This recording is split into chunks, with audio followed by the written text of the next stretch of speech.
Let's not lie. I lie? Let's not lie. These vaccines are going to quit working on every corner until this nation falls to her knees and repents for dead babies and repents for the sodomy of this nation. We've had vaccines for measles, for polio, for smallpox, for swine flu. How is this different? Well, I think it's different in a lot of ways because it's so new. Even though it's very safe, it's very effective. We know that. I believe that. There are people that have doubt that's out there because they haven't been all three fully authorized yet, and then mixed messaging out of the Biden administration. And plus, just like the AIDS vaccine, mandating it didn't work. It only worked when they started educating people why it was a good idea. That's what we need to continue to do with the COVID vaccine. The sodomy of this nation.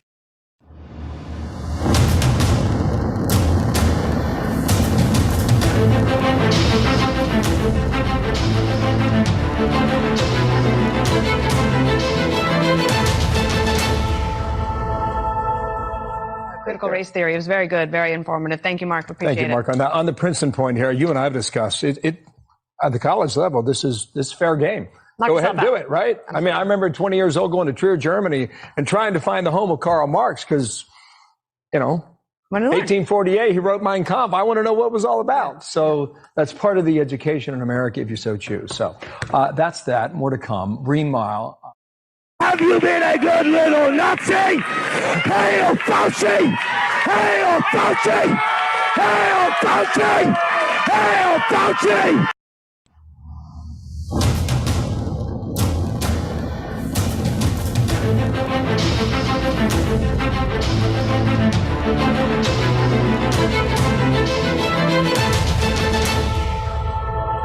You guys work for us in this environment. You answer to us, and I'm asking that you do not pass this policy in Virginia. Thank you so much, Ms. Thomas. We do appreciate you.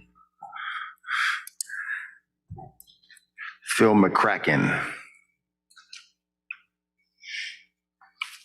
Phil McCracken. Suk Mahidik. Suk Mahidik. Ophelia McHawk. Ophelia McHawk. Eileen Dover. Eileen Dover. Don Kiddick. Don Kiddick. Wayne Kerr. Wayne Kerr. Have you ever struggled with alcohol? Never at all. Never at all. Were you drunk during those interviews when they said you were? Absolutely not.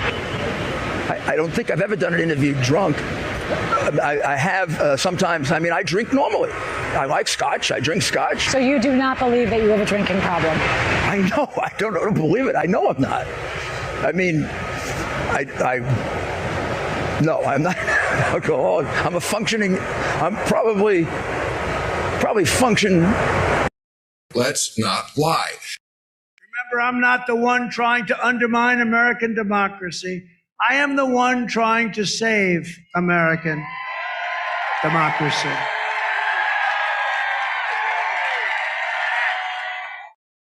I mean, I lie. I mean, I lie. I mean, I lie. I mean, I lie. I mean, I lie. Dead babies. I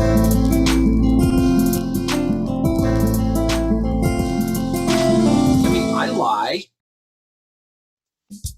It's time right now for the David Feldman Show.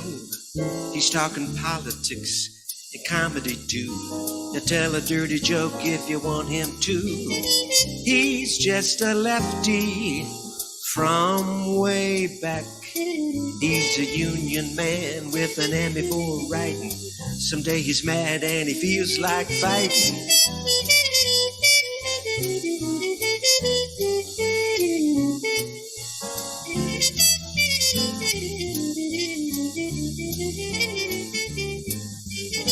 It's time right now for the David Feldman Show. So get your ears on right, buckle in real tight. He's got a lot to say and he's coming your way.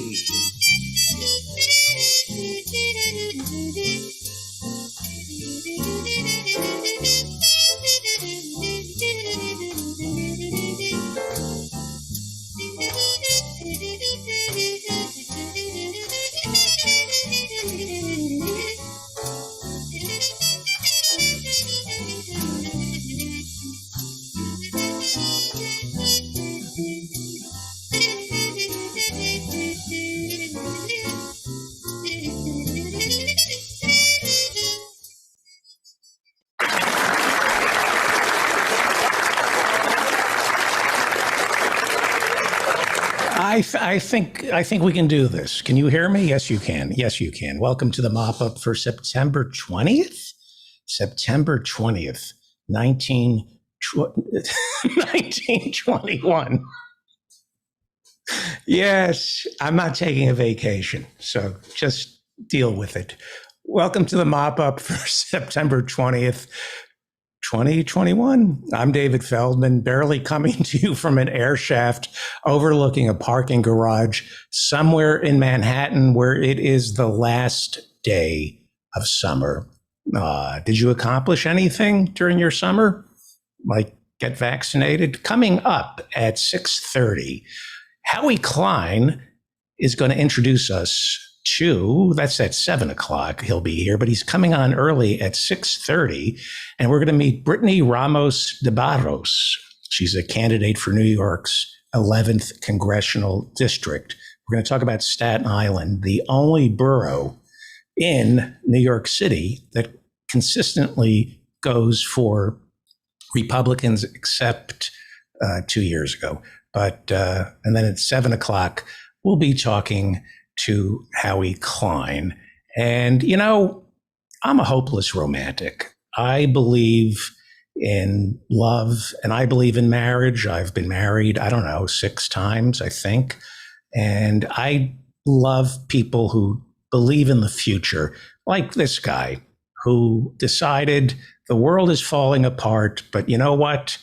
Marry me. And he made some kind of paper crochet marry sign that had balloons and it was taller than Will Chamberlain, and it collapsed on him. And I wish that couple well. I think they're from Texas, and I wish them well.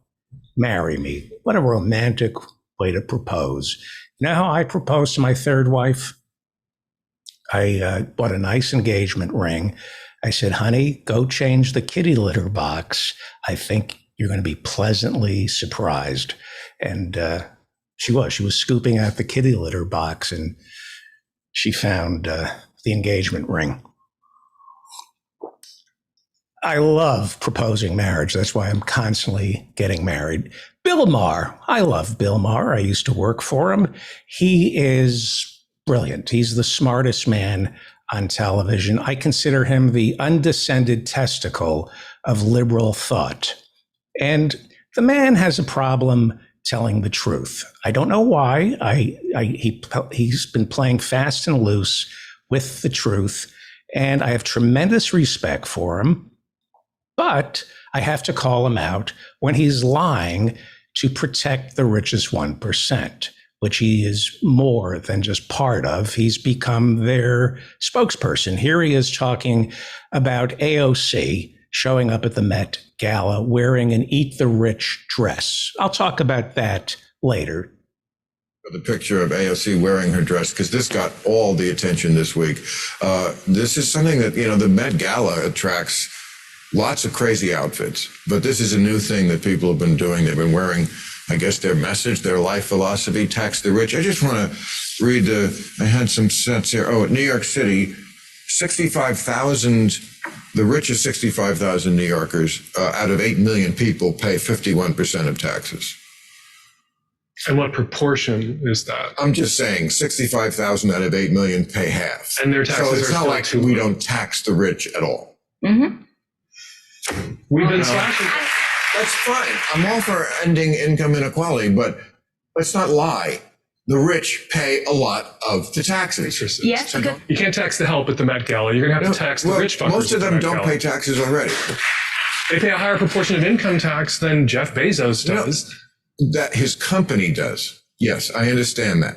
Yes, there are lots of things we need to amend about the capitalist system. We have crony capitalism in this country, no doubt about it.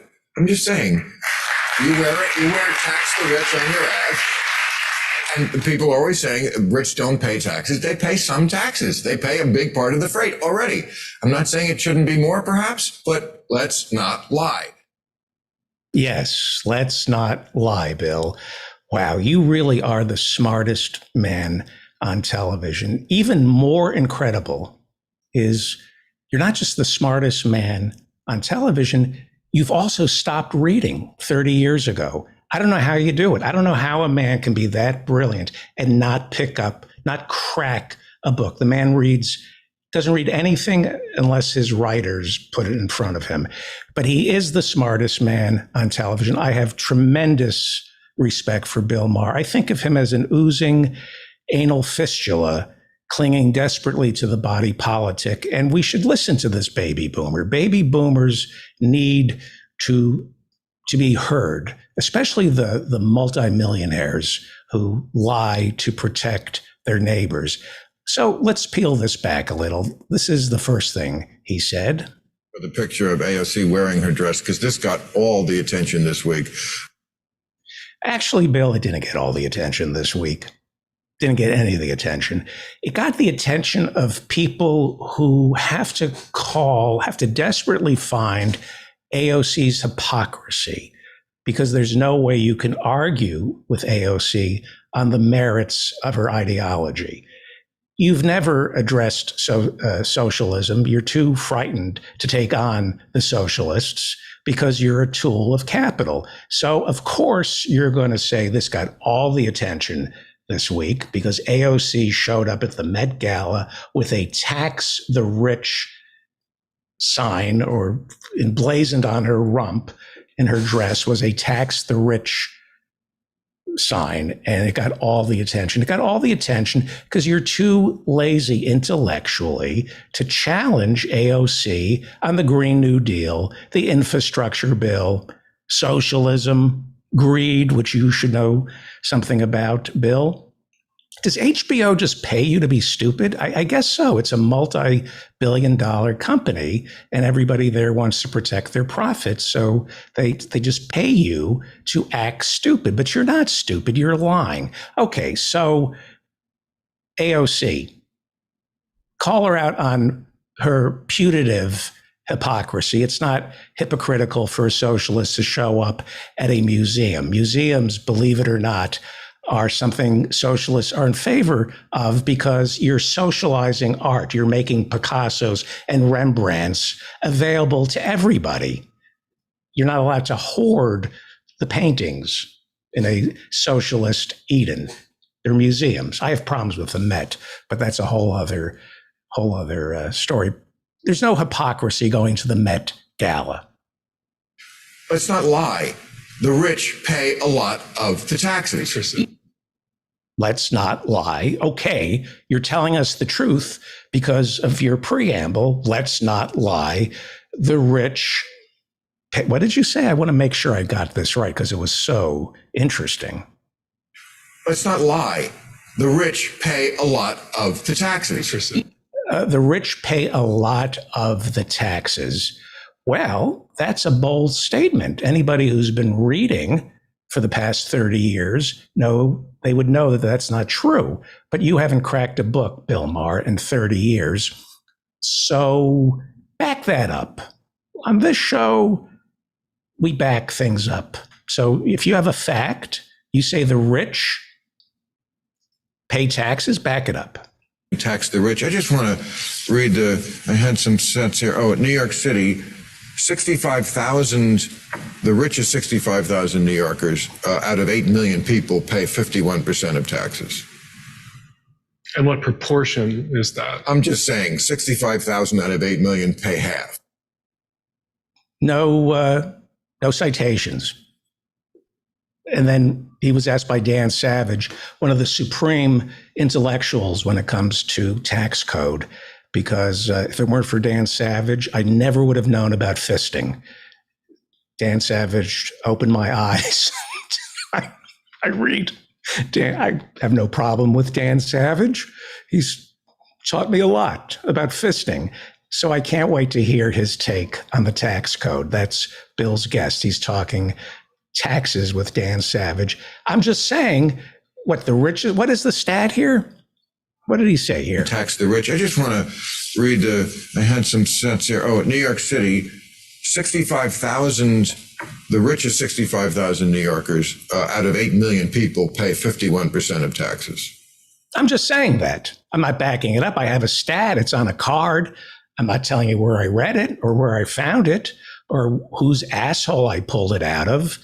I looked that up on Google. I couldn't find any stats that say the richest 65,000 New Yorkers pay 50% of all the taxes. Couldn't find it. Do they pay half the state taxes, half the federal taxes, half local? What does that mean, Bill? You're a multi-millionaire. Your show costs millions to produce. You have a research staff, and I'm just saying, 65,000 of the richest New Yorkers pay half the taxes. You're not backing up your facts. You need to do better, Bill. You need to listen to people who read. Okay. You can't tax the help at the Met Gala. You're going to have to tax the rich fuckers. Most of them don't pay taxes already. They pay a higher proportion of income tax than Jeff Bezos does. That his company does. Yes, I understand that. No, you don't understand that. And you're lying. You cannot possibly be that stupid. I know you've stopped reading. You haven't read a book in 30 years. I know that, but there's no way you could possibly be that stupid to claim that the people who work at the Met don't pay taxes. They pay sales taxes. We have one of the most punitive tax codes in the world. Poor people pay way more in taxes than the wealthy do. Okay, here's where he's lying. And he tries to, it's really pernicious because he says it with such authority. Dan Savage, who I never would have known about fisting had it not been for Dan Savage. So I'd like to hear his opinion on tax code. Near the end, listen to what Bill Maher says about Jeff Bezos. This has to be a lie. There's no way Bill Maher can be this ignorant. You can't tax the help at the Met Gala. You're going to have to tax the rich fuckers. Most of them don't pay taxes already. They pay a higher proportion of income tax than Jeff Bezos does. That his company does. Yes, I understand that. His company does. Bill, you're a liar. You're a liar. You know that that's not true. You're lying for the richest 1%. You're like the editorial page of the Wall Street Journal. You're like Club for Growth. You will say anything to protect your cronies. That's a lie, and you know it's a lie.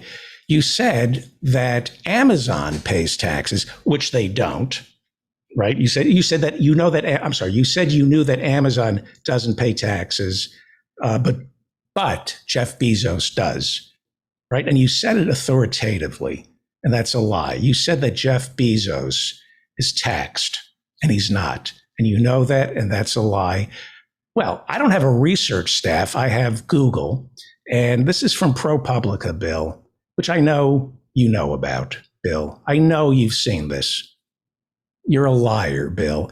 So ProPublica got its hands on the tax returns of the billionaires, Bill. And you know this. You know this, so you're a liar.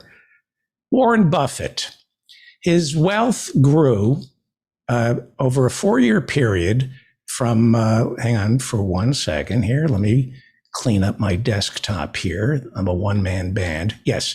So ProPublica looked at tax returns for the billionaires from 2014 to 2018. We'll get to Jeff Bezos in a second, Bill. But you know this. You're a liar. Warren Buffett, over a 4-year period, saw his wealth grow by $24.3 billion.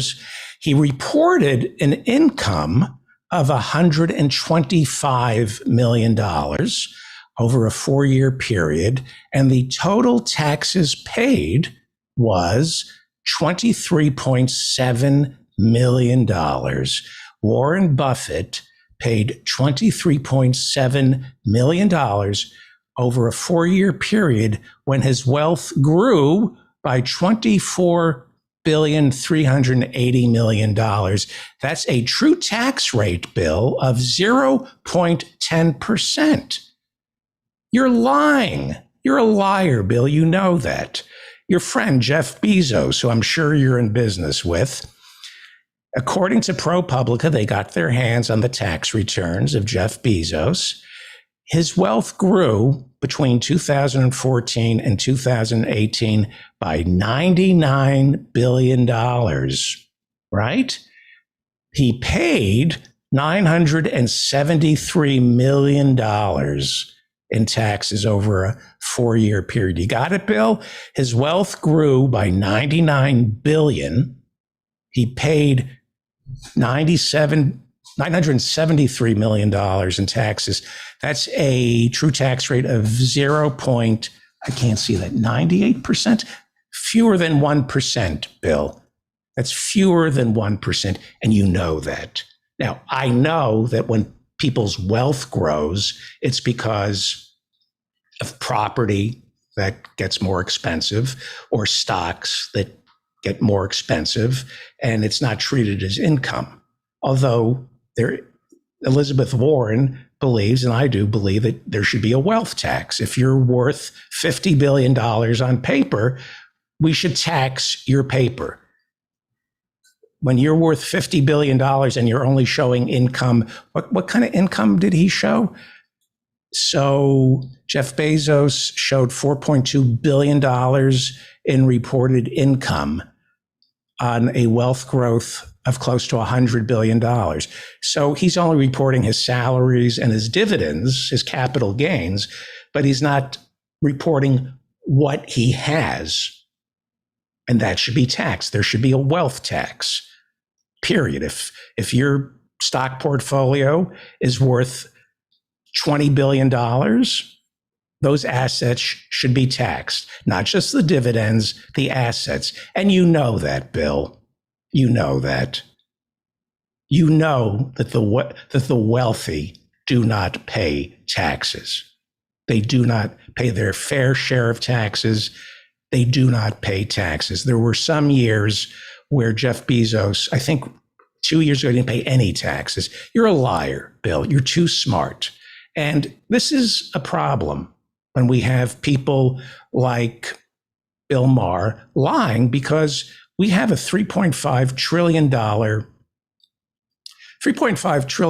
infrastructure bill that Bernie Sanders is trying to usher through a very tight Senate. $3.5 trillion that would, some believe, be the most sweeping piece of legislation since the Great Society, since the New Deal. I'm not sure about that. It's $3.5 trillion spread out over 10 years. It's half of what Bernie wanted. We need to build roads and tunnels, prepare for climate change. We need to start switching, incentivizing industry to get off fossil fuel. That's all in this $3.5 trillion infrastructure bill, this budget bill that Bernie is trying to get passed, that Joe Biden is trying to get passed. It would provide universal preschool. It would provide paid family leave, paid sick leave. It would provide possibly dental and eye for Medicare. It could possibly lower the age of Medicare. Who doesn't want that? Who doesn't want that? Well, the richest 1%. Partly because they don't want to pay for it, which they're not going to, they don't pay taxes, but they don't want a safety net for the 99%, Bill. And you know why. You don't want to pay anybody. You don't want a safety net for the 99% because they quit their job. They won't take your BS, or they want more money. That's not what you want. A safety net makes your life impossible because you can't get good help. I'm not being sarcastic. That's the truth. And at least the Republicans have been pretty open about that. Don't help anybody because then our cleaning ladies are going to want more money. The guy doing my cabinets for the 50th time this year because my effing wife is never happy is going to charge me more. But if there's no safety net, you can pretty much get slaves to do it. And isn't that part of the American tradition? So wouldn't you know it, $3.5 trillion that could put a dent in the suffering of the 99%. We're now suddenly hearing about the deficit ceiling. There's the possibility that Congress, the House, will not lift the debt ceiling. And the Republicans have warned that we're looking at a fiscal cliff. We haven't seen this since the Obama years. As Democrats, we never threatened to have the federal government default. But now, as we're trying to get $3.5 trillion passed through reconciliation, suddenly Mitch McConnell and the Republicans are threatening not to lift the debt ceiling, and this government will default. And that gives ammunition to pieces of excrement like Joe Manchin, who can say, you know what? We can't pass Bernie's $3.5 trillion bill because the Republicans won't agree to it, and neither will I, because I'm all about sound fiscal policy. There was an article in the New York Times, by the way, this week about Joe Manchin. He's chairman of the Senate Energy Committee, and on the infrastructure bill, he's writing up the elements of the new Green Deal. He makes something like $500,000 a year in dividends from a coal company he owns. He is the biggest recipient of coal donations. This POS is writing the part of the infrastructure bill that is supposed to transition our economy away from fossil fuel. Be polite. Please call Senator Joe Manchin. This is his phone number. And you'll get an answering machine. And leave a polite message. And I mean polite because if you make it about yourself, it doesn't register. It actually hurts the cause. There's still time left to get Bernie's $3.5 trillion infrastructure bill passed. Call Senator Joe Manchin, 304-368-0567. That number is 304-368-0567. Give your name and politely say, Senator Joe Manchin, something along, like this. I don't agree with you on much, but I think this is do or die. This infrastructure bill is going to be the difference between climate catastrophe and buying a couple of more years. And if we don't give the 99% something to be cheerful about, the next insurrection, we're just going to sit it out. We're just going to sit out the next insurrection. We'll watch it on TV, and we won't be as outraged as we were the first time.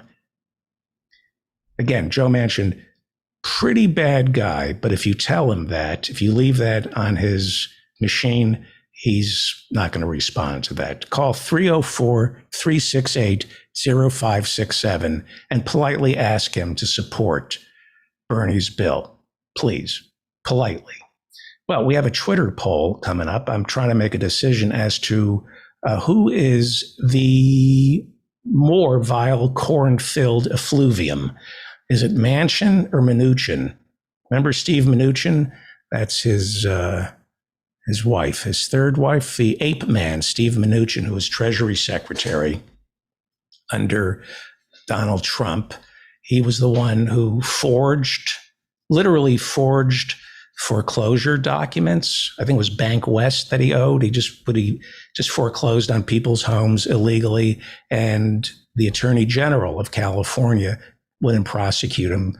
I think it had something to do with Mnuchin donating to the California Attorney General's office. and she's now our vice president. That's Mnuchin and that's Manchin. Who is the more vile, corn-filled effluvium? We're doing a poll on my Twitter account at David Feldman. Go vote right now and vote. Who is the more vile, corn-filled effluvium? And again, Joe Manchin's phone number is 304-368-0567, 304-368-0567. Well, we have the early results of my Twitter poll. Do you want to see this? Here we go. Here are the early results of today's Twitter poll. Pick the more vile, corn-filled effluvium, Manchin or Mnuchin. 66% say Manchin, 33% say Mnuchin. That's interesting. 66% of my Twitter followers, and there aren't many, 66% believe that Joe Manchin is the more vile, corn-filled effluvium than Steve Mnuchin. So there's still time to vote. There's still time to vote. And subscribe to my Twitter feed before I give up on Twitter. It's too much like high school. I don't know. I don't understand how Twitter works. But we're doing a poll. College students say they're smoking more dope than they are drinking. Binge drinking is at a record low in the United States, according to a new study among college students. They're all getting high. That's good news. The Dow Jones Industrial Average sank more than 2% at the opening bell. I think that's still the case. Let me just double check if the stock market crashed today or not. It's, what was it down? It was down 2.19%. Worst day since May. Really? Worst day since May. Oh, for the stock market. Yes. Yeah. Today was the worst day since yesterday for the rest of us. Well, the 2021 Emmys were last night. Did you watch them? It was great. It was great. Really great topical jokes that I wish I had written. There was a sketch featuring the fly that got stuck on Mike Pence's hair a year ago. They did a sketch about a fly on Mike Pence's hair from a year ago. Very topical writing. And nobody wore a mask. It was a super spreader, but then again, nobody there would be nominated for an Emmy if they weren't super spreaders. That is the Emmys. I was kind of shocked. Oh, by the way, Dave Cyrus won an Emmy.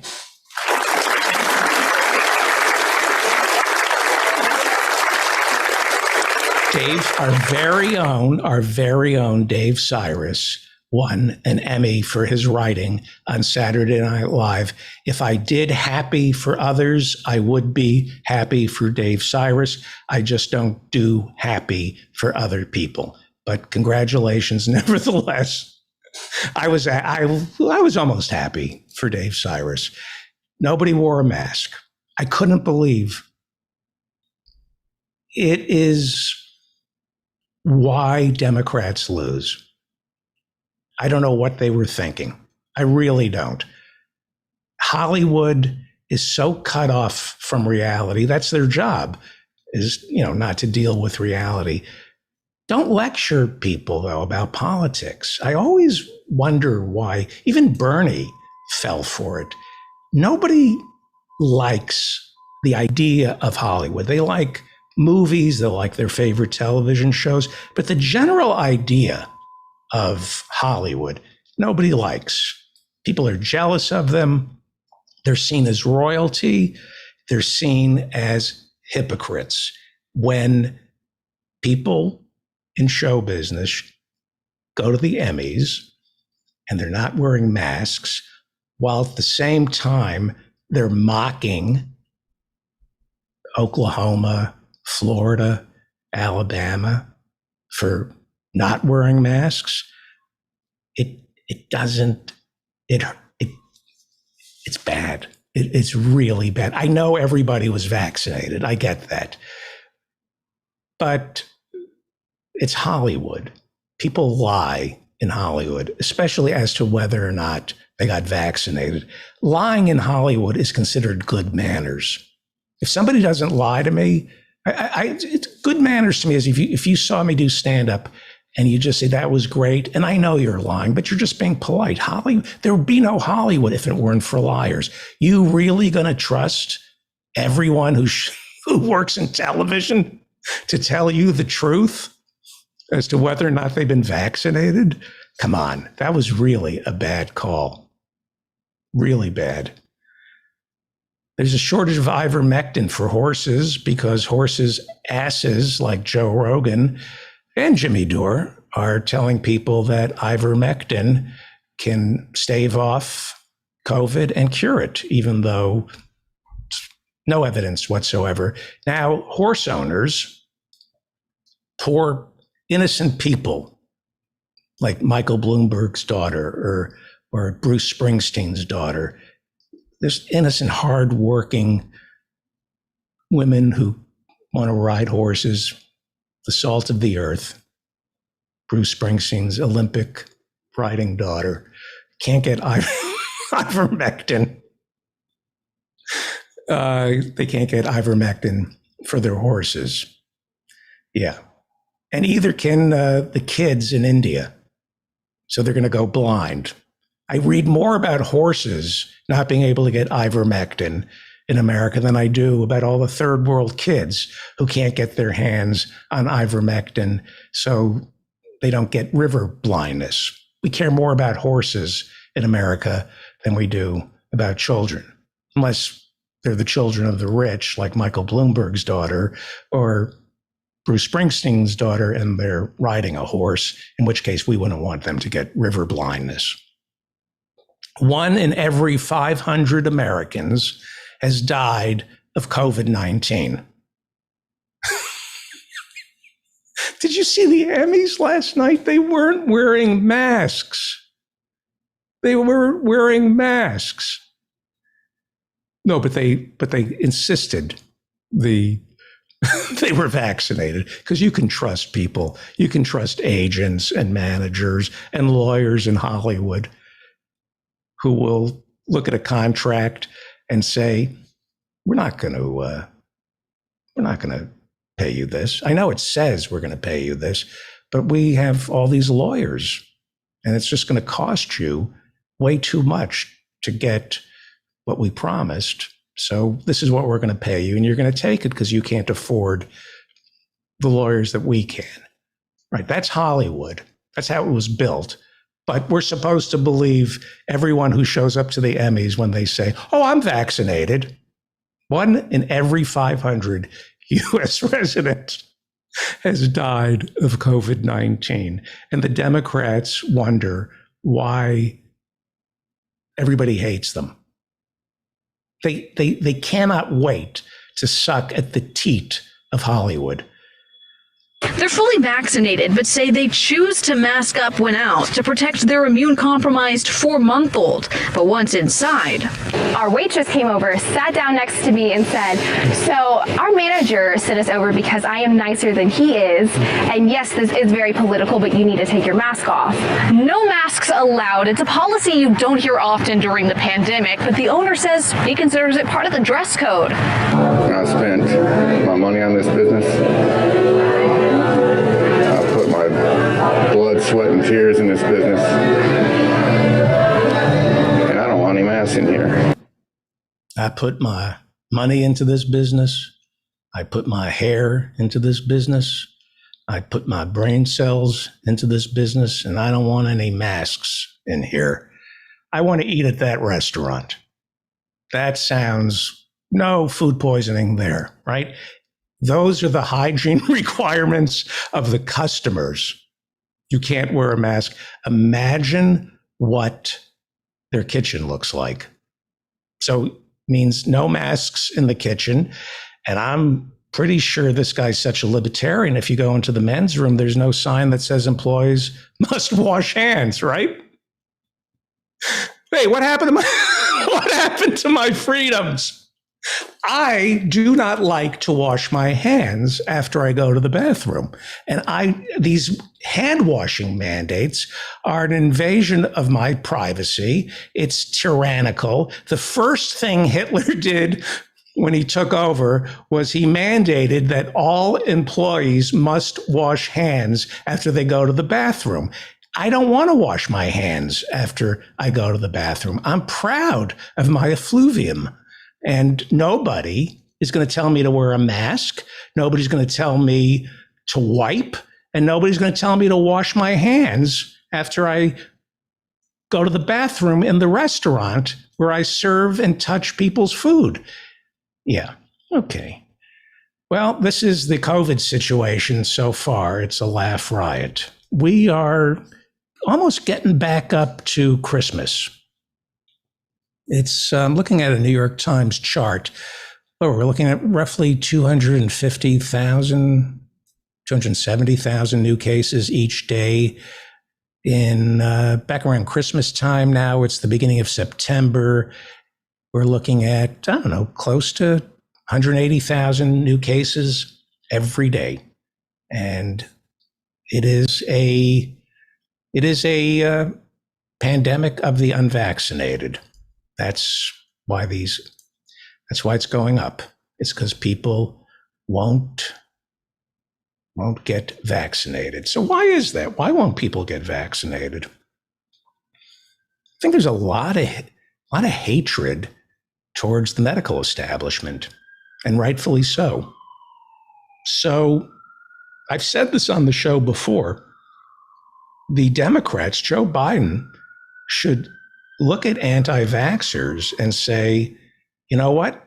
I agree with your hatred for the pharmaceutical companies. I agree with you, but you're wrong on this one. But here's what we are going to do. We're going to force the pharmaceutical companies to negotiate with us in Medicare Part D. We're going to lower the cost of prescription drugs. Instead of targeting anti-vaxxers and understanding why they hate the medical community, why they hate the insurance companies, and why, of course, they hate Big Pharma.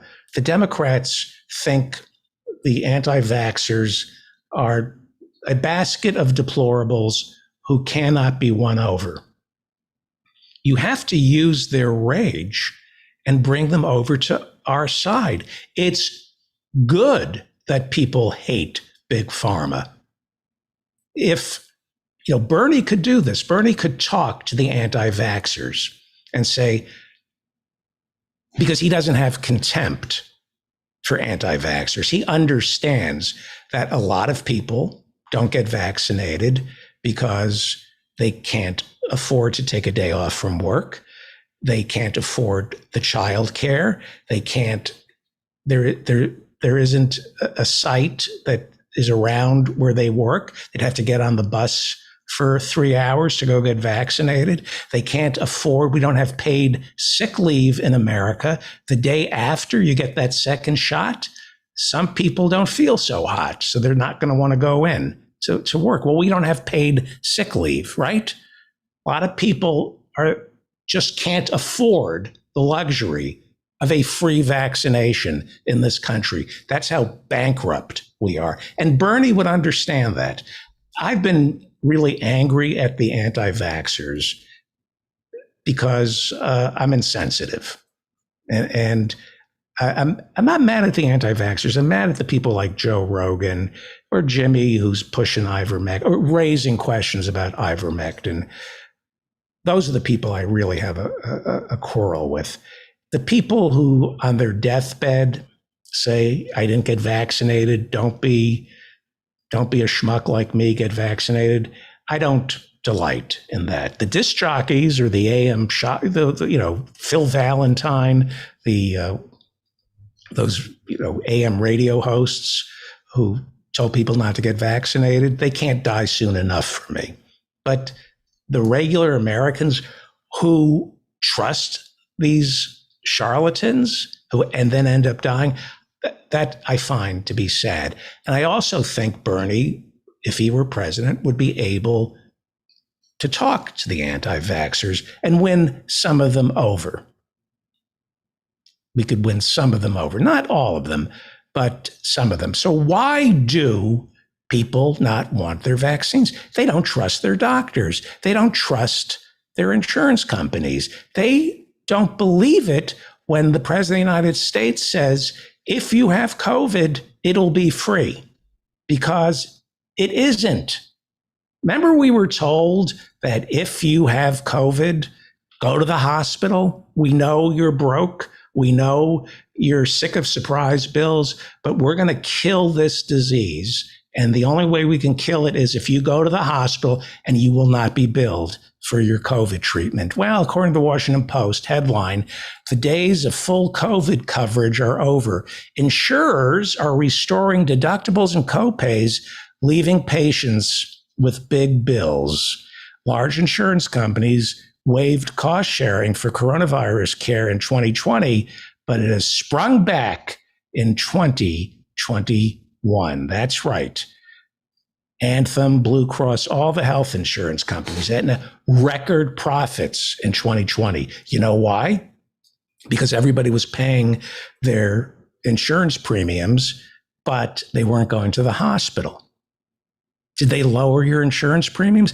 Some car insurers lowered your premiums because nobody was driving and they didn't think it was fair to charge so much for car insurance if you weren't using your car. Nobody was using their health insurance last year because we were all too terrified to go to the hospital. So the health insurance companies had their best year ever because nobody was getting elective surgery and nobody was getting their lump looked at. So the insurance companies made out like who they are, bandits. They were told and they promised not to charge anybody for COVID. You know, the rest of the industrialized world doesn't charge for COVID. Well, profits, got to have profits in this country. So the insurance companies, you got to pay your deductibles now. Surprise bills for your COVID. But you're wringing your hands over Americans not getting vaccinated. People are waiting to the last minute to get their COVID looked at because of the health insurance companies. That's a bigger problem than anti-vaxxers. And if you're broke and you owe $50,000 to a hospital and it's in the system, you're going to be a little reluctant to go to your doctor. You're going to be afraid to go to your doctor if you owe $50,000 in unpaid medical bills. Unbelievable. Days of full coverage are over. And where are the doctors in all this, the healers? Doctors, nobody really goes into medicine to make money. Why aren't they speaking up? The nurses are, but the doctors aren't. Well, it turns out they're too busy committing suicide. Did you know that? Doctors have the highest suicide rate of any profession. I wonder why. I wonder why doctors have the highest suicide rate of any profession. What could be depressing them? According to Medscape, there is one suicide every day, on average, committed by a physician in the United States. Medscape says U.S. physicians have the highest suicide rate of any physician.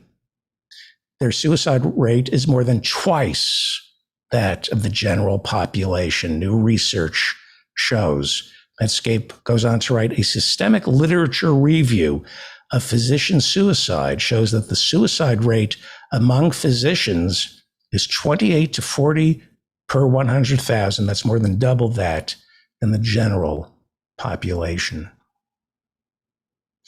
Want to lower the suicide rate for physicians? Medicare for all. That's got to play havoc on your psyche, having to deal with 99% of your patients not being able to afford the treatment they deserve.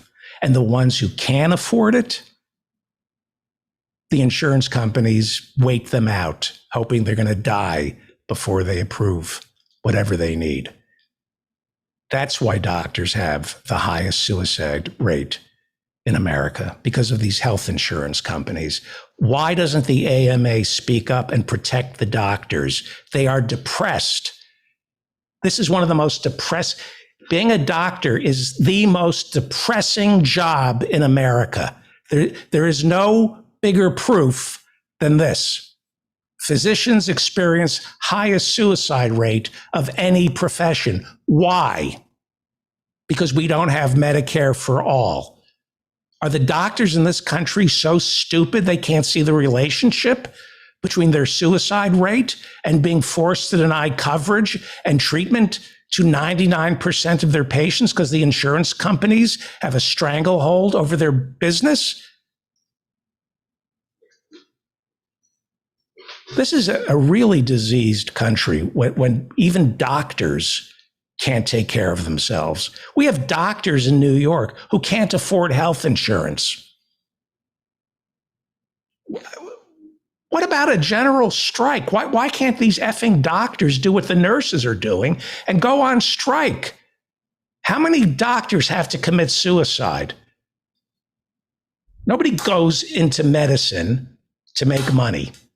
And if you did go into medicine to make money, you shouldn't be in medicine. I mean, Jesus Christ. Physicians experience highest suicide rate of any profession. Medicare for all would cure that. And if you're a doctor who doesn't understand that the way to cure the suicide rate among physicians is Medicare for all, you should have your license revoked. Get with these doctors in America. This is why people are anti-vaxxing. Well, Georgia, hotspots. You were looking at the hotspots in Georgia. COVID is spreading through Georgia, and it's not as bad as Florida, but it's pretty bad. And they have a governor there who stole the election from Stacey Abrams. His name is Brian Kemp. He was the Secretary of State in Georgia, which means he counted the votes, and he was running against African-American Stacey Abrams. I think this was, 2 years ago, Democrat. He scrubbed something like 50,000 voters from the rolls, made it impossible for African-Americans to vote. He stole the election from Stacey Abrams.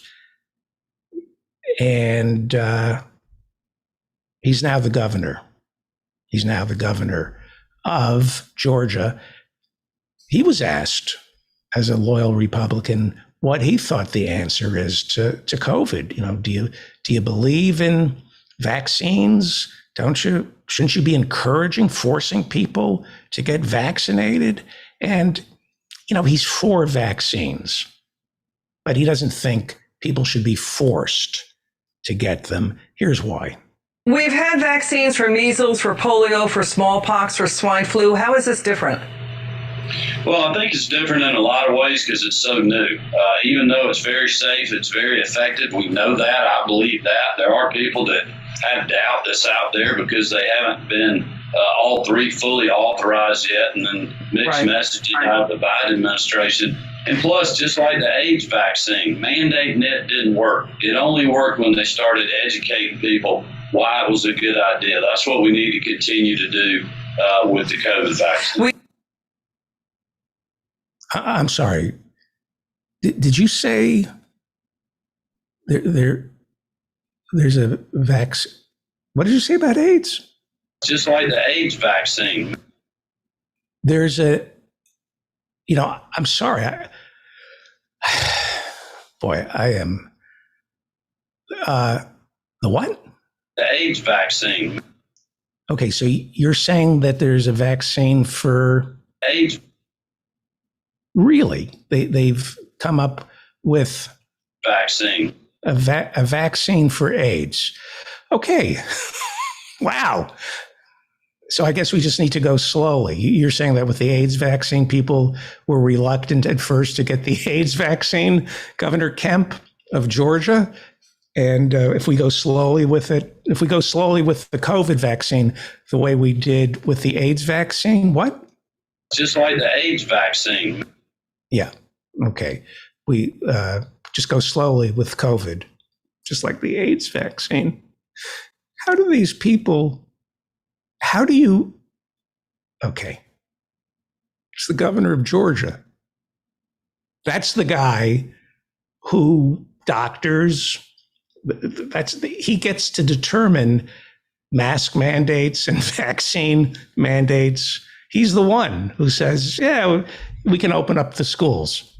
This is the AIDS vaccine. That's the guy who's going to determine whether or not the schools in Georgia are open.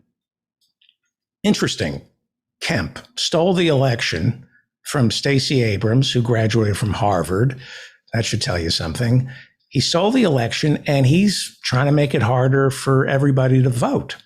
He is convinced that if you make it impossible to vote, Republicans win. But maybe not. The Wall Street Journal had a story yesterday entitled, "Some Republicans Fear Tighter Election Rules Could Boomerang on the Party."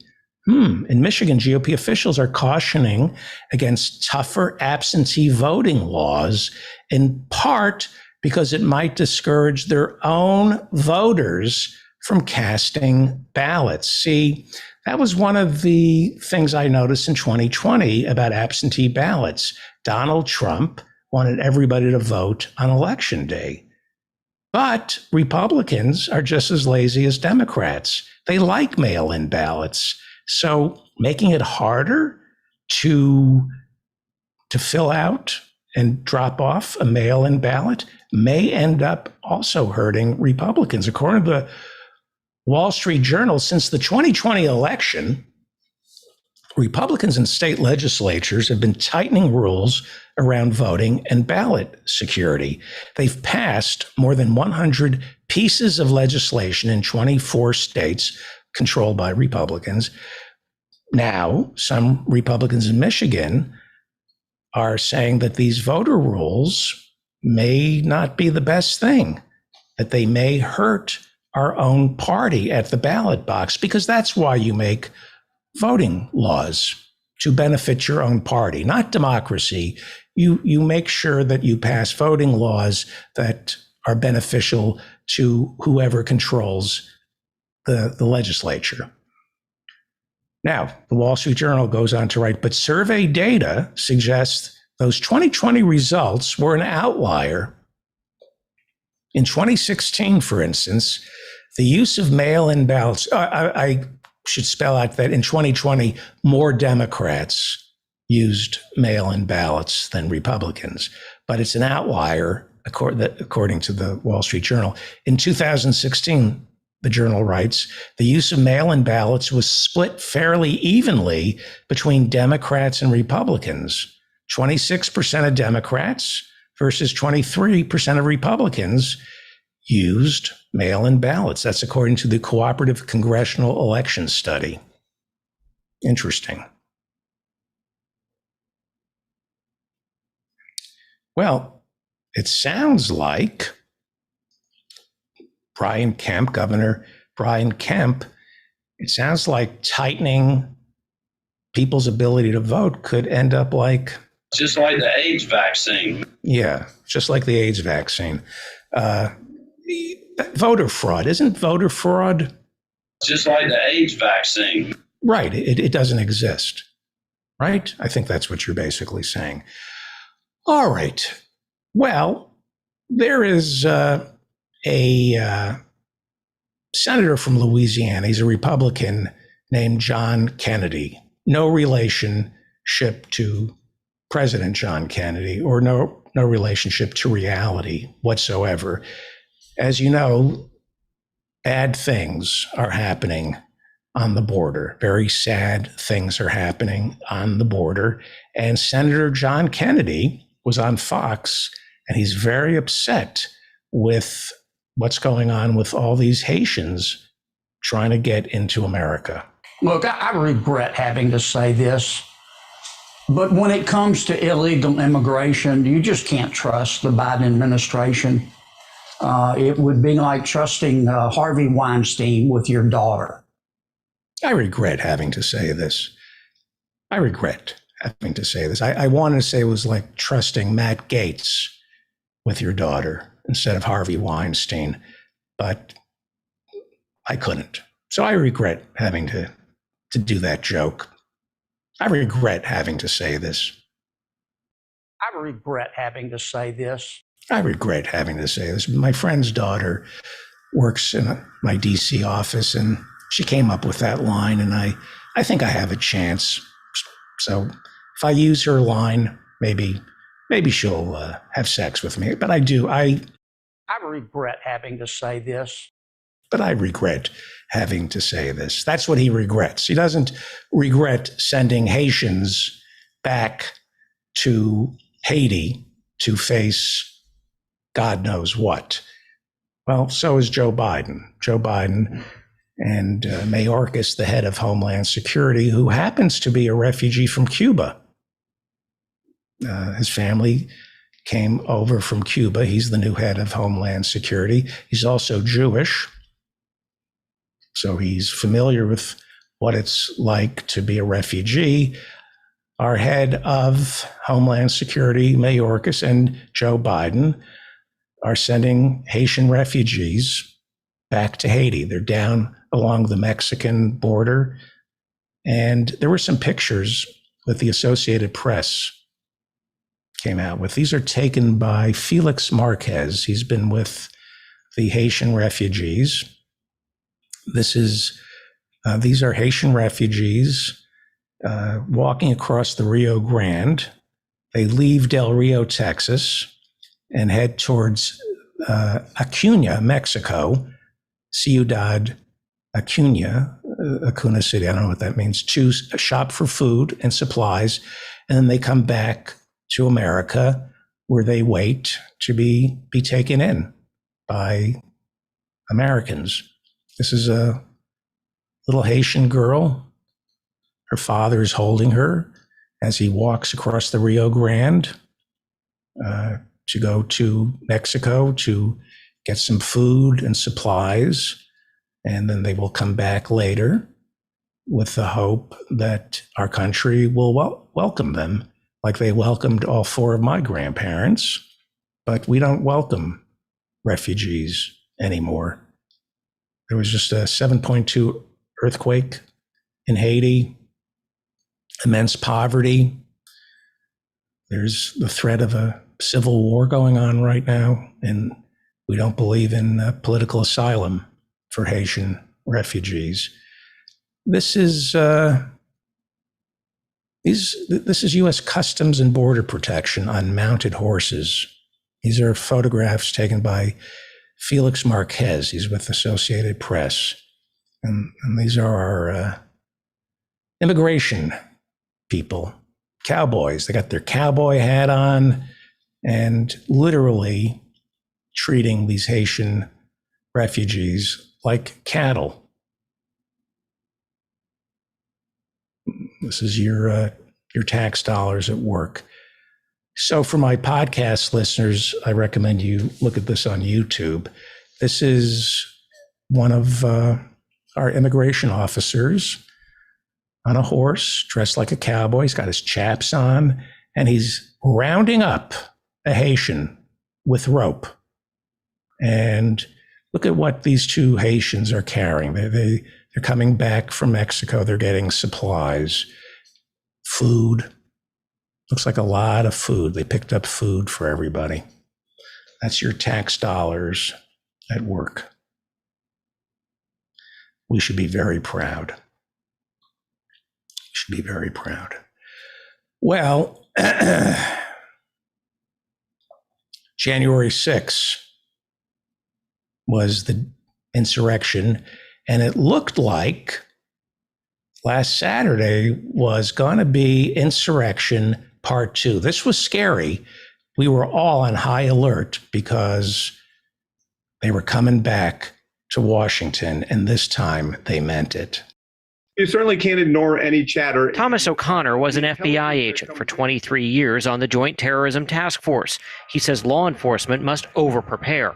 Capitol Hill on high alert tonight, barricaded behind a 7-foot-tall steel fence. The U.S. Capitol on high alert hours ahead of a rally supporting the January 6 rioters. Security is tight in Washington this morning ahead of a highly anticipated rally. The National Guard called in, police bracing for possible violence. This will be the biggest. Yeah. So you can't be too cautious, right? You just have to be on high alert. And, well, what happened? Nothing. There were more police officers than there were protesters, more reporters than there were protesters. So you can get all the intelligence you want, and they did get intelligence. They were told that this was going to be huge.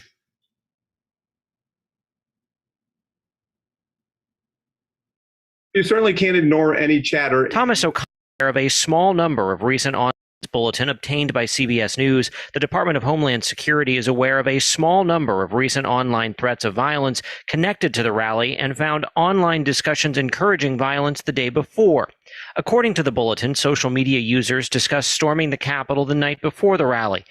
And other references to violence included using the rally to target Jewish institutions, elected officials, and liberal churches. What I'm most worried about and still worry about is the threat that we do not know about. That's the threat that's going to get. The threat that we don't know about. We have to just throw everything.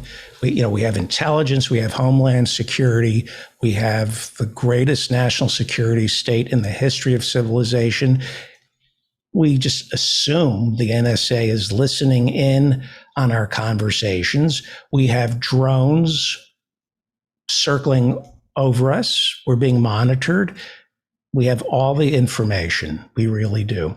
Well, not always. August 26, 2021, 13 American soldiers were killed at the airport in Kabul by a terrorist from ISIS-K.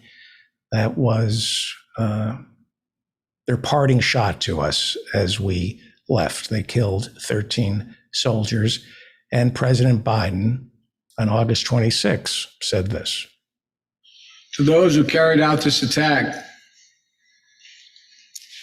as well as anyone who wishes America harm, know this: we will not forgive.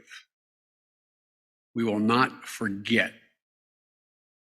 We will hunt you down and make you pay.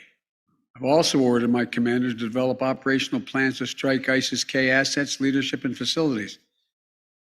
We will respond with force and precision at our time, at the place we choose, in the moment of our choosing. We will not forgive. We will not forget. We will hunt you down and make you pay. We will do it on our clock. We'll assess the situation. We'll find out where ISIS-K is headquartered and located. We have the intelligence, and we will avenge the deaths of those 13 soldiers. And we did. We were told we killed the people who killed our soldiers. In fact, the chairman of the Joint Chiefs of Staff, General Mark Milley, gave a somber but somewhat proud assessment of the strike. The procedures were correctly followed, and it was a righteous strike. Yes, the procedures were correctly followed, and it was a righteous strike. General Kenneth F. McKenzie Jr. From Central Command, U.S. Central Command, tell us about this strike. At the time of the strike, based upon all the intelligence and what was being reported, I was confident that the strike had averted an imminent threat to our forces at the airport. That's great. So it was a righteous strike, and you were confident. That's General Kenneth F. McKenzie Jr., who's the head of Central Command over there. You don't get to be the head of Central Command if you can't read intelligence reports. So it was a righteous strike, according to our chairman of the Joint Chiefs of Staff. And I like the word righteous. It means it was God was on our side, righteous, right? We did the right thing, righteous. And General McKenzie was confident the strike had averted an imminent threat at the airport. So they were preventing another terrorist attack because, we have to protect everybody and we have the intelligence. We know what's going on in Afghanistan. So why not? Tell me more about the strike. Based upon that assessment, I and other leaders in the department repeatedly asserted the validity of this strike. So you asserted the validity of this strike. That's Pentagonese. So basically you're saying I ordered the strike is what you said. You're saying I ordered this strike. It was under my command, under my orders. I'm the head of Central Command in that theater. So I was for the strike. Now, I didn't know that there was a vaccine for AIDS. I'm not completely up to speed on what's going on in the world. There's some confusion as to what happened on the 26th with the airstrike. I'm here today to set the record straight. Good. Okay, we're going to set the record straight. This is good. This is unlike ISIS-K. They don't set the record straight. We are a civilized people. We're Americans, and we spend $1 trillion a year on our Defense Department, and we have press spokesmen who are. It's a free and open society, and you're going to set the record straight, so there'll be no confusion about what happened. So we were told that you killed the ISIS-K terrorists who murdered our 13 soldiers at Kabul airport. While the team conducted the strike, did so in the honest belief that they were preventing an imminent attack on our forces and civilian evacuees, we now understand that to be incorrect. Did you use the word honest? I think you used the word honest and righteous, and so it sounds like we're good people. Sounds like we're good people. It's a righteous strike. I just don't understand what happened. A comprehensive review of all the available footage and reporting on the matter led us to a final conclusion. Okay, so you've been I don't really know what you're saying. So you've reviewed the evidence after the strike. This is important because you reviewed all the evidence before the strike, before you decided to attack these ISIS-K members who killed our soldiers. So now you've done a study you've done a postmortem, if you will, to see how it turned out. And, set the record straight. That as many as 10 civilians were killed in the strike, including up to 7 children. 10 civilians were killed.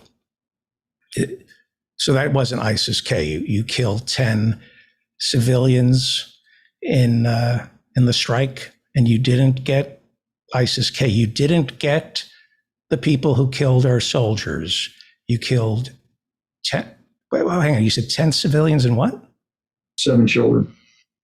7 children. You killed 7. You killed. Okay. We killed 7 children. We now understand that to be incorrect. Yeah. So it wasn't ISIS-K. It was 7 children. Wow. You killed 7 children. That's kind of weird. Roe v. Wade is going to be heard before the Supreme Court in December. Texas just passed this abortion bill. I mean, this is a nation that is pro-life. 7 children. Yeah, you killed 7 children. Wow. I honestly thought that the way it was presented to us, that you killed the ISIS-K members who killed our soldiers, but instead you killed 7 children. Yeah, you killed what? How many? 7 children. So interesting. This is General McKenzie. He killed 7 children. He gave the command. And so shouldn't you be exploring the possibility of turning yourself in? How many did you kill? 7 children. Yeah. Shouldn't you be turning yourself in? Isn't that the way it usually works? Shouldn't you be exploring at least your resignation? We are exploring the possibility of ex gratia payments. I don't know what that means, other than you're not taking responsibility for what you did. You killed how many? 7 children. So for the rest of your life, you have to live with the fact that you gave an order, you read the intelligence, and you made a mistake resulting in the death of 7 children. And you're not resigning. You're not resigning. That's interesting. You should be resigning. Seems to me that's the way these things are supposed to go. You kill, seems to me, if you kill 7 children. Yeah. If you kill 7 children because of your incompetence, and incompetence often is because you just don't care, or you were seeking revenge and you just rolled the dice, you should be relieved of your duties. And the My Lai massacre, that took place on March 16th, 1968, and several hundred Vietnamese were murdered by our soldiers. It was a massacre, and they didn't get prosecuted for it because they were just following orders. That's the truth. Now, the Nuremberg trials that came after World War II, our military was instructed that you cannot get away with massacres by saying, I was just following orders. According to the Nuremberg trials and the laws that were enshrined in our military afterwards, no member of the military in America can participate in a massacre and say, I was just following orders. The My Lai massacre in 68, turns out you can get off by saying, I was just following orders. They did prosecute this guy, William Calley. He was court-martialed. He was found guilty of the murder of 22 Vietnamese civilians. There were hundreds, close to 500 civilians massacred that day, March 1968. They could prove that William Calley killed 22 Vietnamese civilians, and he was sentenced to life in prison. But everything's political, and many, many on the right believed that Calley, Lieutenant Calley, was a scapegoat. And so he was paroled in 1974. He served 3 years under house arrest for those murders. And they really didn't feel like locking him up for life because he was only giving orders. You know, the defense is I was only following orders. We, like the Nazis, our soldiers are now, you commit a massacre, you can say I was only following orders. And in America, you can say I was only giving orders. That's also an excuse for not being prosecuted. So Calley killed, how many? He killed 22 Vietnamese civilians that we could prove.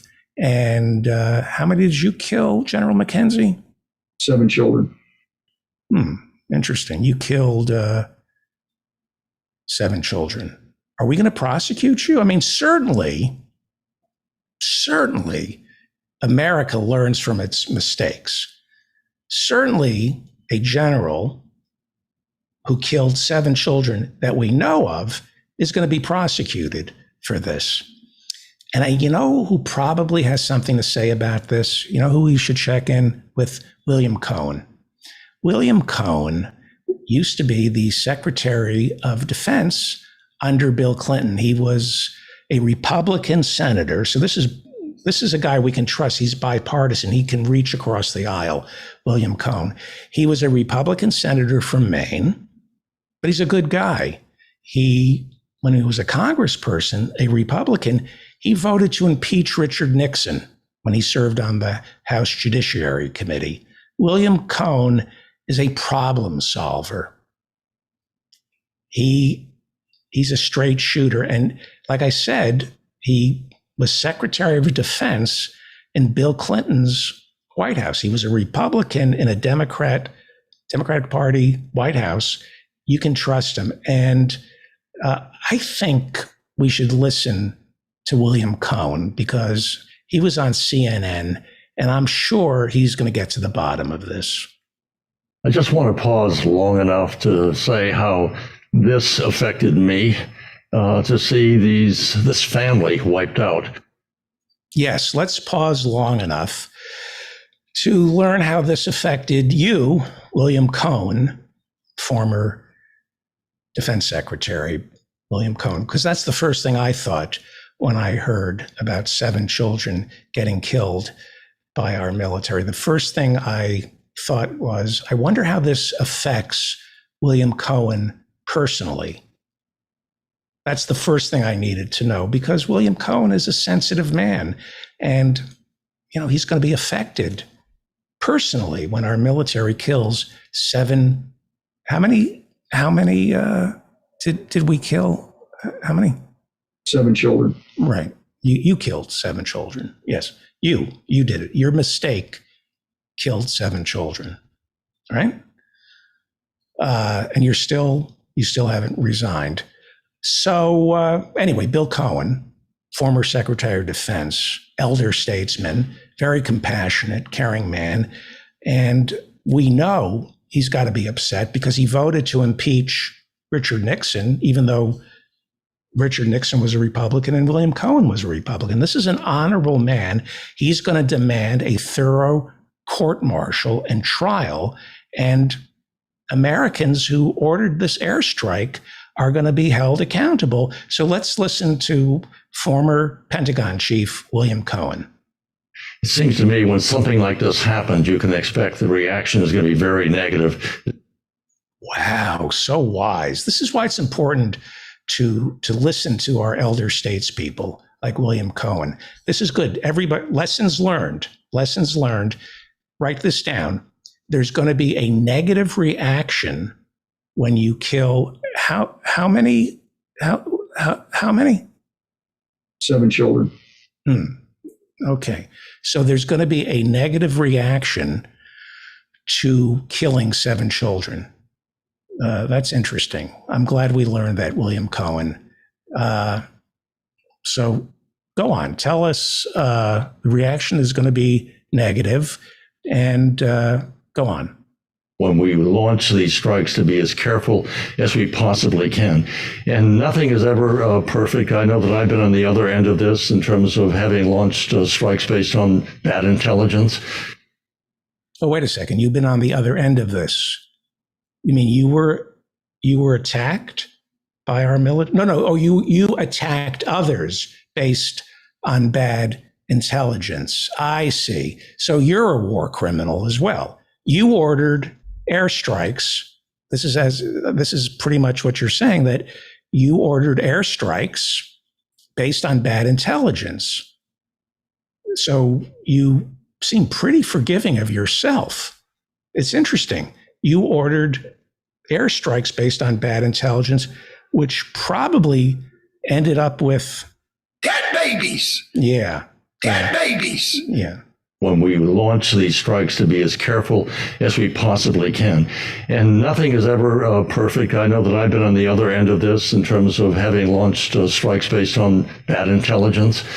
Yeah, bad intelligence results in dead babies. And we when don't. we launch these strikes to be as careful as we possibly can. Yeah, And we were as careful. We're always as careful as we possibly can to make sure that there are no dead babies. When we launch these strikes to be as careful as we possibly can. Careful as we possibly can. So forgiving of ourselves, aren't we?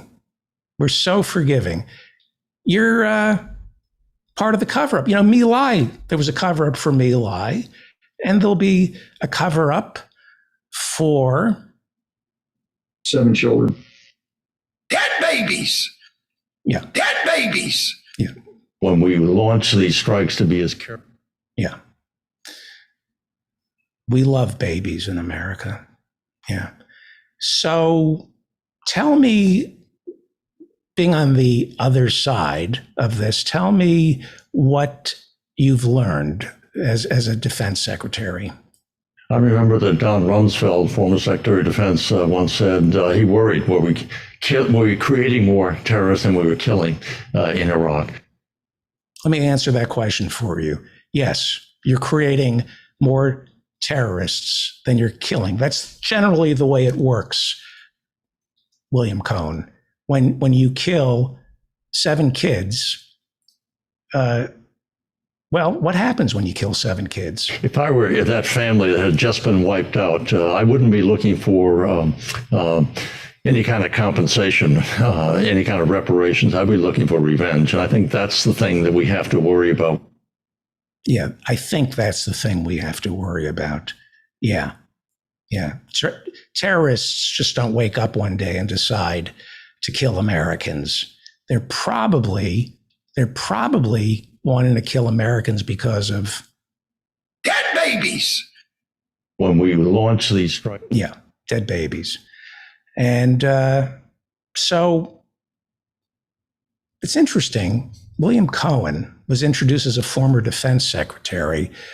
What Wolf Blitzer didn't mention is that he's also a lobbyist. He has his own, wrong? Dead babies. Where are you? Let me find this. He's with the Cohen Group. He formed his own lobbying group. It's called the Cohen Group. I don't have the graphics for it. And he lobbies for Radon and other arms manufacturers. But he wasn't identified. William Cohen was identified as a former Pentagon chief. He wasn't brought on as a lobbyist for the military industrial complex, which William Cohen is. He helps Radon and other arms dealers sell weapons. So you're one of the larger lobbyists in Washington, D.C. Nobody knows that. And it's your job to be forgiving of errant airstrikes that results in dead babies. Yeah, that's your job. Dead babies. Yeah, that's your job. Your job is to make dead babies seem palatable. And you create terrorism. You are a terrorist. You breed terrorism, and it's a nice job that you have. You get millions of dollars. You don't tell anybody that you're selling weapons to the American people. You have this measured cadence that assures us all that, this is war. We do our best. Mistakes are made, but let's not cry over dead babies. We're a forward-looking people. Let's just pour another $1 trillion this year into our weapons that result in, what is it? Dead babies. Yeah. Let's just pour another $1 trillion into dead babies. And, it's a virtuous cycle because we make dead babies, right, with the weapons you're selling, William Cohen, right? We make dead babies, and then people want revenge, right? So they attack us, right, because of their dead babies. And guess what? We have to attack them. So that means we have to buy more weapons. It's a virtuous cycle you got going there on K Street, William Cohen. You should be very proud of yourself. Taking all that expertise you accrued as a Pentagon chief and speaking up for the arms manufacturers who are responsible for dead babies. All right. This is the latest on our Twitter poll. I asked you on my Twitter account to pick the more vile corn-filled effluvium. Is it Mnuchin or Manchin? 25% say Mnuchin. 75% of people who follow me on Twitter say it's Joe Manchin. So go to Twitter right now. You can vote. Everybody can vote. My Twitter handle is @DavidFeldman. And follow me on Twitter. When we come back, we are going to talk to Howie Klein, and we're going to meet the next congressperson from Staten Island. It's time right now for the David Feldman Show. He's talking politics and comedy too. He'll tell a dirty joke if you want him to. He's just a lefty from way back. He's a union man with an Emmy for writing. Someday he's mad and he feels like fighting.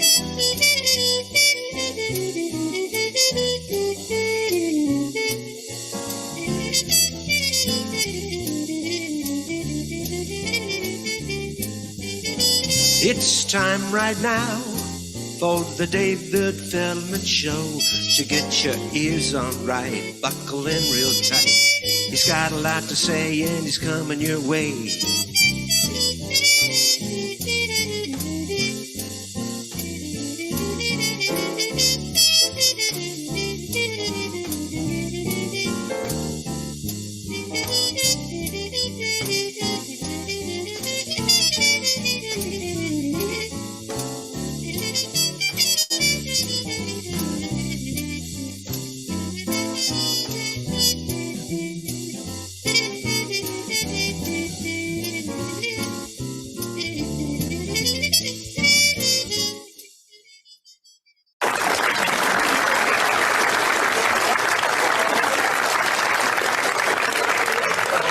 Thank you, Professor Mike Steinel. That was a song written by Professor Mike Steinel. You're listening to The David Feldman Show, davidfeldmanshow.com.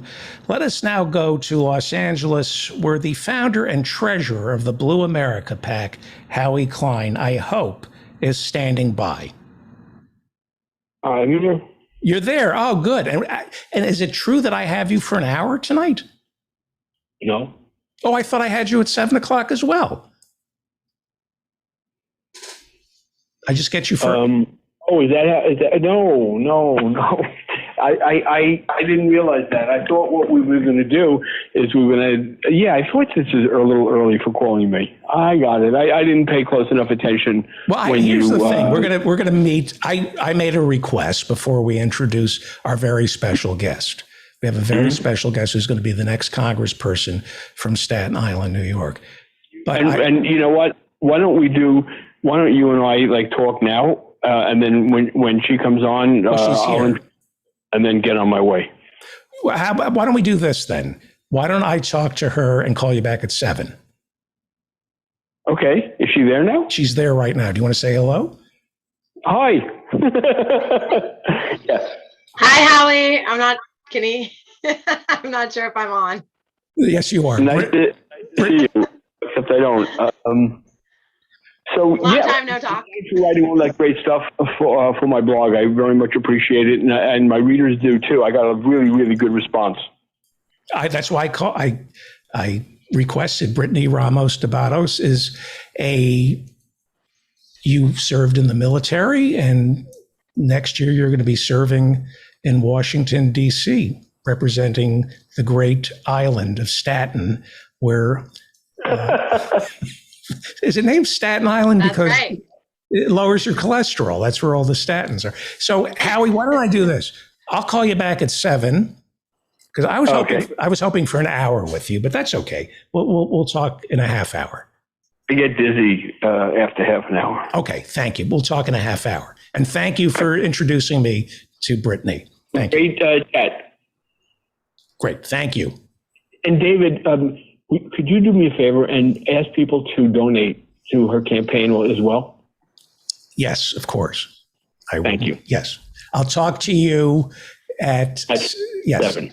At 7 o'clock. Thank you, Howie Klein. Coming up at 7 o'clock, we will be talking with Howie Klein from Down with Tyranny. He also is the founder and treasurer of the Blue America PAC. Right now, let's say hello to Brittany Ramos Debatos. I'm probably butchering your name.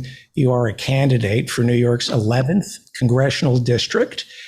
Please go to BrittanyForThePeople.org and give her money right now.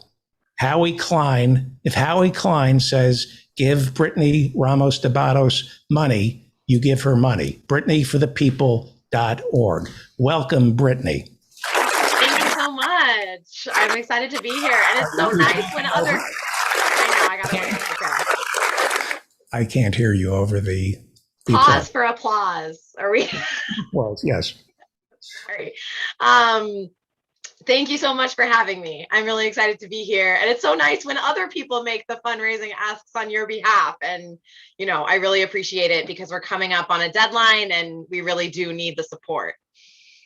Right. So what did you wear to the Met Gala? I believe I was in sweatpants and a hoodie if I was wearing pants at all. So I was comfy in my home. We're going to talk about serious stuff in a second. Yeah. But when they go after AOC for quote unquote hypocrisy, showing up to the Met Gala as though that's hypocritical, you can only, if you can't argue with somebody on the issues, you have to find hypocrisy. It's a poor man's rhetoric. And poor man, I mean like stupid, not poor. It's just a cheap. There's nothing wrong with going to the Met Gala and having fun. Socialists believe in museums, they believe in costumes.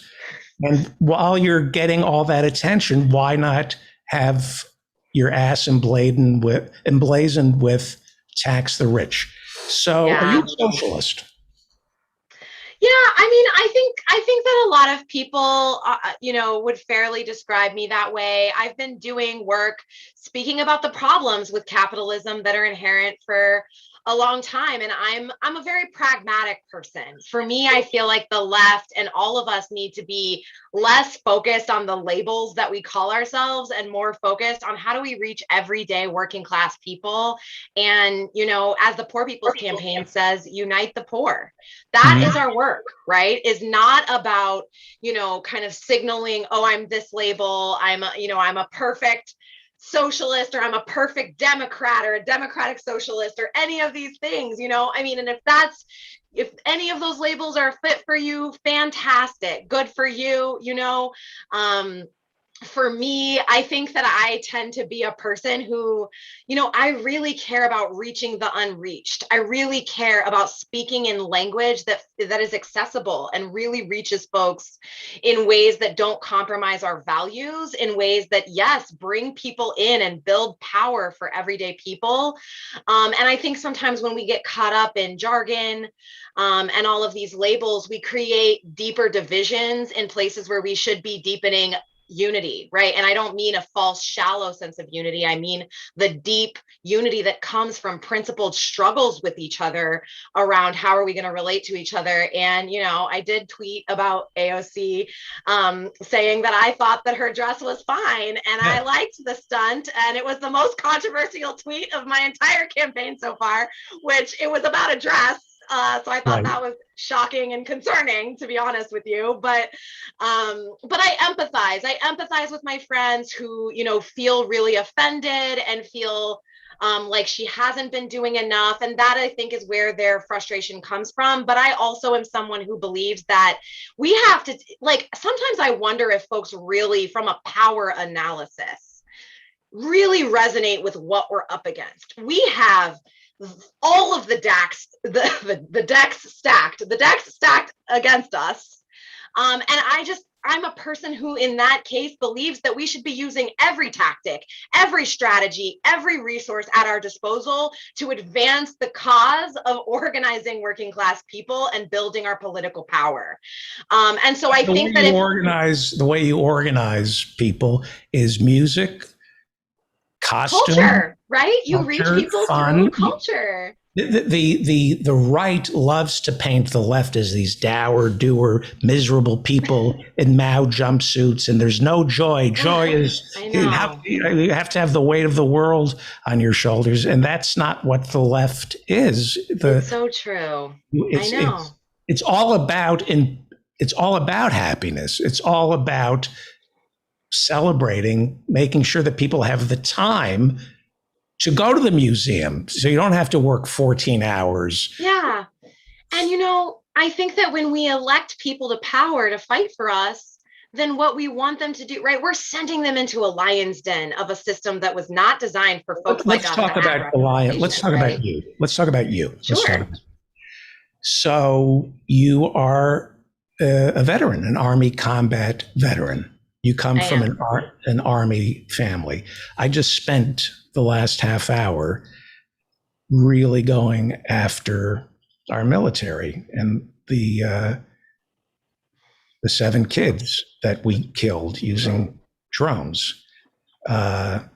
So we have a lot of soldiers who we owe everything to. They have coming home with PTSD, and like Vietnam, maybe even worse, they're being told this was for a noble cause. I want to ask you some difficult questions about this, because we've infantilized the infantry. We've infantilized the American people when it comes to war. We don't see this. The only reason we're paying attention to this drone strike is because it was the last one. This stuff has been going on for 20 years. We've killed something like 27,000 civilians in the global war on terror that we know of, because the Pentagon doesn't keep track. It's Air Wars that keeps track. You can't be critical of the military in the United States because we don't have a draft. So there's a compact between ordinary citizens and the people who serve. And that is, you're automatically heroes. You're doing what I'm too chicken to do. So we can't criticize the military. We did when there was a draft, because everybody had skin in that game. But now the deal is, you serve in the military, and if it's unpatriotic to criticize the drone strikes. Is it unpatriotic to go after General McKenzie and General Milley? Is that disloyal? I mean, I think if we're going to frame things in the terms of patriotism, then we should think of that as incredibly patriotic, right? I think that we should think of that as a patriotic duty. Because I think that the moral crisis that I felt when I deployed as a true believer, and I really thought that I was going to go help the Afghan people, and that I was going to fight for freedom and democracy and all these things that we're told in all of these, military ads and video games and recruiters in our schools and Hollywood movies on which the DoD consulted, right, et cetera. And so, I knew that there were problems, but I thought overall we were still really doing the right thing. And when I got there, it was so obvious that we were doing so much more harm than good. What years were you there? 2012 to 2013. 2012 to 2013, that was Obama's. That's right. And I was actually, my orders were withdrawal operations, transition operations in support of the impending withdrawal. Because the Obama-Biden administration had run on the promise that we were leaving Afghanistan by 2014, no matter what, right? They swore up and down, these other guys, They have conditions, not us. We're leaving in 2014 no matter what. And here we are, 10 years later.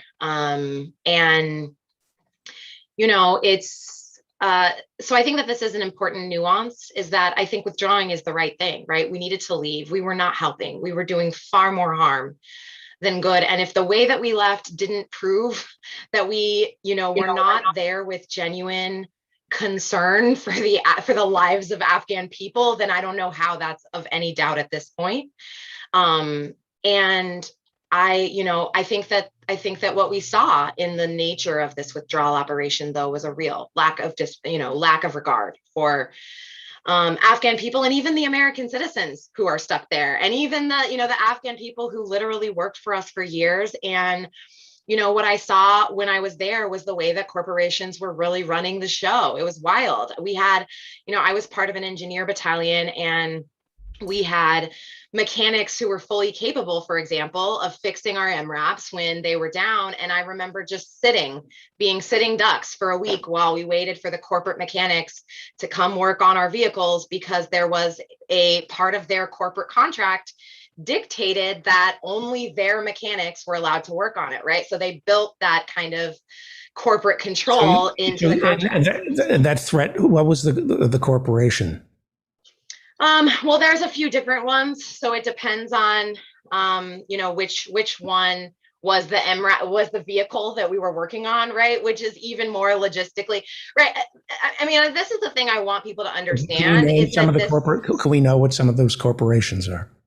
Yeah, I mean, there's several. Some of the top ones are Raytheon, Boeing, right? But there's so many other smaller ones too. And what a lot of folks don't know is Amazon is positioned to become one of the largest defense contractors as well. So they're not always just weapons manufacturers, right? It's food, it's all of these different things that we outsource to corporations that then they have a profit incentive in these kinds of occupations continuing. And I think that that's the thing that we need to address at the core. And we need people who are in office who are willing to really fight for that and are genuinely loyal to what's good for people and planet, and not what's good for Raytheon's bottom line.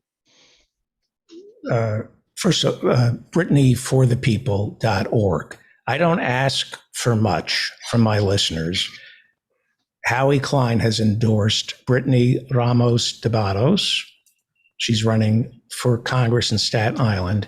Go to BrittanyForThePeople.org right now and give her money right now, please. I don't ask you for anything. We don't run commercials. I haven't done a pledge break in Lord knows how long.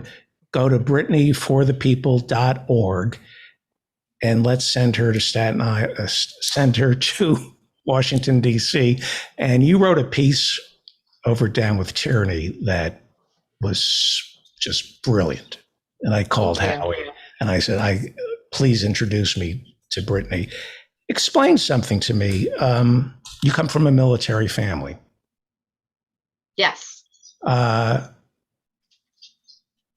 There's something I say over and over again, but because I'm of a certain age, I don't believe it 100%. I say we're fighting these wars for the military-industrial complex. We're looking for enemies that don't exist to keep the military-industrial complex humming. I say it and I repeat it over and over again. My father served, and all my grandparents served, and I say it over and over again. I say war is a lie. I quote David Swanson's book, but I don't believe it at 100% because I've been so convinced otherwise. When you were over there, did you end up thinking like Smedley Butler? Did you feel you were a gangster for capitalism? When you describe not being able to fix your own vehicles, and you were sitting duck sometimes because you would be violating the terms of service, an adhesion contract with the military-industrial complex. Yeah. should I mean it when I say the only reason we fight these wars is to fuel the military-industrial complex? Well, it's also geopolitical positioning, right? We have, for as long as I can remember, and what I believe to be most of U.S. history, our approach to, at least more recent U.S. history, our approach to, foreign policy, foreign engagement, how we engage with other nations, how we relate to other nations, has been this belief that we have to dominate with military power at all costs. And there's no assessing of dominate by how much, right? Because we already have military power that, is unmatched even by several of our, closest competitors combined. And so it has created this runaway effect where it's just you are never powerfully positioned enough. You never have enough tanks. You never have enough bombs. You're never bombing enough places. You're never occupying enough places in case you have to bomb the other places, right? And so I think it's both profit and it's our geopolitical philosophy. And I think if we literally want the planet to survive, we are going to have to shift the entire framework with which we think about security, right? We talk about these shadow enemies that we have to be able to protect ourselves from. Meanwhile, the DoD is burning 10.3 million gallons of oil per day and invading places in order to establish pipelines in ways that further destroy the ecosystem through bombing campaigns, right? So on and so forth. The Iraqi population has the highest genetic damage rate of any population ever studied. And you can mark the change in that pre-US invasion to post-US invasion. And for anyone who doesn't know, that's the genetic damage creates birth defects, increases in cancers, things like that. It is literally how we're creating environments so toxic, it's changing the DNA of people, right? And so that's horrifying. That is a generations long lasting effect that we have had on the Iraqi people, and it's happening all over the world. And so I think that, the security that we need to concern ourselves with is the thing that if we don't change course is guaranteed to kill us. Kill all of us, right? Rather than some shadow enemy that, some general or some corporate executive is cooking up to either continue justifying their existence or improving their bottom line. We have a question from somebody in our virtual studio audience. Tamara? Well, while we're waiting for Tamara to unmute herself, how should we talk to soldiers who are coming home? If you're an abused kid, the only way to health is to be told the truth, that you were abused, the person who did that abused you. That's why you have this PTSD that people, it used to be just Vietnam vets had PTSD, but now they say other victims have it as well. Don't you help soldiers better by saying to them, this was a big fat mistake? You were abused? It's a tough question to ask. We don't do well by our vets. So, yeah. And I think it's partly because we lie to them. Yeah. In a lot of ways, we don't even do well by active duty. Look at the Vanessa Guillen case. Look at the fact that VA funding has been gutted repeatedly, systematically over the last decade. And then people turn around and say, oh, well, it's because of the VA. It's the VA's fault and we need to privatize. And yet, that it completely erases and gaslights around the fact that they have participated in gutting it of resources. And so it's running on a skeleton staff that is doing a disservice to veterans who were willing to sacrifice and serve, and I mean, simple things around addressing military sexual trauma and assault. We've just seen a repeated refusal to take real concrete action, and we're seeing movement now with a couple bills that were introduced in the last couple cycles, and so I'm glad to see that. But I mean, this is the most infuriating thing, and it's hurtful in and of itself, right? It's hurtful to know that, you believed, you trusted these people with your willingness to sacrifice, with your willingness to do violence, to die.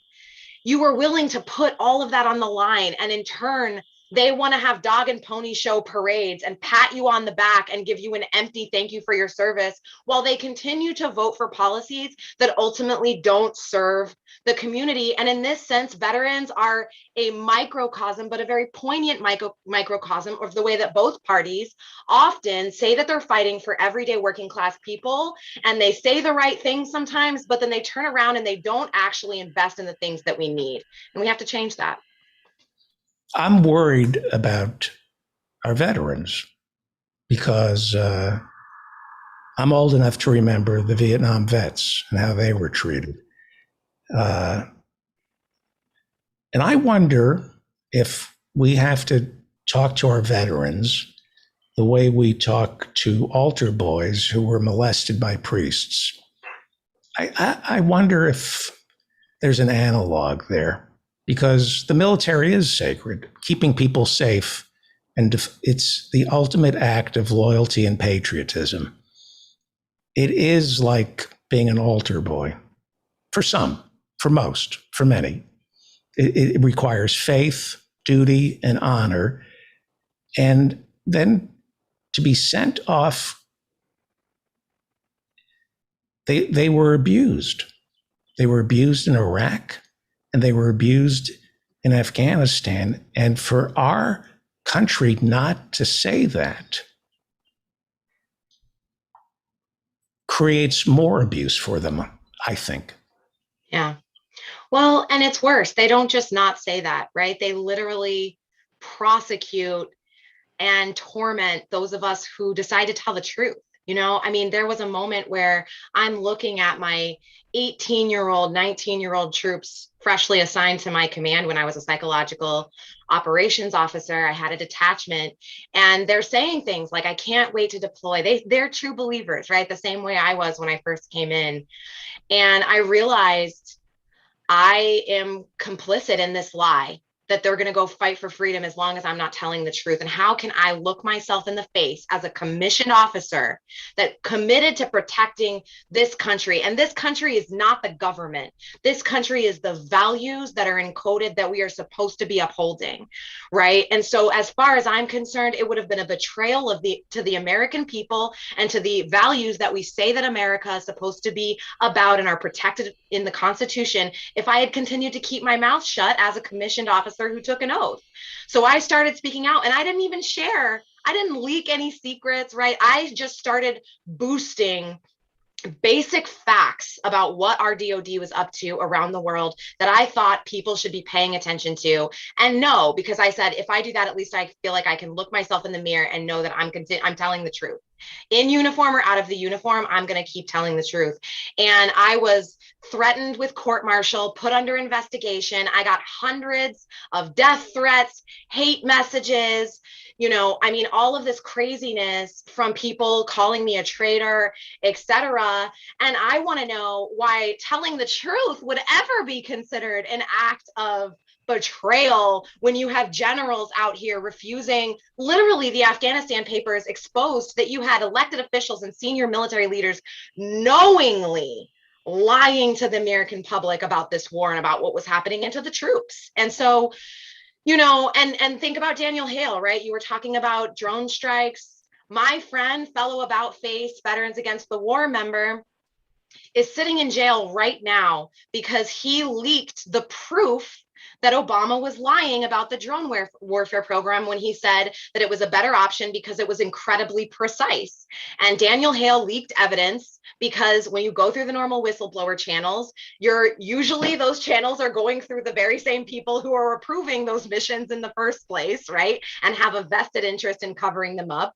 So he leaked them to the press so that the American public would know the truth because he felt that they had a right to know that 9 out of 10 people killed by drone strikes in many of the cases are civilians, are unintended targets. And the Army knows that. The Air Force knows that.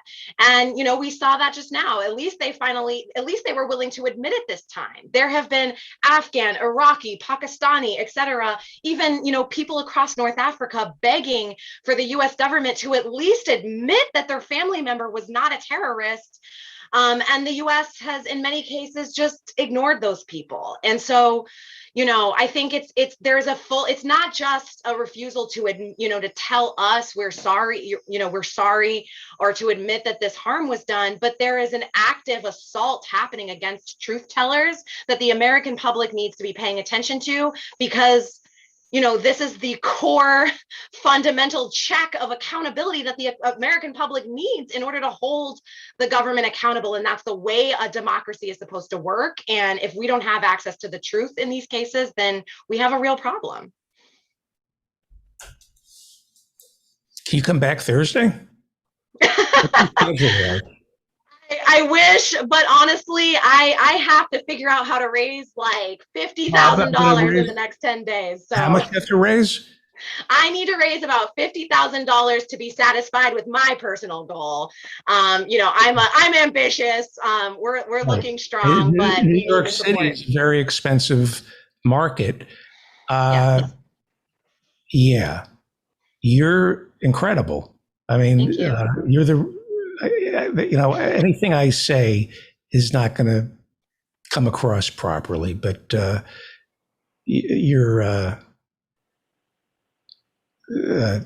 people should go to Down with Tyranny and read your piece. It blew me away when I read it. And how do people donate money to you? Yes, I think someone just dropped the donate link in the chat, but if you're ever looking for it, there's a giant donate here button on our website, which again is Brittany for the People or BrittanyForCongress.org. Either of those works. And you can follow us on social media at BrittB-R-I-T-T 4 Congress. All right, and help us spread the word. Let's try to get you some money. If you will you come back if we raise money for you? Yes, after the end of this quarter. When does the quarter end? It's September 30th is our deadline. So I'm trying to raise that chunk by that time. So that's why, I was like, no, I can't come back soon because I'm on the grind. Well, so here's the deal, because we barely scratched the surface, and I reached out to you because your writing was so brilliant. How do how do you spend $50,000? Well, for me, it's investing in lit. It's investing in tools and, honestly, staff support and things like that so that we can really knock doors. So the difference, a lot of folks are like, oh, well, I'll wait till later. It's early. We don't have time for that with the strategy that we're building in a district like this, because the reason that Nicole Malliotakis won is because there is an energized base here, Trumpist base here, and they registered. He beat Jared Golden, the centrist Democrat. Max Rose, but yes. Max Rose, I'm sorry, right. That's it. Yes, exactly. And I write all about this in my piece. Yes, he is. Yes, he is. Jared Golden was another veteran who turned out to be like Rose. Go ahead, I'm sorry. No, it's okay. But, we like the turnout in the 2018 Democratic primary when Max Rose was elected, which I knocked doors for and all of these things, was like 11% rounding up.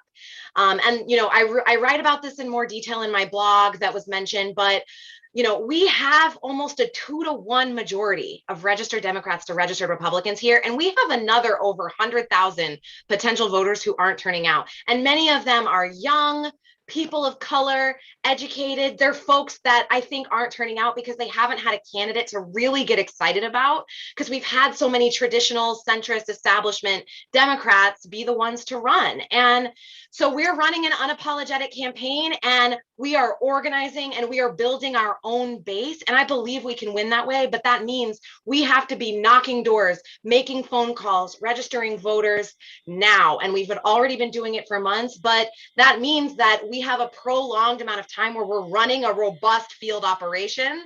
So we need the resources to be able to support the energy that folks are bringing to us, right? And to be able to meet them and convert them into voters and turn them into organizers who are organizing other voters. BrittanyForThePeople.org. We need $50,000 by September 30th. I don't ask my listeners for much.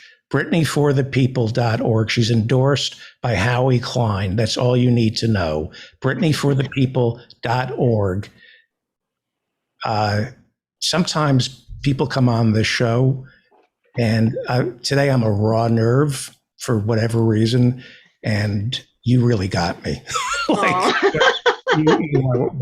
I mean, Howie, are you there? Very much so. Yeah. We have to raise $50,000 for. She got me today. Everybody you bring on the show is fantastic because you're Howie Klein. But for some reason, with just what's been going on in the world, Brittany, I don't know.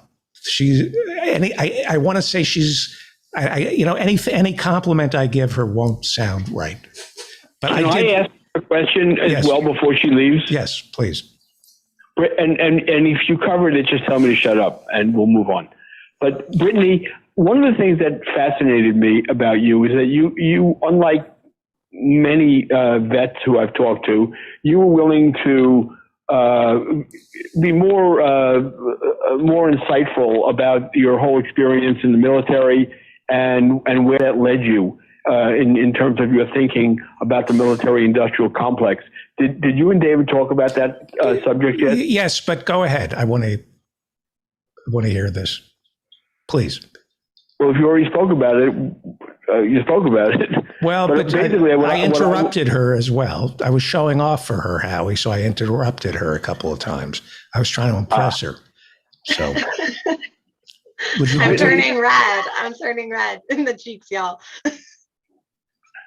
Brittany, can you talk a little bit about how your service in Iraq? It was Iraq, right? No, it was Afghanistan. Afghanistan. Right? Mm-hmm. How your service in Afghanistan changed your thinking about the role of the military in our country? Yeah, well, I did speak about that a little bit already. So what I think I would add is, because I also want to shout out this documentary, is that so many folks, one of the reasons it took me so long is because I had this false narrative about patriotism and how we should relate to vets and the military about the Vietnam War. And we've talked a little bit about, you've brought that up, David, but there's this narrative. The only thing I really knew about the anti-war movement after Vietnam or during Vietnam was that some hippies had spat upon the troops. And that's why we say thank you for your service and show our gratitude now, right? And in hindsight, I'm like, well, there's a lot of blank spots in that. But I think that that's what's taught to a lot of people. And so I didn't start to question it. I had never met an anti-war veteran. I had never heard of that being a thing, let alone a troop. And it was when Colin Kaepernick took a knee, and I watched the flag and veterans and the troops be weaponized against a man who was standing up for the very rights that we claim that someone like me signed up in the military to protect, right? And I saw that and I was like, oh my God, we're never going to get economic or racial justice or gender justice if we allow this kind of weaponization of the flag and militarism against our struggle to actually embody the values that we say we're about as a country. And so that's what led me to jump. I joined the Poor People's Campaign, and because Reverend Barber was talking about Dr. King's interlocking evils of militarism, racism and poverty and the connections between them. And I joined About Face, Veterans Against the War. And I quickly became politicized around this issue. And I watched the documentary Sir No Sir. And if you haven't seen it, I highly recommend it. It follows several of the people who were involved in the active duty resistance to the Vietnam War, as well as veterans. And what is not said enough is that somewhere between 500,000 and 1 million active duty troops and vets were part of that anti-war movement, actively marched, actually put their bodies on the line, or took serious risks in order to be able to, take moral action against something that they felt was immoral. I'm proud to be a part of that lineage. That inspired me to take the risks and actions that I took, which were minimal compared to so many, and many other members of About Face and beyond. And so, if you're hungry to learn more about that, that's a documentary I really recommend. But it just became so clear to me through that experience that these issues are so connected. And, I think we have members in Congress who are speaking to, from different points of intersection, but we haven't had a post 9/11 vet come and be loud and unapologetic about saying that our current policy is hurting the troops, it's hurting vets, it's hurting the people who live here in the United States, and it's hurting people around the world. And we need not just to nibble around the edges, we need real transformation and reparations for the harm that's been done. Howie, you know what? I read her piece for you in Down with Tyranny, and I reached out. Her writing is just, amazing. She's the first candidate I've ever had on this show who said, I need to raise $50,000 by September 30th. Nobody has ever been that upfront and honest and spoke the truth and said, this is what I need. This is what it's about. Nobody has ever been that upfront and honest. Well, it's good that you're giving people her the page on ActBlue that they can go to donate. So should they go to BrittanyForThePeople.org or where should they go to donate? Either one is good. There's a donate. The donate links there are great. They take you directly to our ActBlue. If there's, you can also go on our website and it links you to the same. It'll just take you to the same ActBlue form. So either one's great. I would love to see you in Washington, D.C. You're in a whole other league than what gets passed off for celebrity on the left. You're in a whole other. This is incredible. I'm going to let you go. Thank you. Hopefully, somebody listening is going to send you $50,000. Right. That wouldn't be legal. Oh, wouldn't be it legal. wouldn't be legal. No, the max an individual can give is $2,900. If their spouse can also give $2,900, right? So it's by the individual, and you can double max and give the full, 2 max donations because that's for the primary. So if you want to give your general max now as well, that allows us to get our numbers up, and we're legally, we put that in a separate spot where we can't spend it until after the primary. But I think we're going to win. So, and I think regardless, we're building the kind of campaign that is worth the investment. When you run just based on what's currently possible, you don't get anywhere, right? We're just on this hamster wheel of dealing with these disappointments of candidates, right? And this kind of campaign is the kind of campaign that is putting in the work to transform the landscape. And I think we're going to win. But even if we lose, that's going to set it up so that the next person has an even better shot. And, I think that's how we actually get to where we need to go. And that's the kind of work that we have to be investing in. So what's the most you can give in this quarter? 28? 29. You can give double 29. Okay.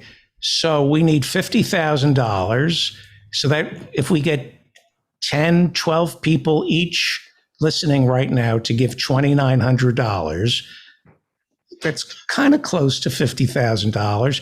I have to believe, David, that's a lot to ask for. I think. I mean, your listeners better than I do, but maybe a smaller amount would make more sense to them. Like, you know what I was thinking? Maybe if you and I were the examples right now, and you gave 500 and I gave 500, that would be 1,000, and then she would only need to do 4,900 instead of 49,000 instead of 50,000. Okay. Well said. I'm going to let Brittany go, and I'll make a pitch behind your back. Thank you. Okay. If you can draw a connection between money raised from the show, will you come back? Yes, I mean, I will. I'm happy to come back regardless. But yes, of course I will. Someone already donated $100. I noticed. Nice. That's awesome. And it adds up. Every amount, even if you can't do a larger amount like that, every amount really does add up quickly because we have to go for volume. And the last thing I'll say, because, there's always going to be skeptics who are like, does she have any chance though? That's totally normal. Conventional wisdom would say I don't. I wrote a whole blog piece on why I believe that I do and that we do, that you should check out. So I'll spare you the details. But let me tell you one last thing that I think says a lot about the momentum we already have. We've raised over $250,000 in grassroots contributions cycle to date so far. And we had, I believe, less than 10 total people who gave over $1,000. That's how much just grassroots energy that we've been getting. $25 here and $5 there and $250 there that has added up to over $250,000. And over the course of this, we're going to have to raise over $2 million. This was one of the most expensive races in the country last cycle. And we're up to the task, but it's going to take all of us. New York City, $250,000 gets you half a slice of pizza in New York City. Thank you, Brittany, for Thank you so much. Okay, Howie. Thank you, Brittany. Yes. Howie Klein joins us, and Brittany for the people. So there has to be some listeners out there. Like, we're on so many different platforms. I have to assume there are some baby boomers listening who have $2,000 lying around. Some of my listeners have to have done well when the pandemic started. Some of my listeners have to have done well off the war. So give her $2,000. If you have money, make the big donation. Make a big donation, because this planet and this democracy, it's not going to be around much longer. This may be your last chance. And I hope that someone does, David. I really do. It would be amazing if they do. And people can also go to downwithtyranny.com, which is my blog, downwithtyranny.com. And there they'll see something that says about. And if you hit on about, you get an opportunity to donate. So you can donate directly to Brittany's campaign. And I'd love to see someone donate $2,000. And if someone does donate $2,000 based on that eloquent spiel that David just gave you, I will personally send that person a wonderful, beautiful work of art that's relevant to this campaign. So. And that will just be like a thank you gift. And if 2 people donate or 3 people donate, I will send 2 or 3 of those as well. So David and I didn't plan this. This wasn't something that we thought we would do, but it's something that I was just inspired to come up with. So what was the amount, David, that you're asking? $2,000. I think. Can we lower that to 1,000? No. So, okay. All right, 1,000. Right. Let's go to 2,000. So you're going to have to, so the way I'm going to know that you donated it is go to downwithtyranny.com, hit the little thing on the top that says about, and then you'll have an opportunity to donate. Donate $2,000 and you get David's thanks and my present. And next week we'll figure out some way I can, but yes, you'll donate a piece of art. How did you find this person? Here's the thing. I knew I was having you on the show. I go to Down with Tyranny about 3 times a week to check in. And I'm reading what she wrote. And it was a perfect analysis of what's going on in Staten Island, why the tried and true Democrats always fail in Staten Island, and what is needed. And the writing was how brilliant. You see, I was afraid to compliment her because, it would be like, I felt I was like talking to Obama. Like, you know, when I talk to candidates, we speak on the phone for hours sometimes, or, you know, maybe not hours in one shot, but an hour one day, an hour another day, an hour another day. And I get to know them, and I get to know what would work best. And one of the things I always tell the candidates is that our readers, the readers of Down with Tyranny, they want to hear the authentic voice of the candidate. They don't want to hear a press release. They don't want to hear a website. They want to feel that they know what the candidate is all about. And it's got to be an authentic voice. Otherwise, no one's going to be interested. And she definitely took that to heart. We also talked about several issues while we were trying to figure out what would be best for her to write about. And then we decided not to go with the thing that so many candidates do all the time. So we didn't talk about the Green New Deal, which she supports. We didn't talk about Medicare for All, which she supports. But we talked about something unique to Staten Island that I thought would interest people. And I know it interested at least you. Yeah. And that was, you know, by the way, it's not just Staten Island. About over a third of the district is in South Brooklyn, including where I grew up, which makes me always very, very interested in what goes on in that district. The other thing that I've been watching very closely is the guy who, there was a blue dog named Max Rose. I don't know if you discussed that at all. Yeah, I confused him with our friend Jared Golden. But very similar. Yes. Yeah. And Max Rose is the blue dog, and he hasn't declared he's going to run yet, but he's probably going to run. He's raising money, so he's going to run. He's calling people and telling them, that he's going to run. So he probably will. And, you know, I thought, oh my God, this cycle, someone's just got to break this cycle of, you know, you get a conservative Democrat who gets replaced by a conservative Republican. Eventually the conservative Republican gets caught with a second family or stealing money or murdering people, and they retire or go to jail, and then you get another conservative Democrat, and that's the cycle that needs to be broken. And Brittany thinks she's got the way, and I think she's got the way to break that cycle, which is different. No one has ever tried it before. A Democrat who really speaks to working people and on their issues and doesn't try to be a Republican-like candidate. She's not trying to win over conservative voters. I mean, some of them may vote for her. That's not her purpose. Her purpose is to turn out more working-class voters and to enthuse Democrats and get them to come out and vote for her. That's what she's trying to do. The person who she's running against, Nicole Malliotakis, is just a garden variety Republican, just absolutely awful and way to the right of this district. I mean, this is not some crazy right-wing district. This is a district that Obama won, as a matter of fact, in 2008.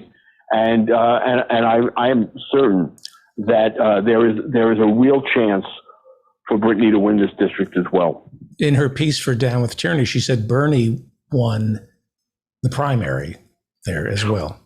Well, he won parts of the district. Remember, he was running against Hillary, who was very well known. She had been the senator from New York. But Bernie, or was she talking about 2020? In any case, Bernie won big swaths in both Brooklyn and in Staten Island. And, people thought, well, how's that possible? But of course that's possible because they're not conventional status quo candidates. And when I say they, I mean both Brittany and Bernie. Neither of them is a conventional status quo candidate. And that's what people don't want.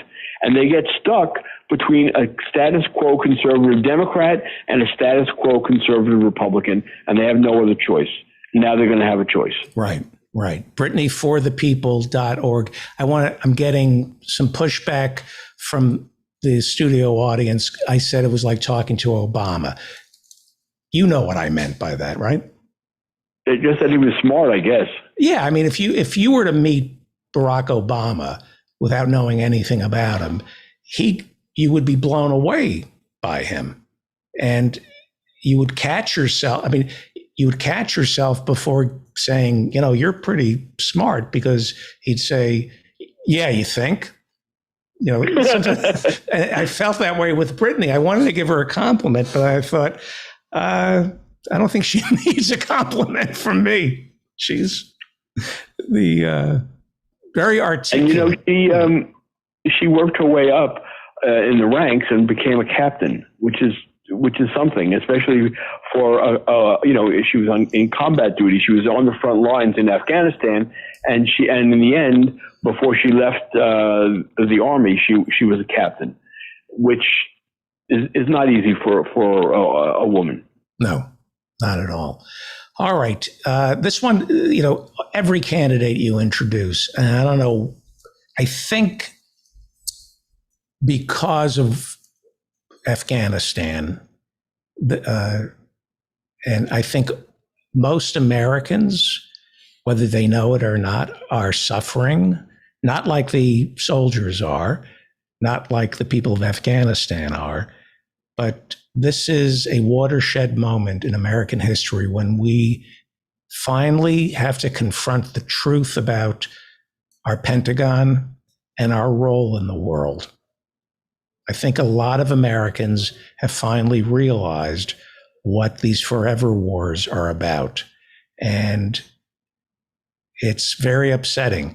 And it's especially... Do you really feel that way, David? I mean, I'm curious. You think that more people are realizing that now than realized it, towards the end of the Vietnam War, when not enough people realized it?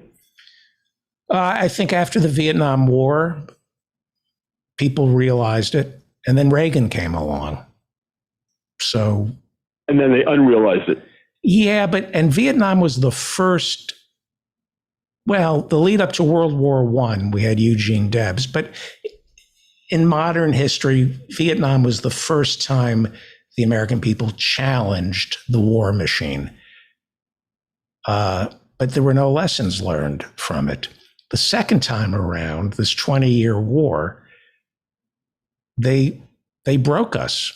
This war broke the country in every way, financially, spiritually, morally. This country is broken from this 20-year war. And most people they internalize this trauma and don't recognize it, but I think it's underneath the surface that something they believed in was a lie, and whether or not they know that why they're feeling this way, but they're feeling it. They may not know why they're feeling it, but this country is feeling it. The pullout from Afghanistan, it's a trauma. Yeah. Well, usually when a country occupies another country and then they get defeated and they have to leave, it's always a trauma. I happen to think that Biden handled this way better than it's been handled in the past. Americans don't understand that, but because they don't know history. Look and see the way the British left Afghanistan. Or the way we left Saigon, dumping all those helicopters into the ocean.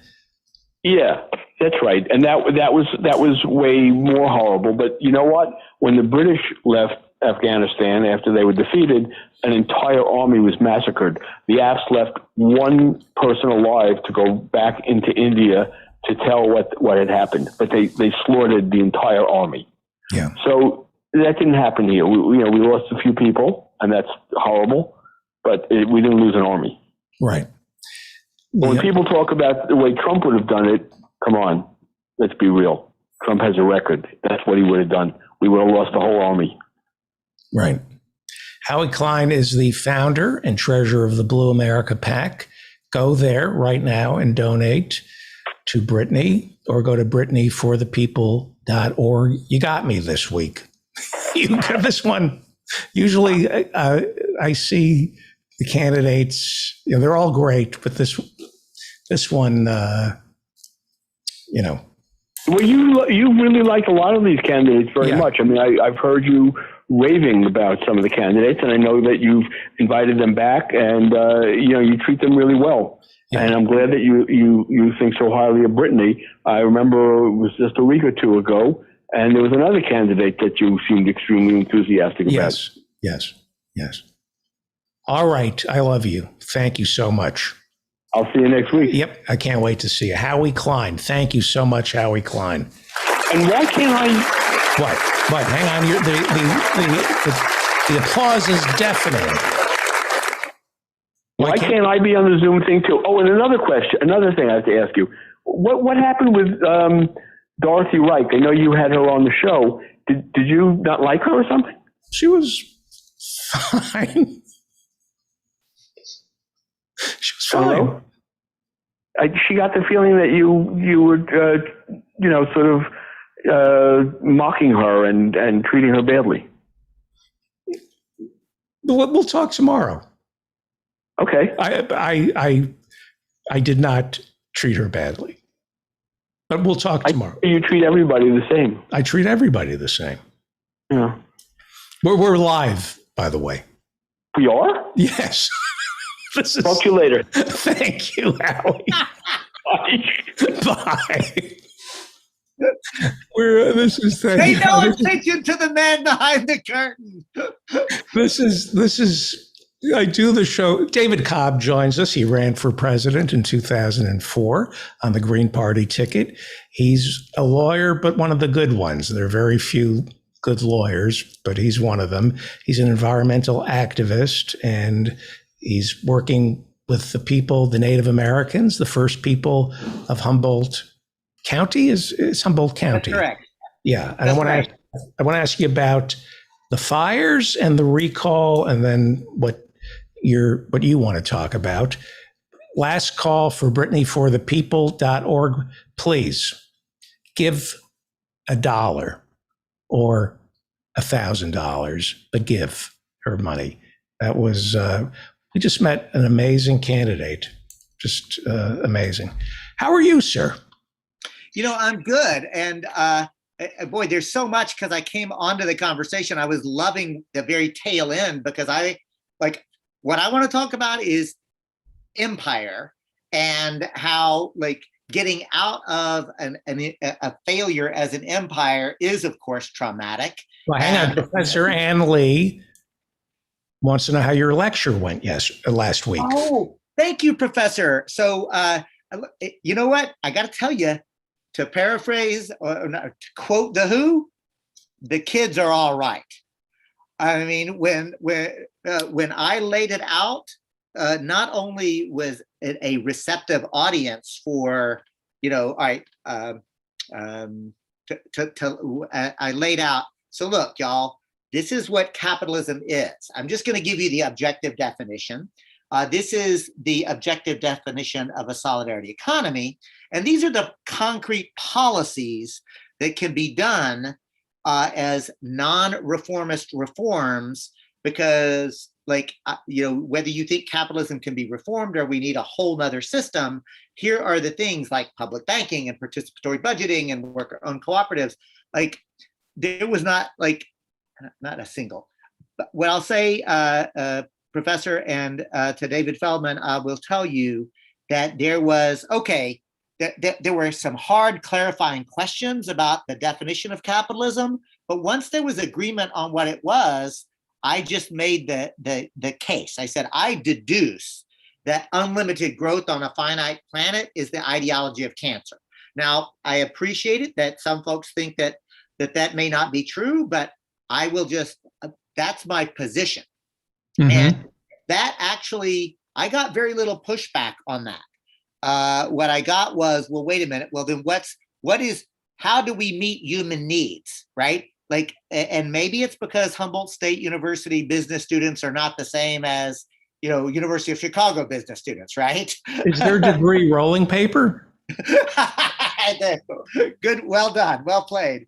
But the point is that it was the lecture went really well as we laid it out, and then the questions were not like efforts to undermine me, but they were really intellectually inquisitive questions about, well, wait a minute, what's the public banking? You say democratizing finance. Concretely, what does that mean? Where do the profits go? What's the incentive to be able to do it? I mean, these were people who were really thinking in a in a systems approach. I was very impressed by those students and promised the professor that I would come back again. So it went really well. And thank you, Professor Ann Lee, for asking that question.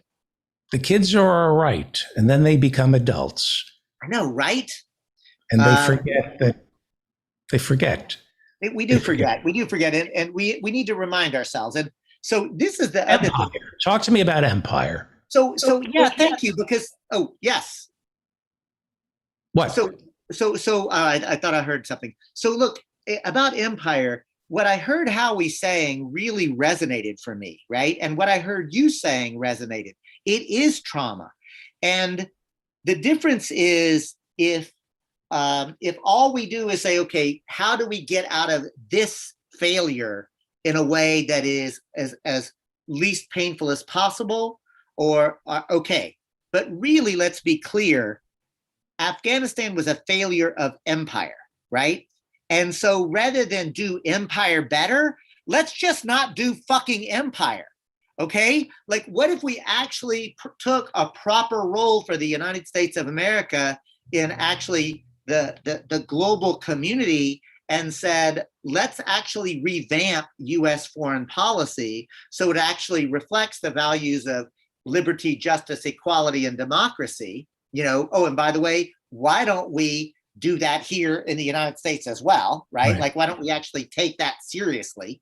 So what I'm getting at, David, is that I think that there is a real opportunity to come to terms with what the United States foreign policy has been, and it is empire. But here's something important. The modern empire is not the traditional empire. It's not the empire of going out, taking over other land and managing it.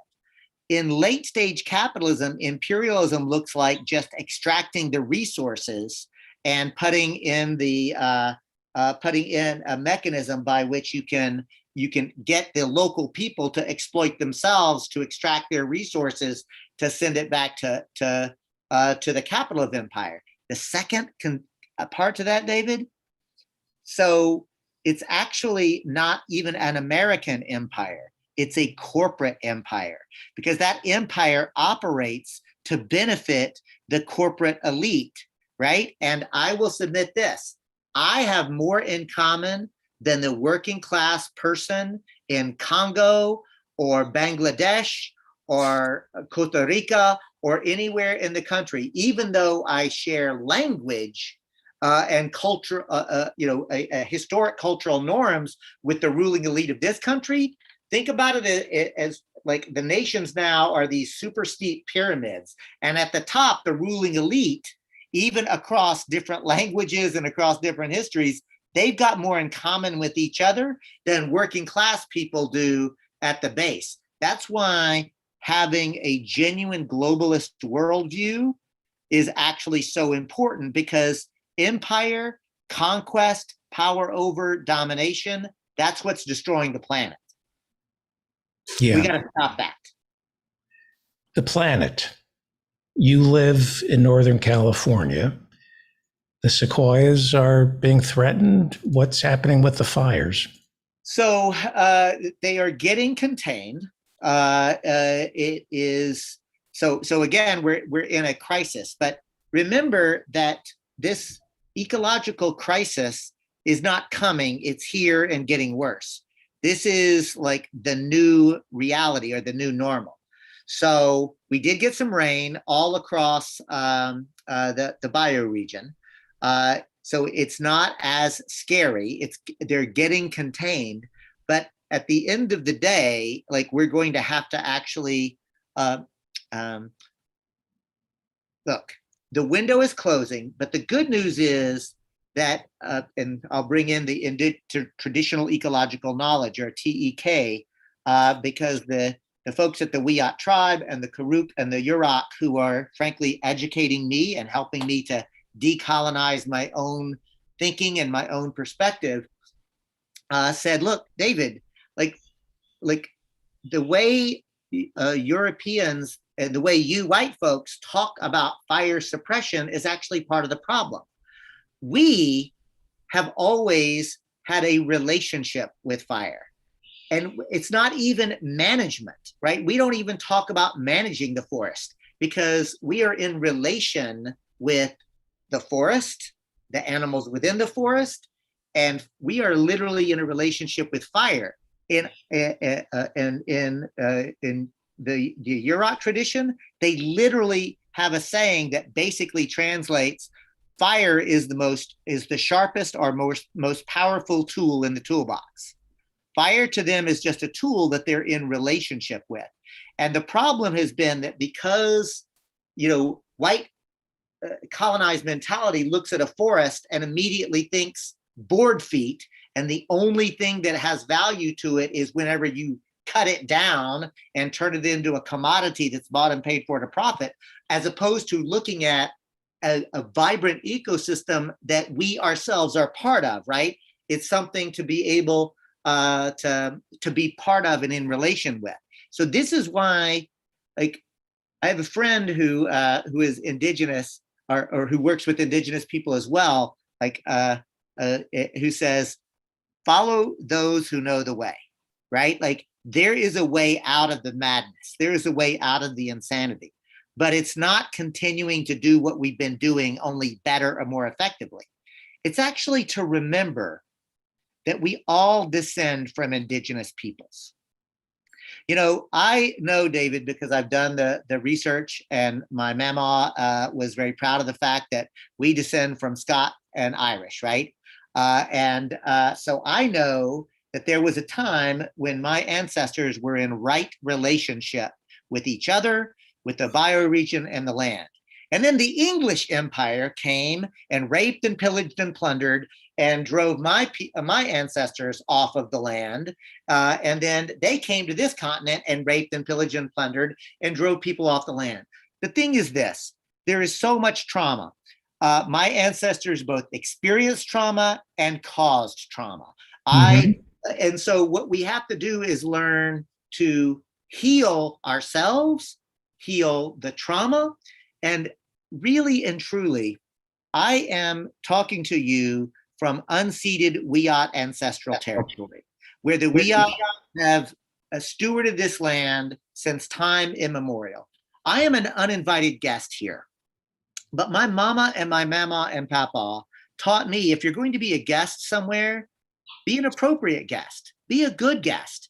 So I can't go back to Scotland and Ireland. There's not like, I can't just leave Humboldt. This is my home. But I need to learn how to be an appropriate guest. And I need to learn from the Wiyot people about how to be in right relationship with them and the bay and the forests and the river and waterways. And that's not to romanticize it. It is to say there is a worldview that my ancestors once knew too, and I need to decolonize my own mind and then find the right way to do my work on this planet to be a healing force. When you look at somebody like Senator Joe Manchin, there was a piece in the New York Times yesterday.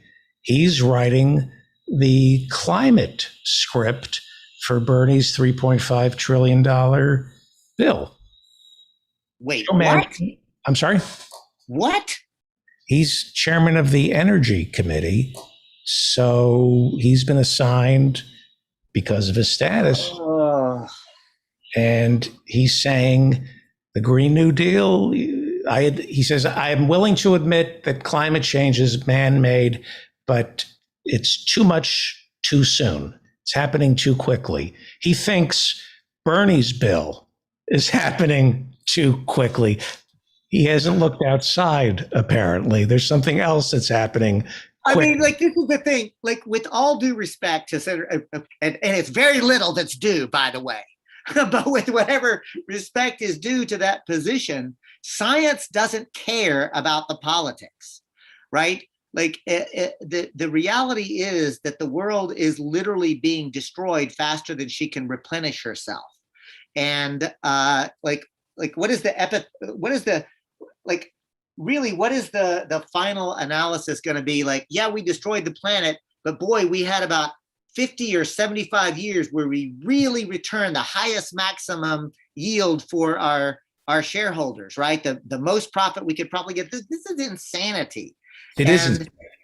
And the fact that Senator Manchin is supposed to like this is really depressing, because I thought that like the 3.5 trillion was an opportunity to actually shift, but not with Joe Manchin, if he's actually going to be the spokesperson for the energy part. That's disappointing. It's disappointing because we really don't have much time. Correct. And as you're reading about Joe Manchin, who earns more than $500,000 in dividends from some coal company he owns, it's murderous.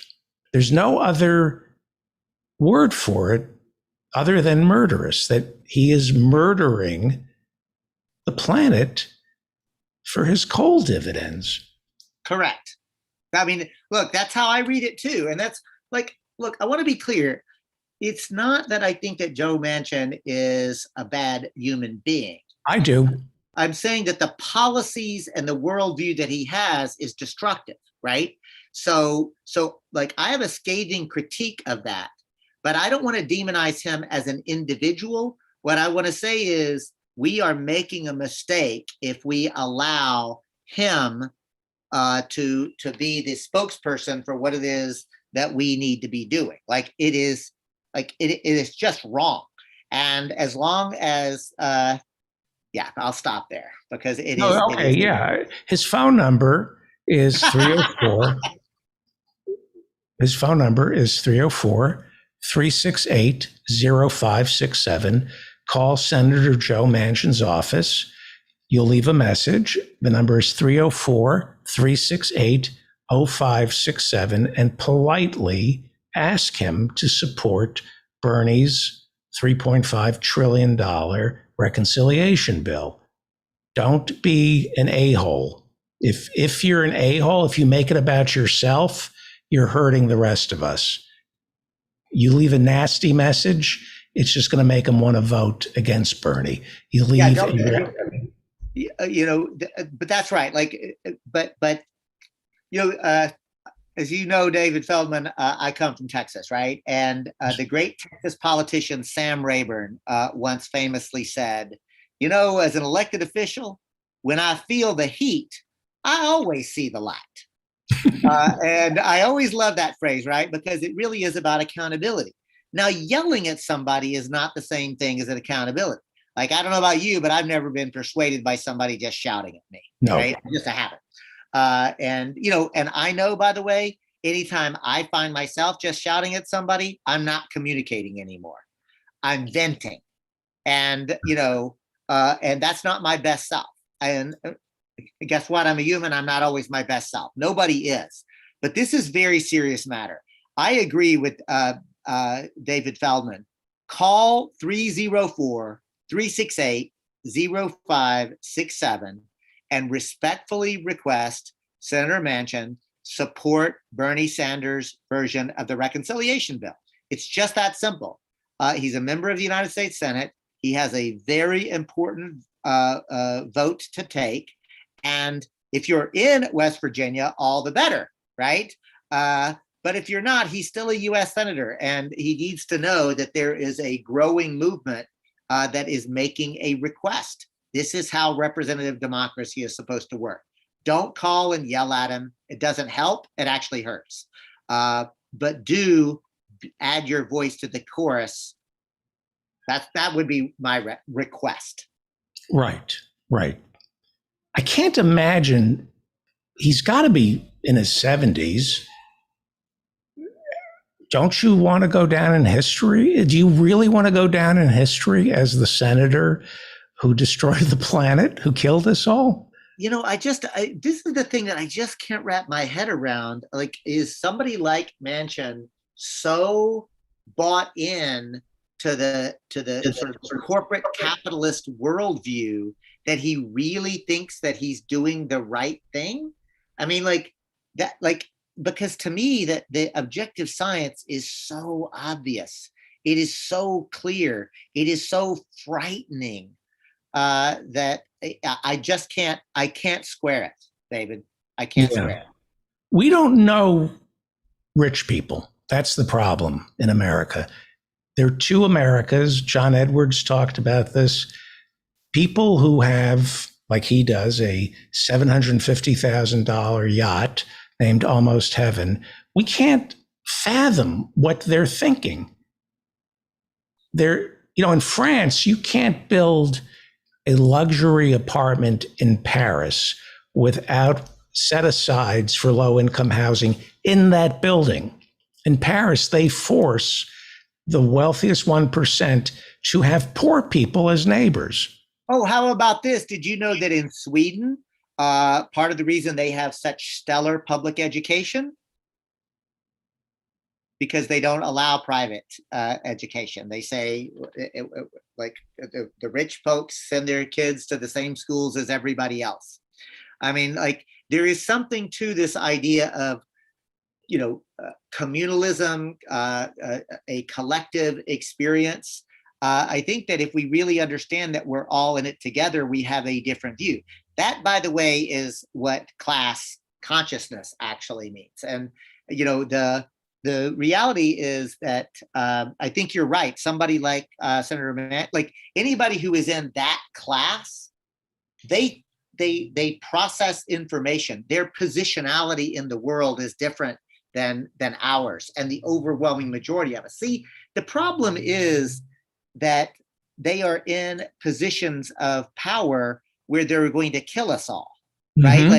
Like that's the problem. Like if it was just that they were like greedy, selfish, like little children, and they were like, I honestly, on my best days, I feel sorry for them because they're not actually connected to other humans and to creation itself. And they're ignorant. I was watching the Elizabeth Holmes, I think that's her name, the Theranos woman, the documentary on HBO. If you haven't seen it, the trial is going on right now, fraud. She convinced all of Silicon Valley that she could make this thing called Edison, where from a drop of blood, she could test 200 signs of illness. She could tell you 200, tests for heart disease from just a drop of blood. She raised countless billions. The takeaway from the documentary is when you get to a certain level of privilege, it makes you stupid. George Shultz, remember George Shultz, Secretary of State under Nixon, and Rand Bechtel, he signed on to the board of directors. The war criminal Henry Kissinger, who unfortunately is still alive, he vouched for this. Mad Dog Mattis, our Pentagon, before he went back to run the Pentagon under Trump, he was on the board of directors, and they would make speeches praising the technology behind Edison. And there was no technology. They were taken by her. We like to think that somebody like Joe Manchin is smart because he's wealthy and he's a senator and he wins. He's not smart. He's not. And his stupidity is getting us killed. Well, I can't help but to see that Dr. Fraud has joined us. Let's bring somebody who is maybe capable of helping us understand this, especially since I've run into her time in the past. Let's get a three-way conversation going on. What about it, Dr. Fraud? Is Feldman right? I think his cupidity will get us killed. He's in bed with the fossil fuel companies, and that's all he can see, more for him. He's like his daughter with the EpiPen, raising the price so that people can't afford it and she can make more money. He's inured to the suffering around him because he's making money, and he feels he's winning in the American game because he's making money. And yes, he's stupid because that's a monovision, stupid, but he's shrewd in what he's doing and he's making money. And that's what counts for him. And that's what capitalism does. It makes the idea of making more for yourself the goal in life. And those people who have more, then they get ambassadorships, they get appointed to positions of authority in our government just because they're rich, rather than being disqualified on that basis because they're profiteers. It's a whole capitalist mindset that has to change.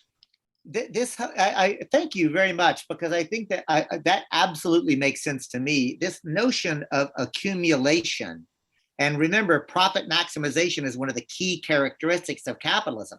Yes. I just want to point out, if these like wealthy, powerful people who are hoarding wealth, power, and decision making, right? Like they're hoarding it.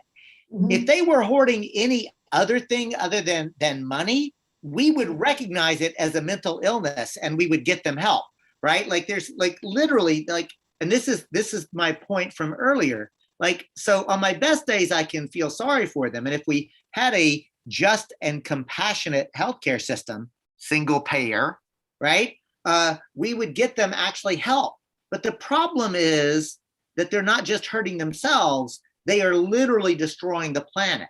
That's the reason why I believe that we're going to have to create a new economic system so we stop incentivizing this destruction. We stop incentivizing this bad behavior. That's right. And, you know, Marx said when he was in the company of people who were capitalists, he said, accumulate, accumulate, accumulate. That is Moses and your prophets. Well said.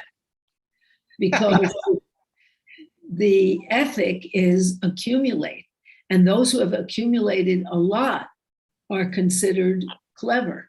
Look at Trump. He's obviously an idiot. However, he's rich. And however you got rich, it doesn't matter. Because in a capitalist system, those who have accumulated the most are considered worthy of ruling the nation. And no one, we don't have a socialist or communist voice out there saying, no, they're predators. They should be disqualified. They're living off the labor of other people. And that's dishonest, and they should be disqualified from the get-go. But that the rich and famous are eulogized everywhere in this capitalist culture, except on the David Feldman show. Hey, listen, so I appreciate that you made a quote. So I'm going to give another quote, and I'll ask both David Feldman and Dr. Freud to guess who, and I won't do it with the precision that Dr. Freud did, but I will tell you it is a pretty close paraphrase, and it goes like this. Never does the merchant class gather together, even for mirth and merriment, but the topic of conversation becomes a conspiracy against the working classes, end quote. Wow. Well, somebody in the chat, Professor John, got it right away. It's Adam Smith, y'all. Like, I think it's really important that this idea of the quote free market is actually a myth. Markets are created by policy. Government policy actually has to create this. So like the reality is that just as it's constructed, it can be deconstructed and constructed in different ways. Okay. There are right now very clear policies that can be done even within the dictates of capitalism to undermine it. That's why, Dr. Freud, I know that you're speaking to the sovereign money folks. Have you already done that, or that's coming up? I did that already. So I want to hear how that went, because public banking is one of those things that I've been advocating as like, is it the complete solution to the finance problem? No, but it is a step in the right direction. It is. Look what they did in Iceland when the last crash, where they jailed the banksters who were really flagrant, where they nationalized the other banks, and where it's a democracy, so they voted if they wanted austerity or not. They said no. And so they did without some of the imported goods, and people retained their jobs. And it was a democracy. They decided. It's, and they put the banksters in jail and nationalized the other banks. Nothing. And turned it over to women. Yes, in part, but not because they were women, but because they were qualified, honest leaders. It's there is no one thing that's ever the solution. But what there is the change of the culture, the change of the economy, the change of the financial and emotional incentives, the change of the culture. It's all there, and it all shapes each other. And in capitalism, that's what we're stuck with.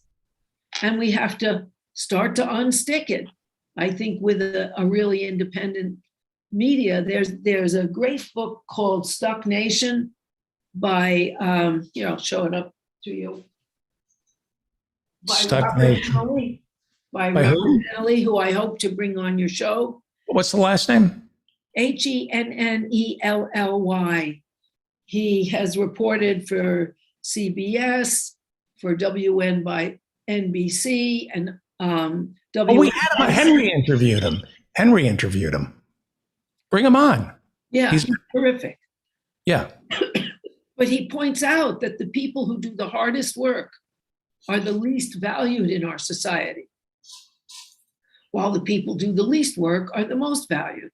So, for example, the emergency medical services, they get paid less than firefighters, they get paid less than everybody, and they're the ones on the front line. And that's so down the line. And that if we're gonna, they let it out, essential work is essential to life.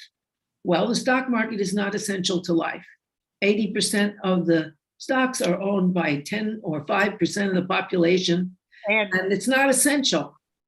And now we're in late stage finance capitalism. It's worth pointing out, right? Like it's not even tethered to the real world anymore, right? No. Like finance capitalism run amok.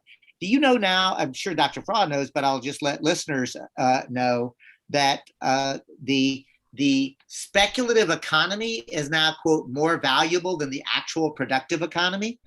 Like this is insanity. Like this, like we are in end game here. And that's why, look, part of the reason that I prioritize coming onto this program, David, look, you're funny, you're witty. I enjoyed the conversation, but I actually come onto this conversation because this is one of the few places where there is a pretty, broad audience to actually engage people like candidly about actually what's happening and try to sharpen, like, well, so what should we do, right? Like, and obviously we don't always agree. That's okay. We don't have to always agree. But if there's not a place for genuine discourse and to actually think, well, what is the plan then? Yeah. So all I'm saying is I agree with Dr. Fraud. I'm grateful for the opportunity to imagine this. And I'm curious, Dr. Fraud, what you thought about the folks at the Sovereign Money, the Alliance for Just Money. Like, what was their analysis? Their analysis is that banking is the central villain, and if you change that, everything will change. I don't believe that. I believe everything in a culture shapes everything else, and there is no one change, because you can enter into this discourse of change anywhere. Richard Pryor entered into that discourse through sex and was very radical. You could also enter through gender or through the economy, but everything shapes everything else. And so you can't just decide to change the bank and everything will change. The reason it worked out in Iceland is it's a socialist society and it's a democracy. So people got to vote whether they wanted austerity or not, and whether they thought those banksters should be put in jail, and they were. But it's everything. It's the culture, it's the economy, it's the socialist parties there, it's the Communist Party, it's the whole ball of wax. And so you can't say that there's any one gimmick. You pull that thread, the whole thing falls apart. That may be true with the sweater. You unravel it, the whole thing comes apart, but not with human society. It's too complicated. I agree. And I think I'm so glad that you brought up Iceland, because it's also worth pointing out they're a little less than 400,000 people. So it's a question of scale, right? How many? I think it's a little less than 400,000 is the entire population of Iceland. And again, why is Vermont such a unique place? Population of about 700,000 in the state, right? Like there's something that tells me that somewhere about 1 million may be the end at which you can actually have a functioning quote state. And I don't mean just. I don't think so. Look at New Zealand with Jacinda Ardern. They have 9 million people. That's as much as New York City. Thank you. I stand corrected. This is I absolutely structures and systems. This is what I mean. So I was right. Dr. Fraud was wrong. Like my instinct around scale, I think there's something to it, but I was being too bold about it. That's right. That's the same with Portugal, which has millions and millions of people. You have to have mechanisms in place for people to choose, for people to decide, for the economy to be responsive, for the culture to be responsive. Ardern could say to her people, look, we're all in this together. When they had something like 9 deaths, we have to close everything down. If you're coming back to New Zealand, you have to quarantine for 14 days because we're in it together and we'll solve it together. And they did. But that's because she's the Socialist Labor Party, so it's economically egalitarian. For the indigenous people there, she now teaches Maori in the schools and has that. For feminists, she's got that whole different scale where she looked at all the skills that poorly paid people have in doing nursing home care and child care and after school care and all those very badly paid caring professions. She compared them to other professions that were well paid, and all those people got a 30.5% increase. Things like social work and childcare. And she's the Socialist Labor Party. In terms of gender, she changed their lives. She is the president of New Zealand. Her guy takes care of their baby. They're not married, and anyone asks her about it, she says, that's not your business. And they have a child together, and he's the one who stays home and takes care of the child when the child is not in childcare. Okay. So there's gender, there's the economy, there's the culture, there's the evaluation of labor differently, and they're all working together. And it's a society of about 9 million people. So, and Portugal's even bigger. So it's possible. And of course it's decentralized. You don't have to have central power because you have a large country. So this is the king, it really is about systems and what is incentivized, and that there should be some things that are just not allowed. I would argue that the profit motive has no place in healthcare. The profit motive has no place in there are some things that are just too darned important for social well-being to allow them to be privatized. That's right. All the basics like housing, shelter, food, water, transportation, all those things, education, healthcare, those all should be socialized. Things like luxury cheese, okay, have that in the profit sector, fine. But the basics have to be guaranteed. And in this society, we have the money to do it. It's just skewed. And AOC wore that dress, Tax the Rich. She got a lot of crap for it because it cost $12,000, although she got millions of dollars worth of publicity for that. But we're getting to the point where we're going to need money as a society, and we know who has it. So let's go. I'm with you. And one of the things that I've learned is I'm anti-capitalism. I'm not anti-capital. We need capital to do the things that we need to do. And I am so enthralled by the clarity, Dr. Fraud, of how you sort of lay this out. I got to admit, y'all, I'm having a real political intellectual crush on you. The clarity with which you're able to just lay this out. There's a reason why people. By the way, take a number.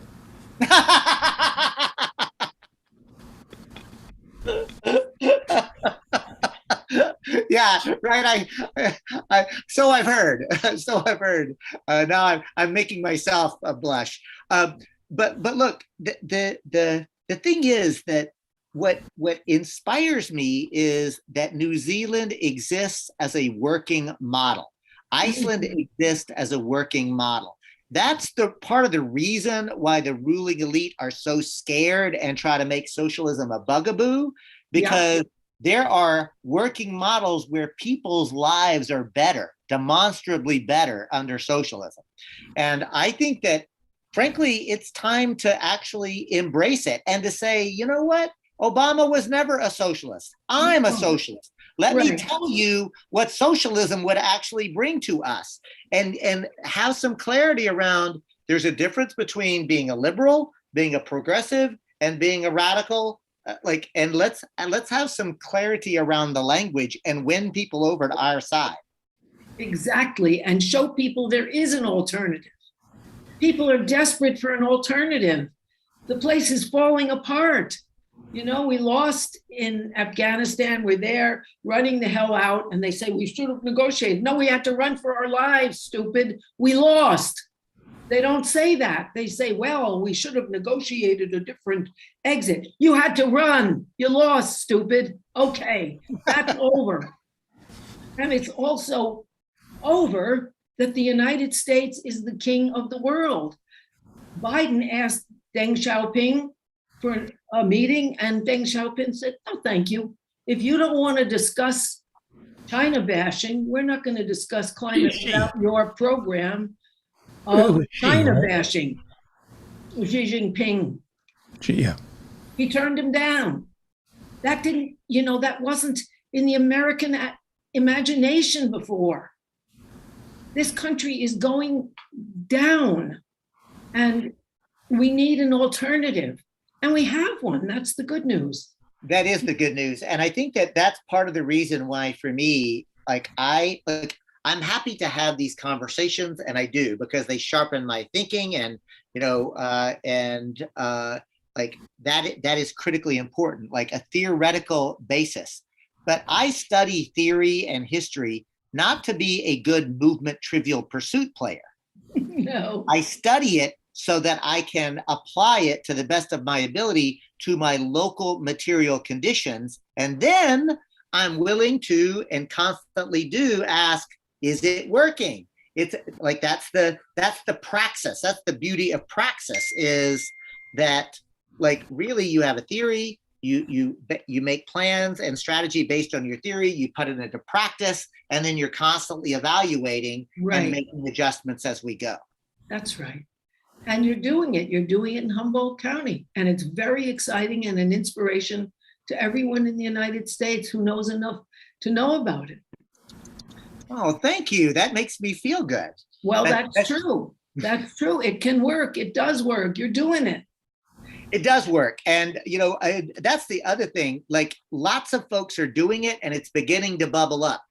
Cooperation Jackson, in the heart of the Neo-Confederacy, something amazing is happening, right? Jackson, Mississippi. Yeah. Jackson, Mississippi, right? But wait, there's more. I can tell you about community movement builders in Atlanta, Georgia. I can tell you about building fearless futures in Vermont. I can tell you about in New York City, actually, as you well know, like the cooperative movement and the co-op culture is exploding in that city. It is. And, even in Calcutta, the most successful, biggest co-op is the Usha Sex Workers Co-op of Calcutta, that produces their own birth control, that has their own bank, because the bankers who fucked them during the day wouldn't give them a loan later on. So they have their own banks, they have their own everything. There are like 17 different and that's 20,000 people that are in that co-op. It's amazing, but we don't read about it. And if we did, we'd be inspired. That's why we don't read about it.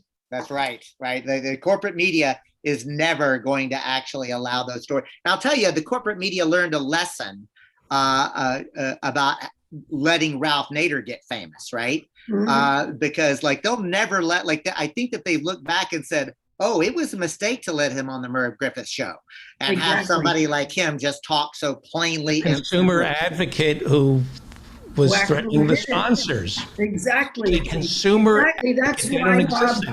That's why Bob Hennelly was asked to leave CBS, because he offended one of their big advertisers, and to leave WNYC because he offended a big sponsor, because they don't want that. They don't want straight talk. Look, they asked Rick Wolf to write an op-ed for the New York Times, but then they wouldn't publish it. Okay. Wow.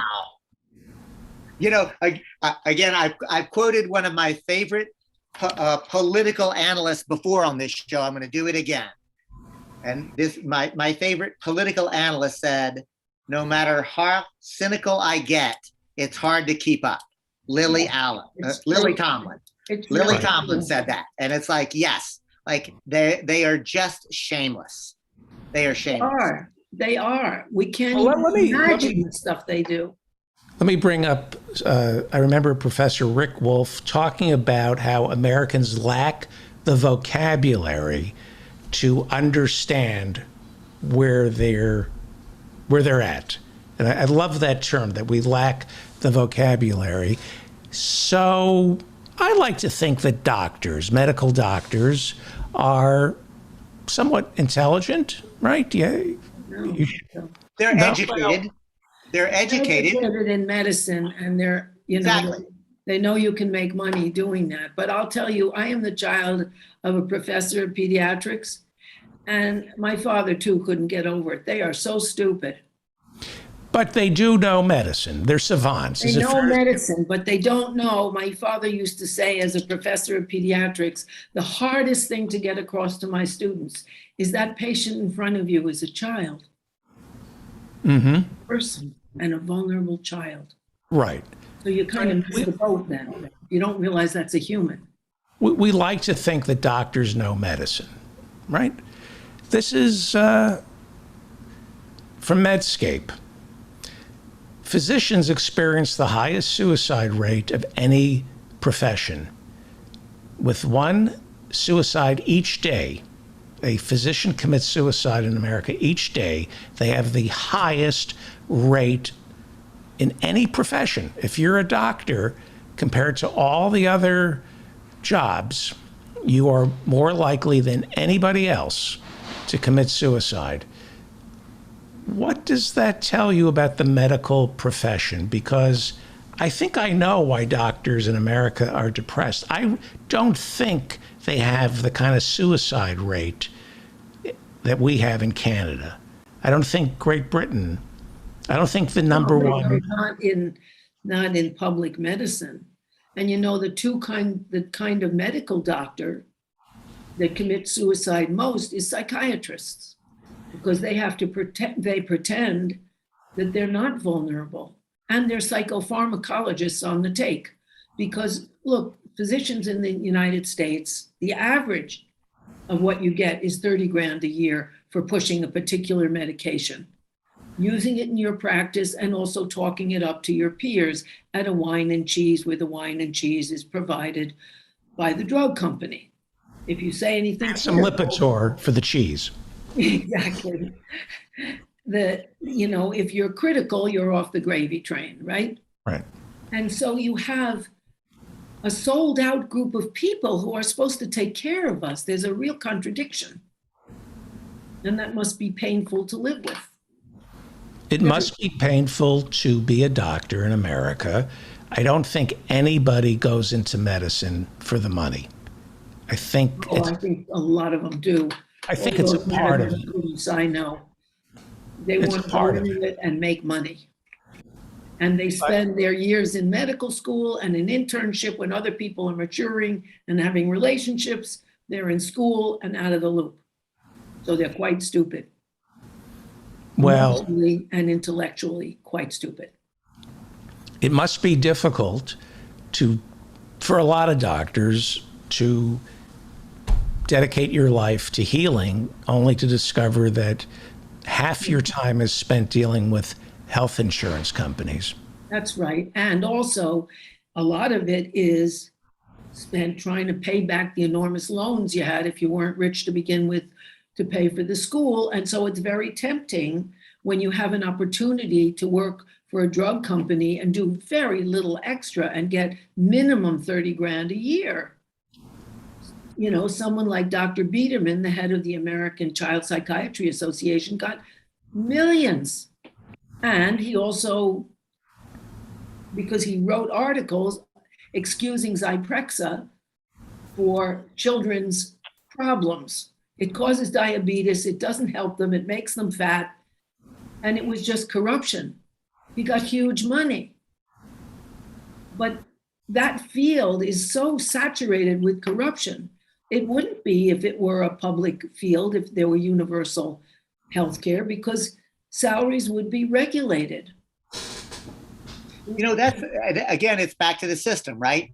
When folks say that the US healthcare system is broken, I like to correct them and say, it's not broken. It's working exactly as it's designed to operate. It's treating healthcare as a commodity to be bought and paid for at a profit. Now, if we start from the premise that healthcare is a fundamental human right, then we can say, well, this system is terrible because it does not actually do that. But that's the problem. We don't look at healthcare.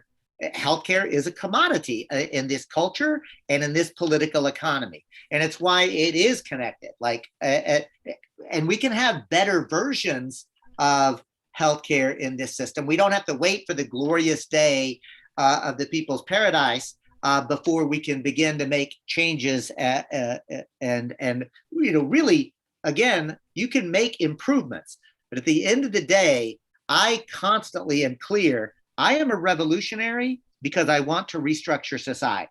Now, I'm a peaceful revolutionary. I don't believe in taking up arms to try to overthrow the state. So for the FBI folks who are you're not keeping an eye on Feldman, like, I want to be clear, I'm not calling for armed insurrection. I am calling, though, for the peaceful restructuring of the political economy of the United States of America. And Dr. Fraud, one of the reasons I do that for two reasons. One, because it's true. I am a revolutionary. I believe that we have to restructure society. The second reason I do it on shows like this is because I'm trying to normalize that conversation. I'm trying to give other people permission to imagine that we have the ability to restructure society and the responsibility. The way all these other people did. Look, they have public medical care in France, in England, in Germany, in Sweden, and all those countries. And look, what you have here is a market-driven healthcare system. And so it operates, there's four big monopolies that work on it, oligopolies really, which are the hospitals, the American Medical Association and the doctors, the pharmaceutical companies, and the insurance companies. And they interweave to create a market-driven system that deprives people of quality health care. And so that those structures have to be public. You cannot allow for oligopolistic systems to take care of our bodies, because they're not interested in that.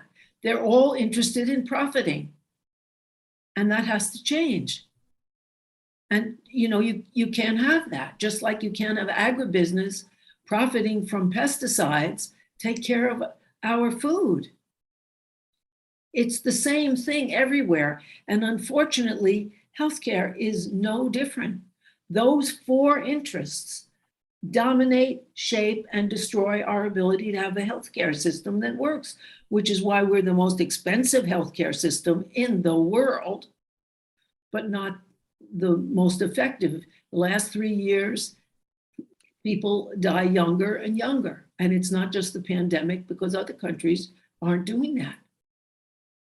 It's the healthcare system, and it's also the sense of hope that people have here, which is— These are facts that the American people are not privy to. They experience it anecdotally, and so they succumb to anti-vaxxers. They succumb to conspiracy theories. That's right. Because the corporate media, it's a cliche, the corporate media has a stranglehold on the truth, people know something's up.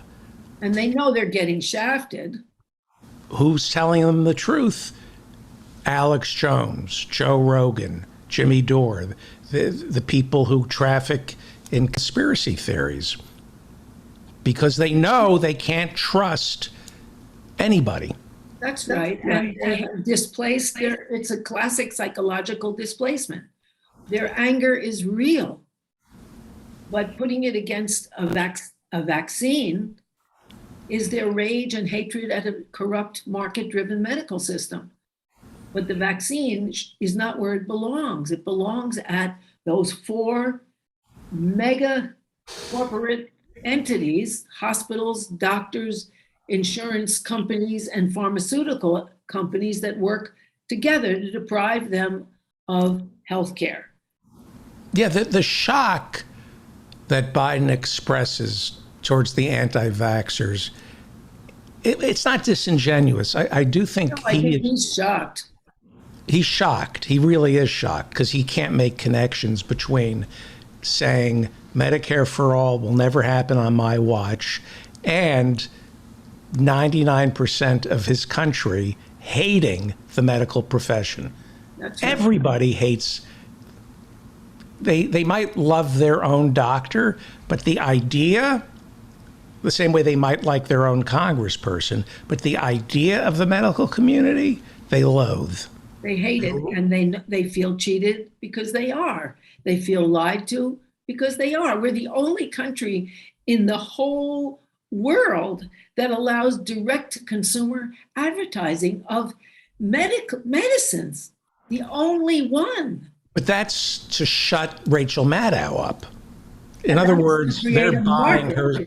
They're advertising on MSNBC and CNN to silence MSNBC and CNN. I don't think anybody's really going to their doctor and asking about Cerebrex. I think it's just you shut your mouth, Wolf Blitzer, about the pharmacological stranglehold we have on this economy. I also think, though, that people do think, oh, that'll make me happy. Because on the radio, they don't have that in 75% of cases, they don't, those SSRIs, antidepressant drugs don't work, but they do have side effects. No, they didn't even, Prozac, that listening to Prozac was a bestseller. Nobody knew it was subsidized by the drug companies. So people literally don't know. Because the book was subsidized by the drug companies? Yes, it was. It came out later.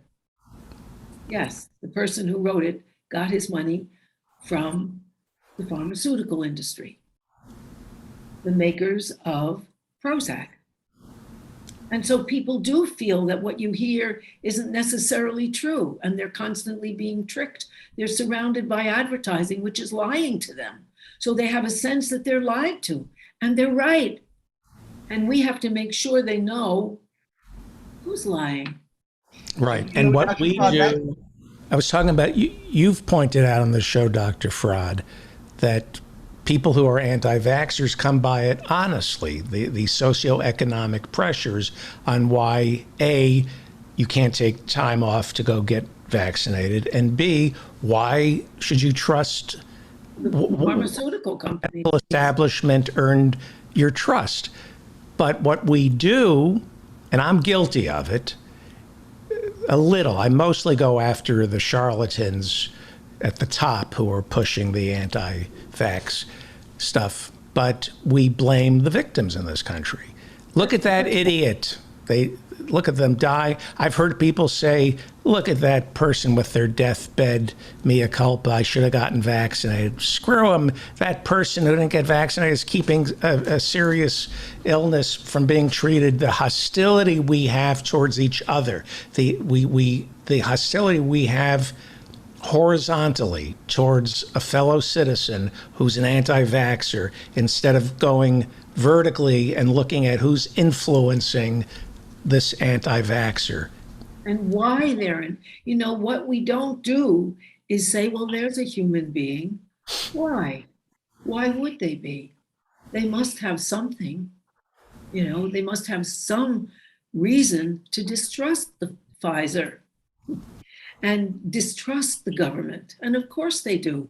And they don't have an alternative voice because the left has not had its voice since the 50s, since the anti-communist crusades of the 50s, and the labor movement acquiescing to that. Now that's changing as the labor movement is picking up, and it's changing as people are realizing they're shafted, but they have the media, except for shows like this, you know, and it's very hard to reach people. There's so much mistrust. That's why, you know, I found if I talk to people who start out being anti-vax or anti-immigrant or something, and I just let them talk about why and what are the things in their lives that led them there, they usually change their mind.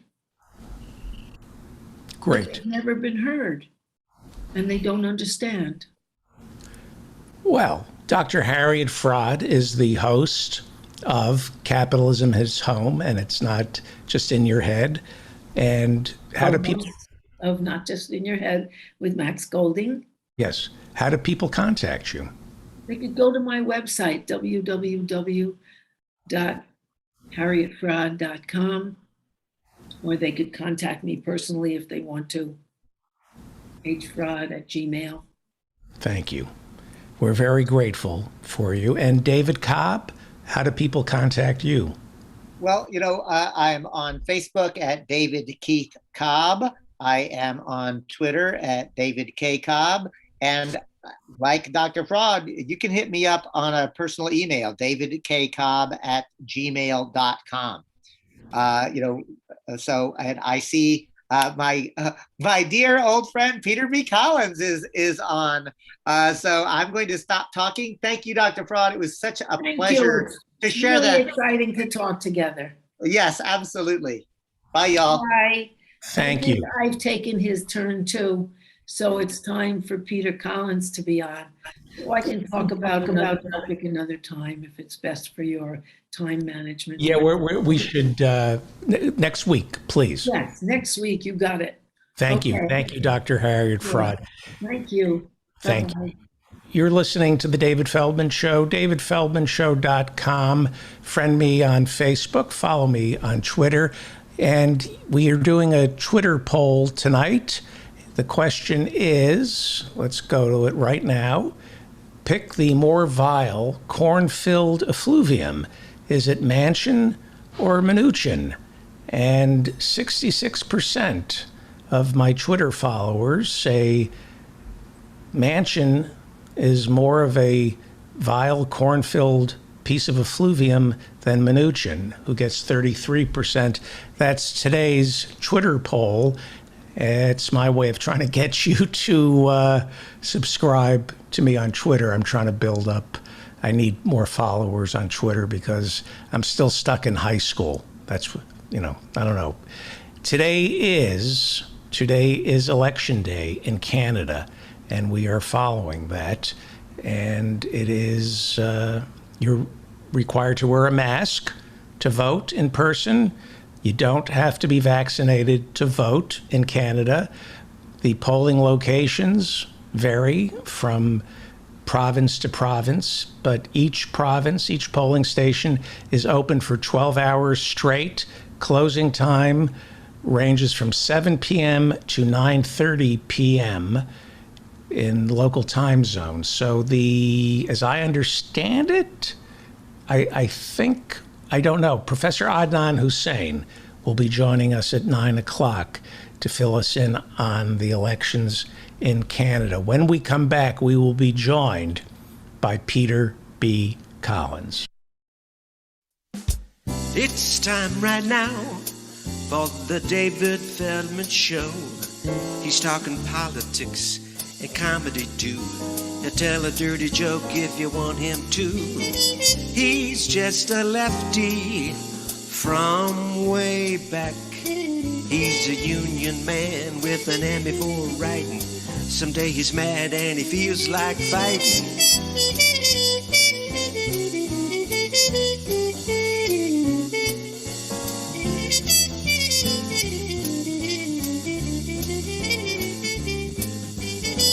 It's time right now for the David Feldman Show. So get your ears on right, buckle in real tight.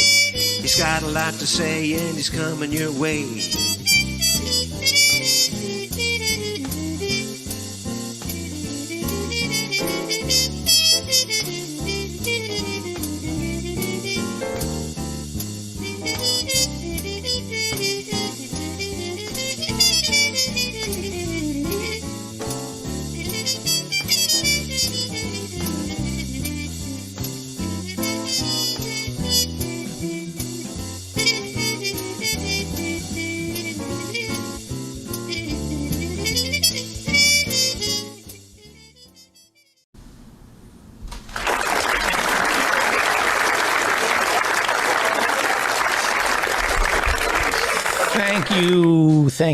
Thank you, Professor Mike Steinel. You're listening to The David Feldman Show, davidfeldmanshow.com. And go to my website and sign up for office hours every Friday night at 8 p.m. Office hours, if you would like to sit in the virtual studio audience, there's a button to press, so you get an invite. We record here every Monday and Thursday live in the Zoom room starting at 5 p.m. We go to around 10, 11, I don't know. And we're also live streaming this on YouTube as we speak. So please subscribe to our YouTube channel. We're slowly growing our YouTube channel. Peter B. Collins was recently inducted into the Bay Area Radio Hall of Fame. Go to peterbcollins.com to listen to his latest podcast. I'm going to turn David Cobb off, if that's okay. You're welcome to chime in later. Thank you. Welcome, Peter B. Collins. You're muted. Hang on for 1 second. There. Hang on. There you go. How about now? Now, much better. I want to give an opening shout out to David Cobb. He turned me into a Green Party voter. And I am grateful to him for all the work he's done over the years. Also, I laughed out loud at your Twitter poll today. And I want to stoke a little action for Steve Mnuchin. Mm-hmm. He's a grisly character who presided over the 2008 meltdown of the economy, the predatory foreclosure operations, made tons of money on it. And he was one of the true dark figures of the Trump administration. Manchin is more of a clear and present danger. There's no doubt about it. But Mnuchin, he's evil too. He is pretty evil. He's Louise Litton, his wife, who married him because she's attracted to guys who look like apes. Steve Mnuchin was it One West? He was just foreclosing on old women. And he should have been prosecuted, but he donated to our vice president's campaign war chest. The thing about Mnuchin is he knows he's evil. He's got, when he testified before Congress, he had more ticks than the bed sheets at a Trump hotel. I cannot remember the exact name of the financiopath institution he ran. It wasn't quite One West, but it was something. Anyway, you come loaded for, I don't want to say bear, but before we talk about what you want to talk about, how are the fires? And tell me about Larry Elder, because I don't think we've talked. Have we talked since Larry Elder? No, that was just last week on Tuesday. What would you rather talk about? Larry I'll give you a quick update on the fires. What's worse, the fires or Larry Elder? The fires. You'll have to run a Twitter poll on that. They're both quite destructive, and turn on themselves. The wildfires are currently under better control than they have been in weeks. The Caldor fire that has been threatening South Lake Tahoe is largely under control. I think they're claiming almost 70% containment. we actually had a brief sputtering of precipitation, which was something that was a real validation to show Californians that water can still fall from the sky. It wasn't much, right? But my decks were wet, and it actually, it brought up the relative humidity. And one of the key contributors to fire conditions is the bone dry humidity, often in single digits. So we're in the 20s or something like that today.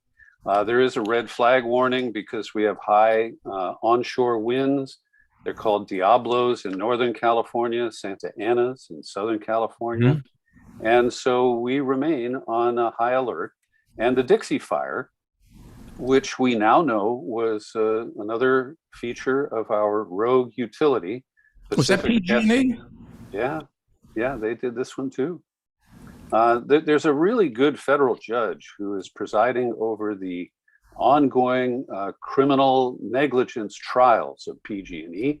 He started off with the gas explosion in San Bruno, that's near SFO for people who don't know the geography here. And he has continued to ride herd on their ongoing failures. And the latest is the Dixie Fire was caused by a PG&E circuit. A line dropped onto a tree. It's the same damn old story. And they failed to turn it off. They had actually Judge Alsop brought, he wasn't the Wichita lineman. he was the PG&E lineman. Who was on the scene, and he acknowledged, honestly told them what he saw. And so I want to be clear that we don't have quite the definitive proof, but the evidence that's available clearly shows more negligence by Pacific Gas and Electric. And is PG&E out of bankruptcy yet? Yes, they emerged by trading a pile of stock to the creditors, including people who are owed money for fires attributed to PG&E's negligence over the last 3 years, including, of course, the devastating destruction of the town of Paradise. And so many of these people have not gotten their payouts because they were contingent on PG&E stock retaining its value. And of course, the market can smell a rat, and it has. So now, PG&E, I lived in San Francisco for 12 years. PG&E was what they called a widows and orphans stock. It's what the richest of the rich had stock. And I remember Will Durst called PG&E pricks grabbing everything. But they used to say, if you own stock in PG&E, you will collect a dividend forever. And Ann Lee said Pacific Gas and extortion. So are the widows and orphans the people who were left these stocks? Do they get punished for this? Yes. I believe the dividend has been suspended. I don't own any of that stock myself, so I can't tell you accurately, but it was certainly suspended during the bankruptcy. And so they have been hammered as much as anybody else. And utility, correct? Say again? PG&E is a utility. Right, yeah. Explain to our listeners what a utility means. Well, under the structures of state and federal law, these are entities that are granted a monopoly over a given service area in exchange for a regulated rate of return. And you're really great, by the way. Thank you. Well, this dredges up something that I need to share because I've been a long-running critic of PG&E. Well, first educate, because I'll tell you why I'm asking. We hear there are terms that are bandied about when we talk about Amazon or Google, certainly the internet and the search engines. People say either they should be broken up, Google should be broken up, or turned into a utility. I hear that over and over again. What is a utility? If Google became a utility, a lot of people think it's the highway of search. So hold on to your criticism, but explain how a utility would work if Google became a utility. Well, the regulatory structure is that in exchange for the guaranteed rate of return, they're allowed to operate as a monopoly, subject to the regulation of a captive agency in California, the PUC, Public Utilities Commission. And even under Jerry Brown, who is better than most at taking on the bureaucracy, he allowed it to be chaired by a former utility executive, Michael Peavy. And it's a real crony agency that bends over backwards to do the bidding of PG&E. There isn't quite a revolving door, but some of the PUC commissioners either were contractors to PG&E in the past, or just, buddies with the people who run it. We're now on, I think, the fifth CEO in the last 5 years. It's been quite a mess. But to complete the thought here, if Google were converted to a regulated monopoly, we would need robust oversight, which doesn't currently exist. There is an agency called FERC, the Federal Energy Regulatory Commission, which proved just completely useless. When you go back 20 years, Gray Davis was the governor. He was subject to a recall. We're going to talk recall here in a minute. Mm-hmm. And it was largely driven by an energy crisis that was the product of PG&E's self-written provisions to deregulate. And if I may, this goes back to my longer critique of PG&E, because when they built the twin reactor Diablo Canyon nuclear power plant in the 80s, they fucked it up real bad. They only discovered shortly before they were ready to flip the switch that they built it on an earthquake fault. And during the construction period, they got about 60, 80% into it. And they said, whoops, we built the cooling system entirely backwards. And the politically connected Republican construction company Bechtel, based in San Francisco. George Shultz's company. Yes, you're From right. Theranos. He was on the board of directors. Yes, he got bamboozled there too. Yeah. You have a good memory, Feldman. Well, I was talking about George Shultz earlier in the show. Okay. So they then went to great lengths to stick the ratepayers with the cost overruns. And if you know who David K. Johnston is, his middle name is C-A-Y. He goes after Trump. He's written about, that? Yes, that same guy, Pulitzer Prize winning, former New York Times, San Jose Mercury, I think Philadelphia Inquirer, great reporter. And he's got a web-based platform, DC Reports, does a lot of good investigative journalism. David, after he wrote one of his books, came on my podcast.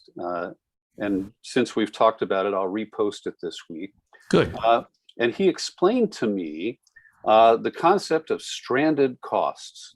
Now, I don't know about you, but I've got some stranded costs, things that I'd like somebody else to bail me out for.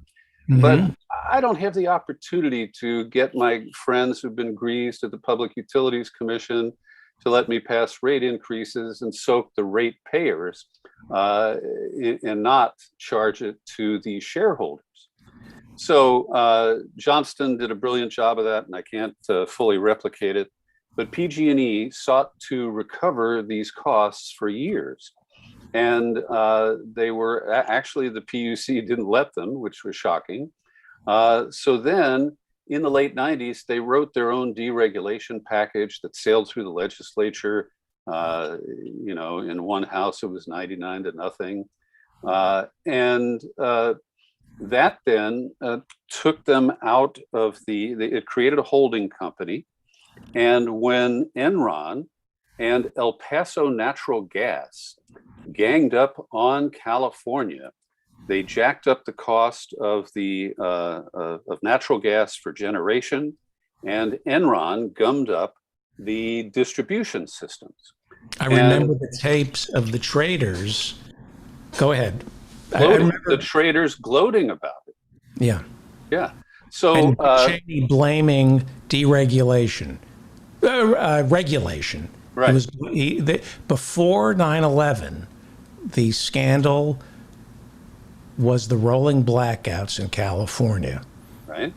And Cheney, who would never open up his logs to tell us who was coming in to formulate energy policy, this was the big issue up until 9/11. Cheney was trying to deregulate the grid. Mm-hmm. We saw rolling blackouts that were blamed on regulation. Then 9/11 happens. Enron, I believe, goes out of business a year later, and we discover that those rolling blackouts were due to Enron gaming the market because they were unregulated. And Gray Davis, who had just been reelected, went into the California Treasury and bought billions of dollars of power at extortion rates to try to keep the lights on in California. And he thought that FERC was going to order the gougers to pay some or all of that money back. And ultimately, we got 40 cents on the dollar or something like that. But that brought Gray Davis to his knees. And because he overspent from the budget, a sneaky plan to raise the car tax, the license registration fees, went into effect with no fingerprints.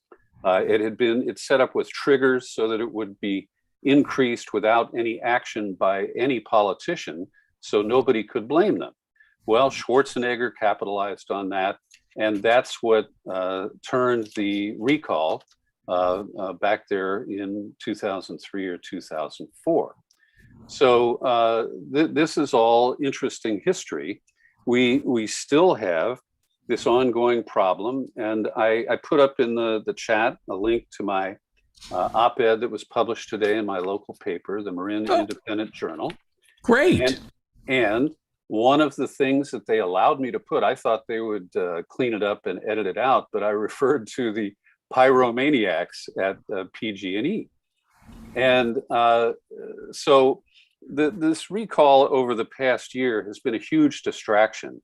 And it forced Governor Newsom into neutral, where he had to back off from additional mandates this year as the latest wave of COVID, the Delta variant, hit the state. We've weathered it better than most other states.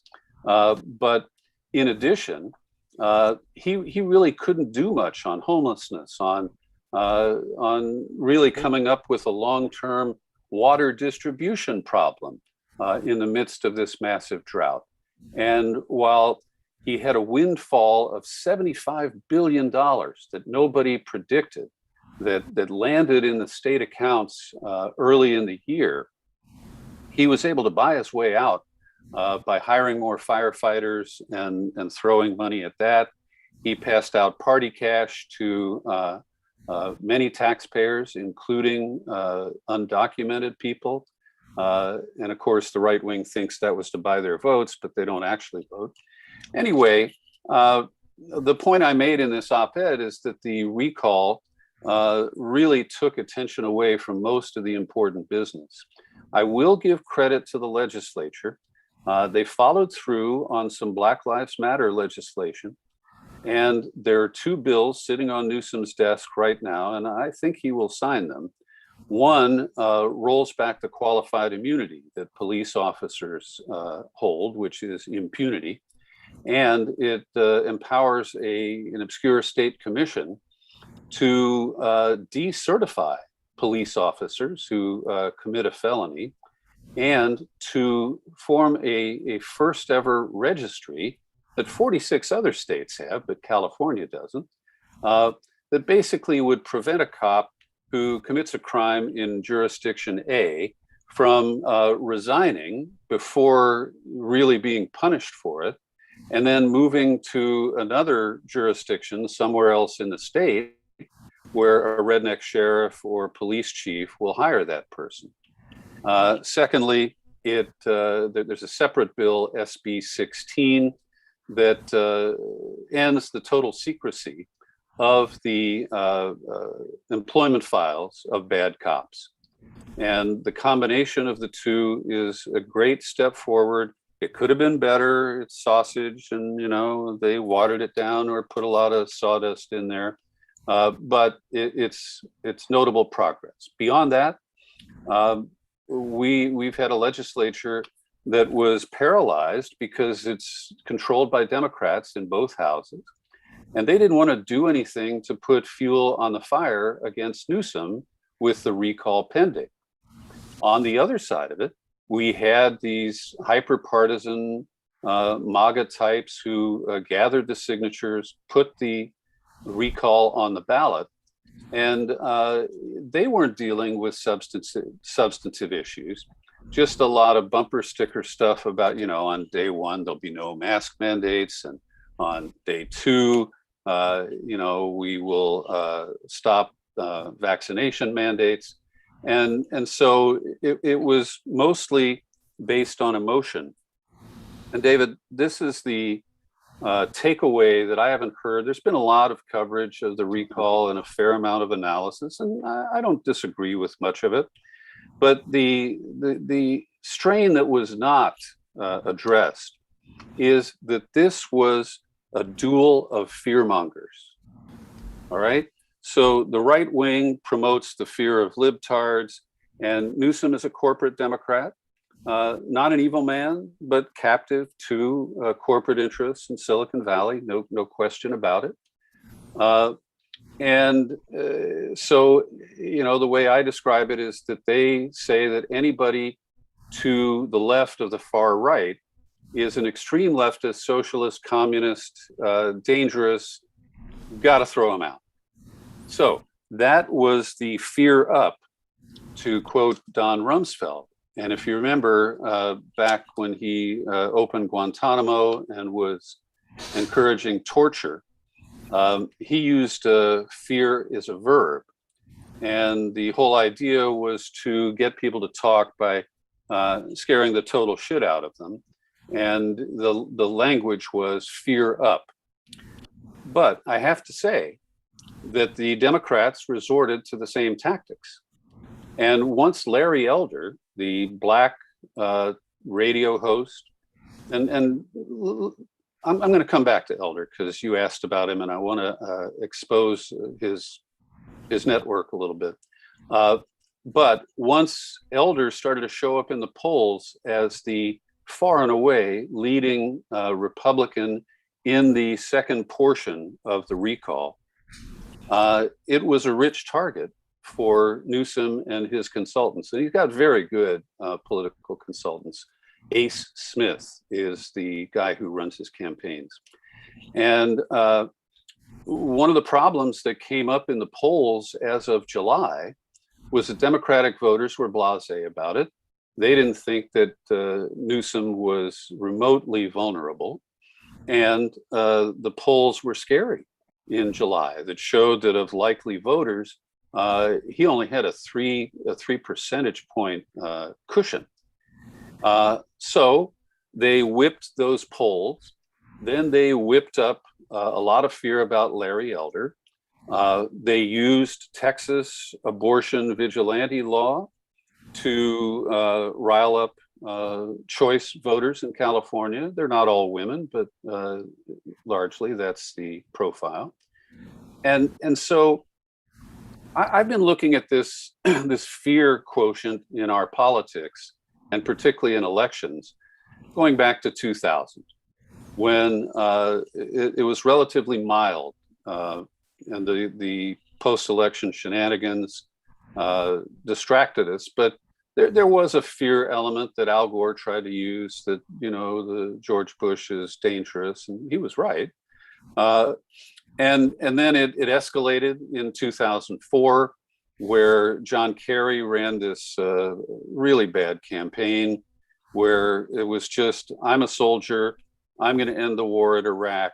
And he told the progressives to get behind that free speech chain link fence in Boston and stay there and shut up. So then 2008. Reporting for duty.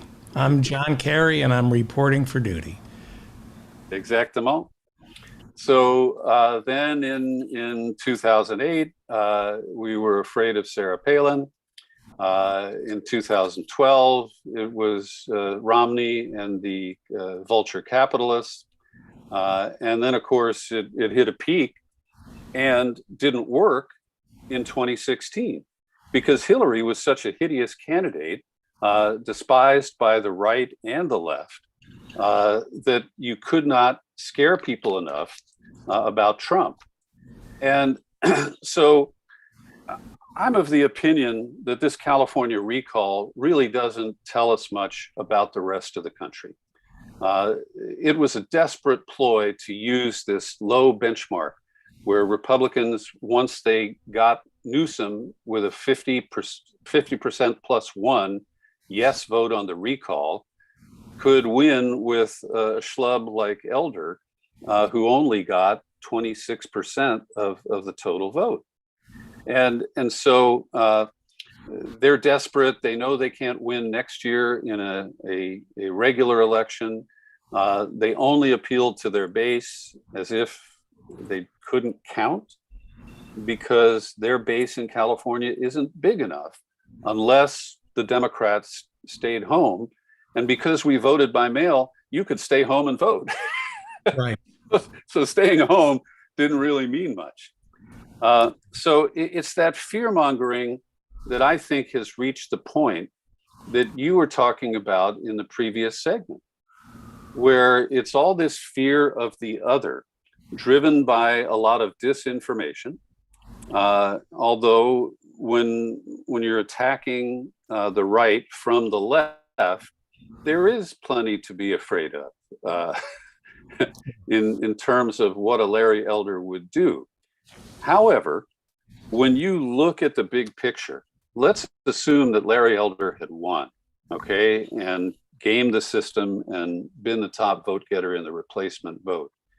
It would have been all talk, because he couldn't get a damn thing through the Democratic-controlled legislature.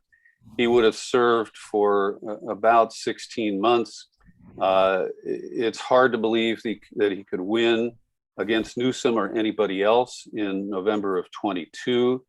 And so I personally, even when it was close in those July polls, I wasn't sweating it because I didn't think that Newsom would lose. And I did think that the worst case was not that bad.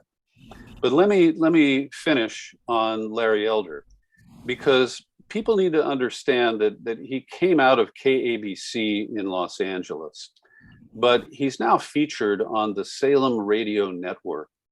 And Salem is a religious freaks, right? Yes, it's nominally a Christian company, but they have three flavors, three brands. One is a fairly innocuous Christian music format for FM stations. The other is a fairly traditional Bible teaching, Bible thumper, advertiser supported network that gets Christians to support Christian businesses, and it works for them.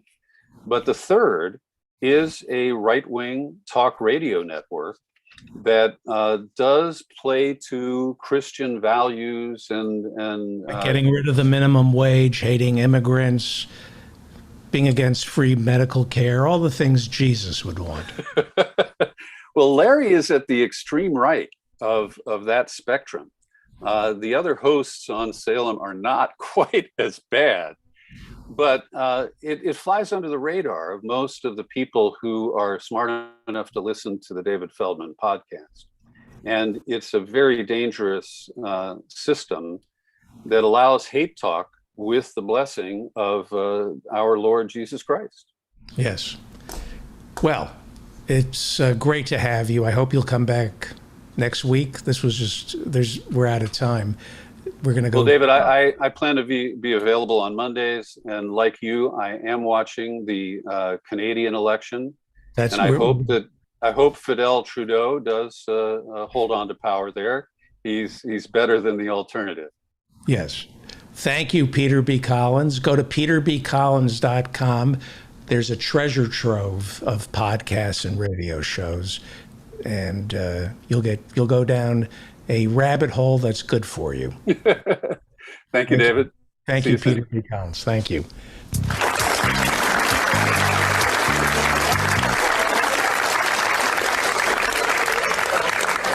Well, Professor Adnan Hussain will be with us in 2 minutes. You're listening to The David Feldman Show, davidfeldmanshow.com, Friday night, every Friday night, starting at 8 p.m. It's office hours.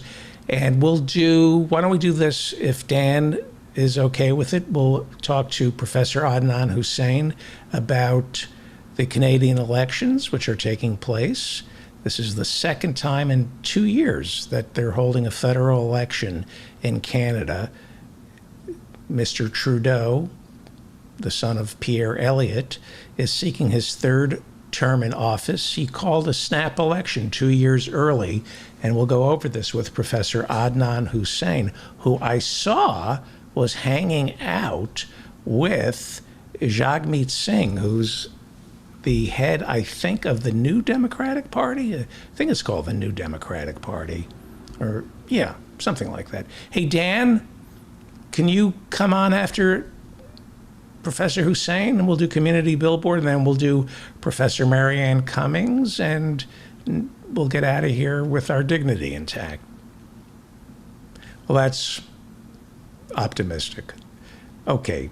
Let us now go to Kingston, Ontario, where Professor Adnan Hussain is standing by. He is the host of Guerrilla History, as well as chairman of the Religion Department at Queen's University in Kingston, Ontario. Welcome, Professor Adnan Hussain.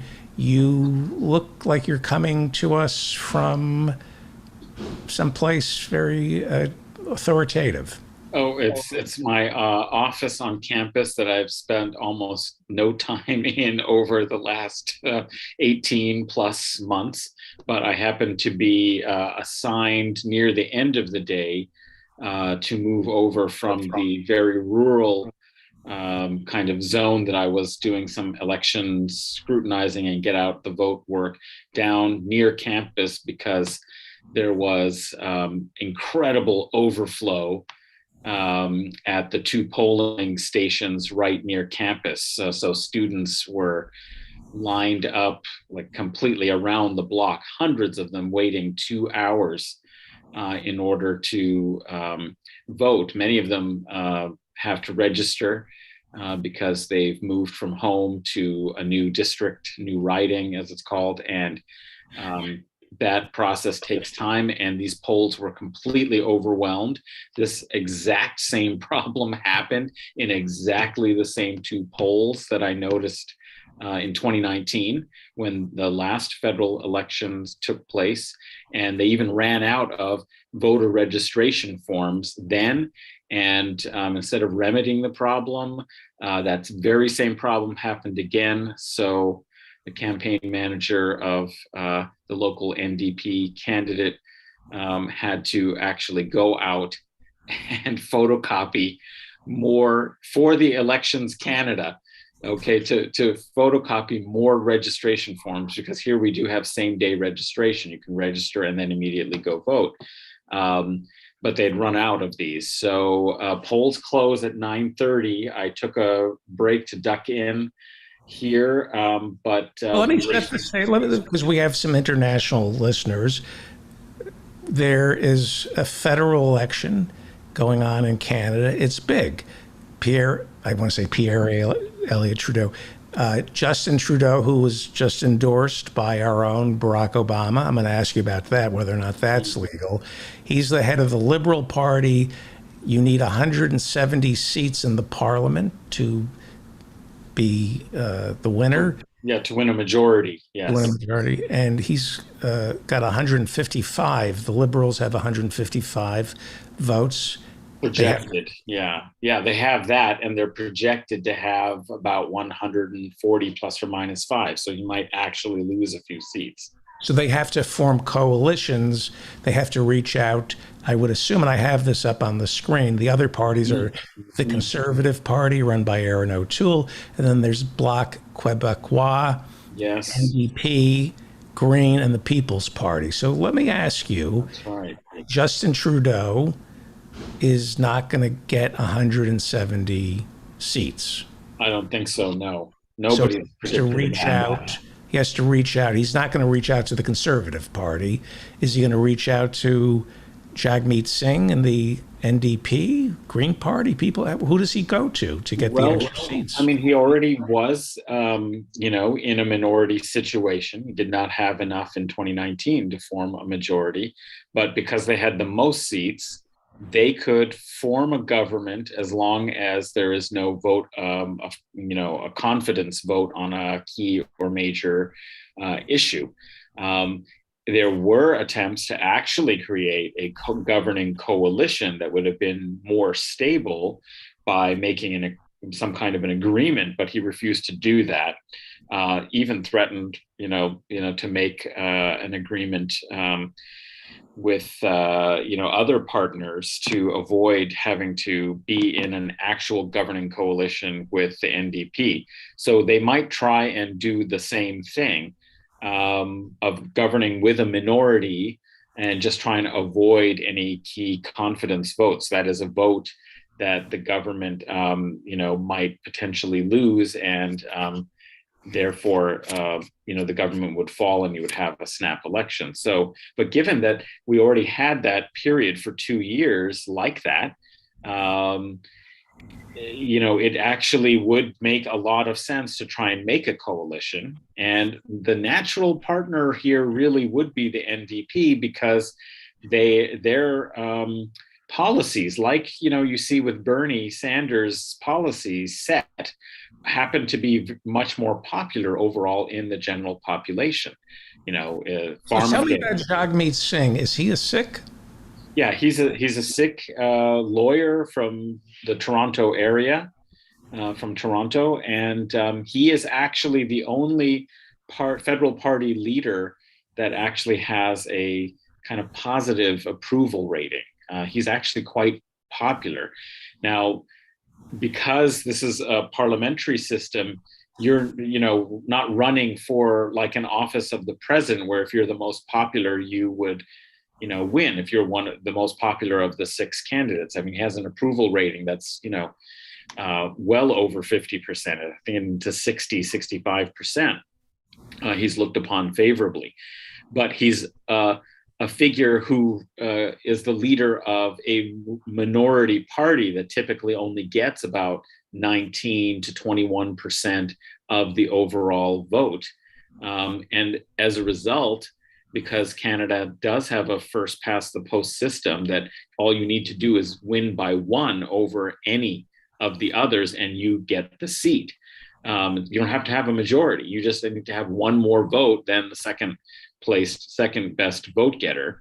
And as a result, that means that very few seats, given the vote distribution, even if you have 19 or 20% of the overall electoral vote, you may only have about 7 to 10% of the seats. So there's the projection that they would have about 30, 31 seats.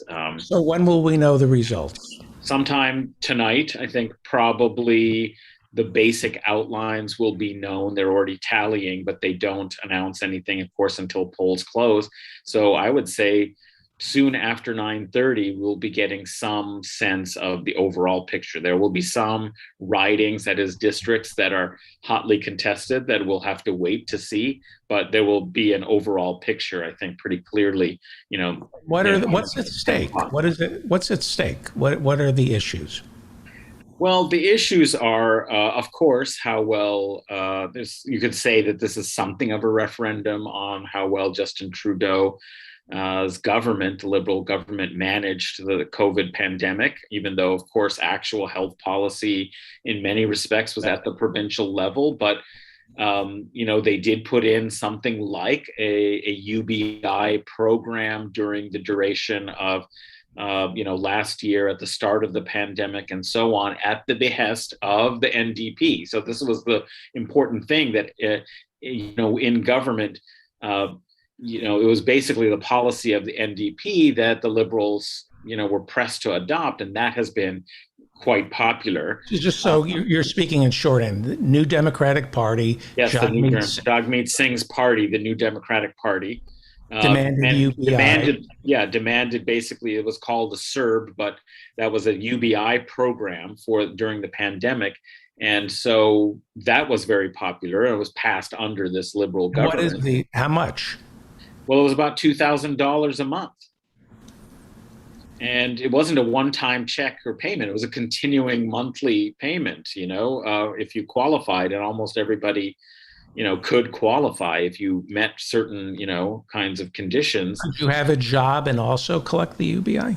No.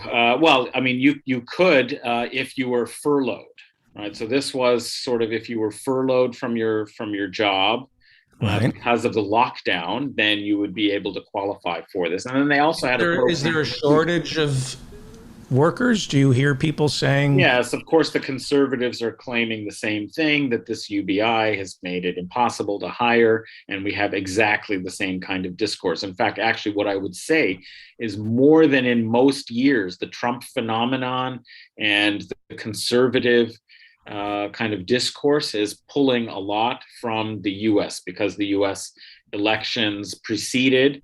And so a lot of parameters, I think, are finding their way. And so you also have the People's Party of Canada. That's one of the parties that is Maxime Bernier, extreme right-wing. Because here it's extreme right-wing pretending to be left. So they're just open. The People's Party is openly right-wing. Well, yes. I mean, they're just avowedly immigrant. They're against the vaccine mandates that have come up at lots of institutions. Ontario is putting in kind of more restrictions with a vaccine passport type situation, where certain kinds of venues will only be open if you can demonstrate that you've been, double vaccinated, and so on. And they are absolutely outraged by it. They're really a kind of quasi-Trump sort of phenomenon. And you have the police. They're protesting the vaccine. I'm curious, you were born in America, you're an American citizen, you're living in Canada. You get a different perspective on right-wing politics, because here in America, it's one thing. But in Canada, the right-wing politics, the anti-vaxxing, where does that come from in Canada? Give me some insight. What have you learned about the anti-vaxxers in Canada that could shed light on what's going on here in the United States? Is it the same source of it? There are similar sources, kind of extreme libertarian. Is it a universal impulse to be anti-vax? I always think these people are being stirred to think this way by guys like Joe Rogan, who want to sell them supplements. Joe Rogan sells supplements, so he wants to boost your immunity so he can make money. And if you take a vaccine, you won't buy a supplement. So that's how I explain the anti-vax movement in America. Is it who's fanning that up there? Well, I think it's, really a lot of similar sorts of figures. I mean, there's a very anti-establishment kind of tendency. People who have been angered by neoliberal policies, who feel threatened by immigration, they are susceptible to some of the suspicion of authority. And once the government kind of came out fully behind lockdowns and these sorts of controls and masking mandates, and then the vaccine rollout became, it was like in the US, it was, voluntary, but increasingly institutions started requiring it for their employees. So, the universities have required it now. Almost all the universities are requiring this mandate. And so, that has become a flashpoint for people who are suspicious of authority, the kind of consensus corporate authority. And instead of it going to sort of left emancipatory workers sort of solidarity movement, it moves towards this kind of radicalization against governing authorities. It's a kind of right-wing populism. And that PPC, People's Party of Canada, did very, very poorly at the last election, but they're projecting that they will go up to 6% and double the vote for the Green Party of Canada, which is, a long-standing small party, but that had something of, it was well known in Canada. This party has emerged just in the last 3 years and is really, I think, benefiting from the fact that there's a whole wing of conservatives. There still are the sort of Romney kind of Republicans that are still in the Conservative Party in Canada.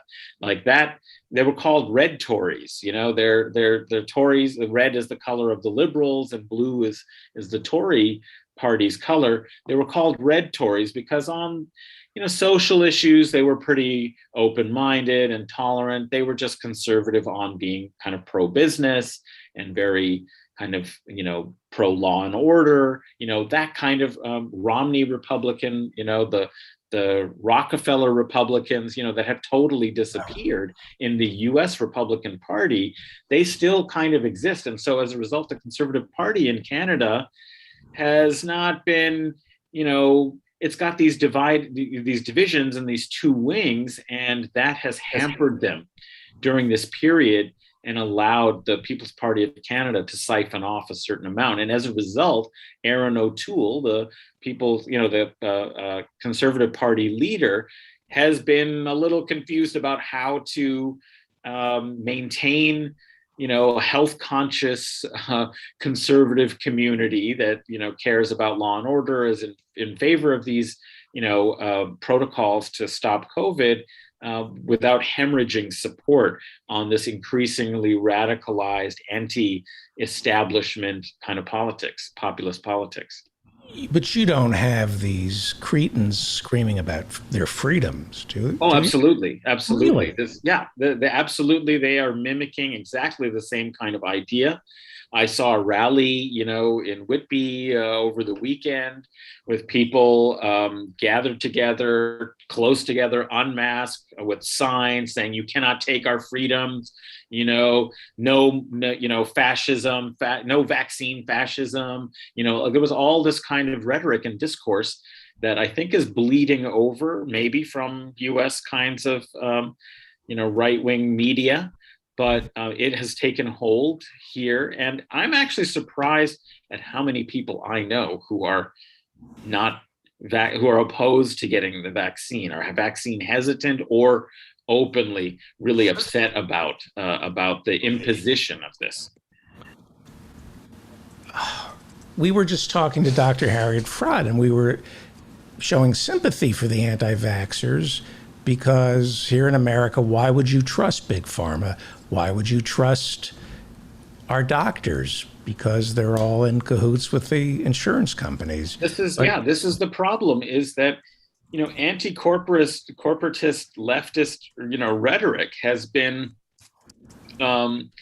effective in the wrong way. I mean, it seems like what it has is enabled right-wingers to adopt the same, to find support in left-wing critiques and say, see, even the left agrees that these pharmaceutical companies will pervert the research and corrupt the science and corrupt the political decisions of public health, right? And as a result, that sort of suspicion I don't understand, but this goes against our narrative, which is if you gave the American people free health care, they would be less prone to the conspiracies about vaccines. But you're saying people in Canada. What I would say is that there's a smaller proportion of people who are subscribing to this. I mean, like in the US, it seems like it's 35% of people are in this at least vaccine hesitant, if not further, over into being hostile to it. In Canada, I would say it's much more like, 10, to 12, 15%. Some of them will stay in the Conservative Party and vote for it. And I think the People's Party of Canada will probably get 6 to 8% of the vote, or somewhere between 5 and 10 for sure, which is astonishing for an extremely right-wing, anti-immigrant, sort of fascistic party that only, appeared 3 years basically ago. So you can't disentangle politics from money. We just, in America, it's all about money. It's all about raising cash for the permanent campaign. When Trudeau calls a snap election, it's in 5 weeks. Yeah, that's right. It's a very short window of time for the actual campaign. Are you being inundated by television ads?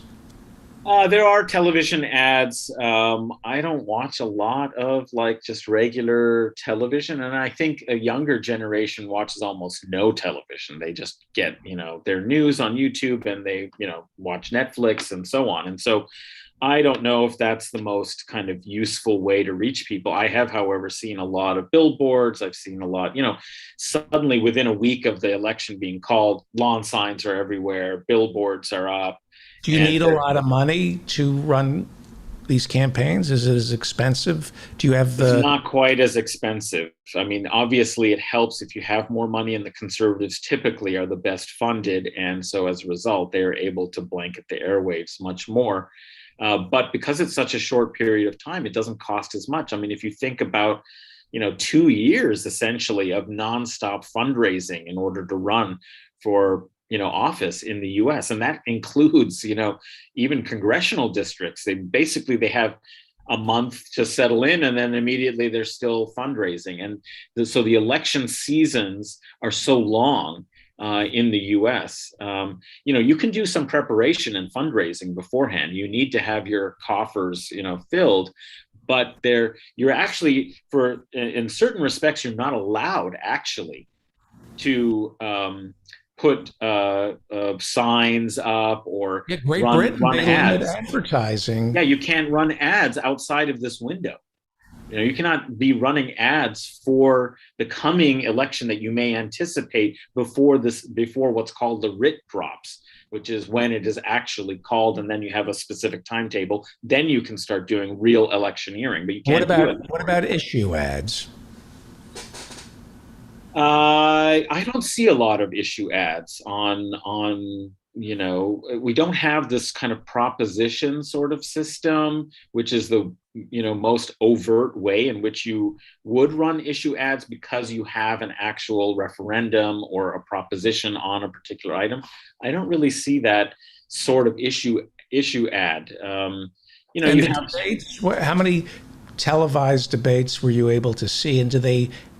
Yeah, they ask do for have questions. Yeah, they do. I mean, they have about 2 or 3, at least 2. They'll have 2, and they will also have them in French. So you'll have a French leaders debate and an English leaders debate, and you may have more than one of those.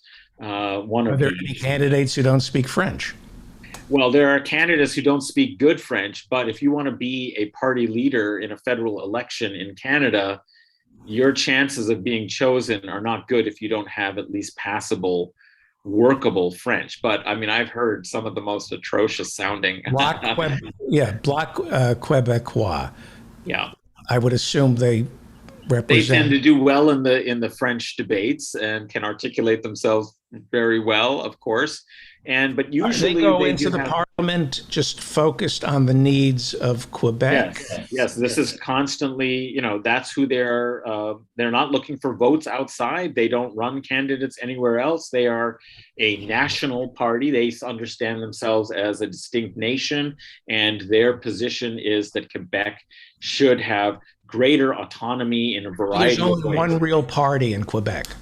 Well, no, there are many parties. There's the Liberal Party, and in fact, actually, the Bloc Québécois doesn't always win in Quebec. There are What they send to Ottawa.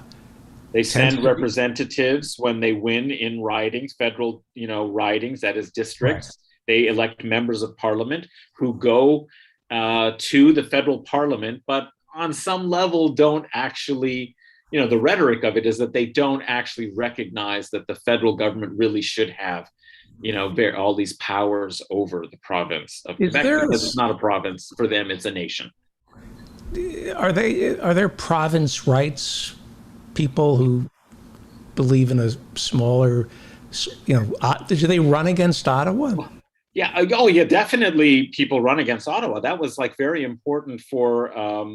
Western conservatives, before they actually joined the federal Progressive Conservative Party, they had a different party, and it ended up they amalgamated and became just the Conservative Party and took out the Progressive.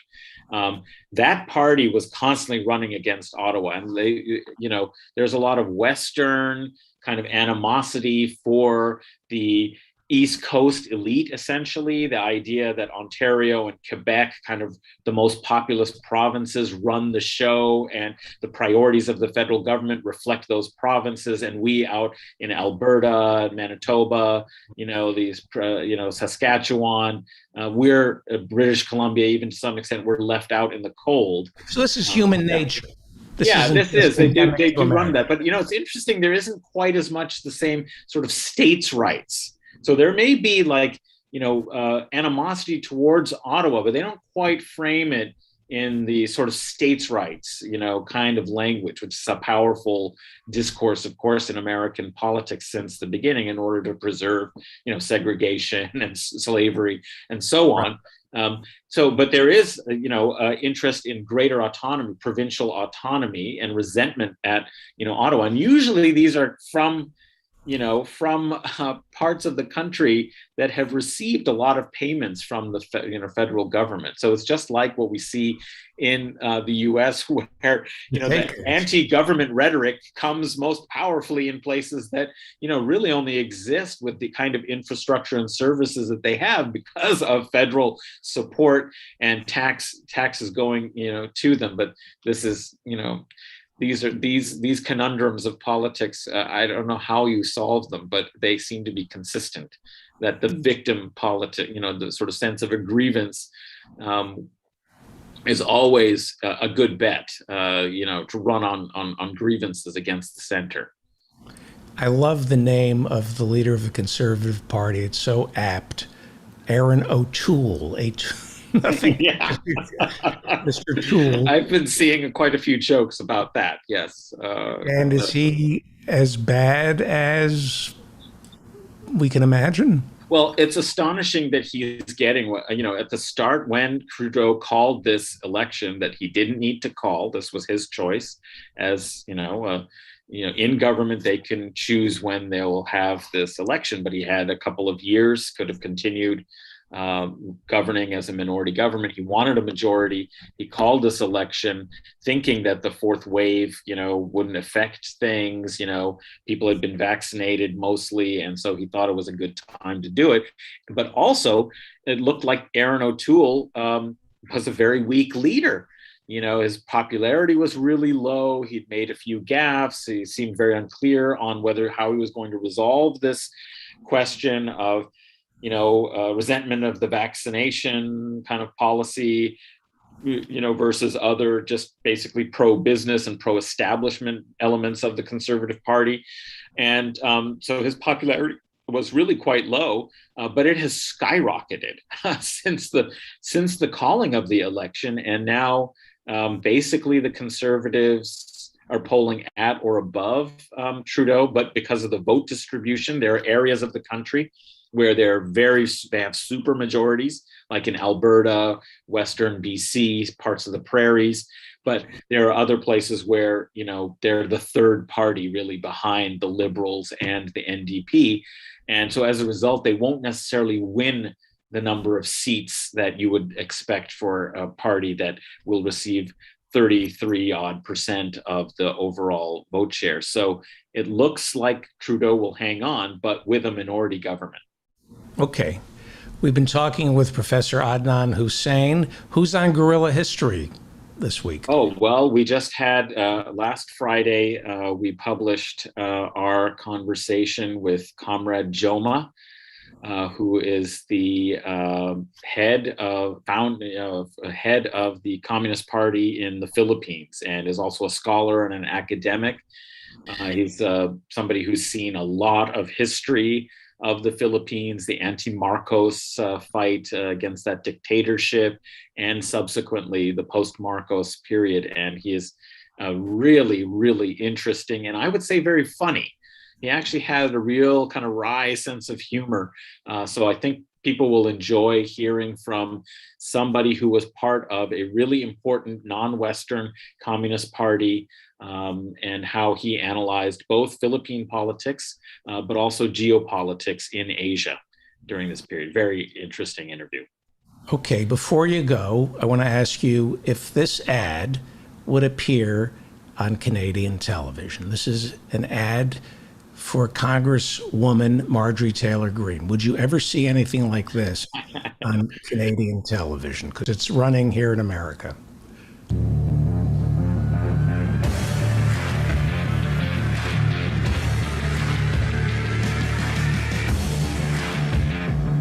Joe Biden to abandon Americans in Afghanistan, got 13 of our best soldiers killed, gave a kill list of Americans to the Taliban, and armed an Islamic terrorist nation with $83 billion in weapons like this one.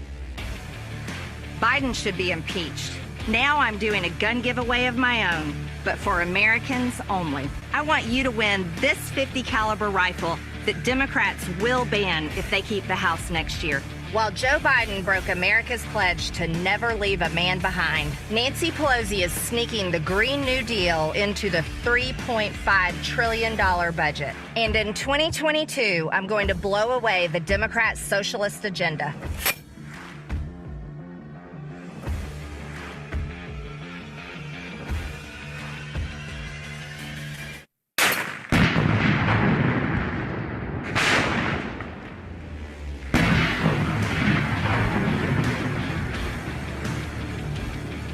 Go to the website below and sign up to win my .50 caliber gun before Joe Biden bans it.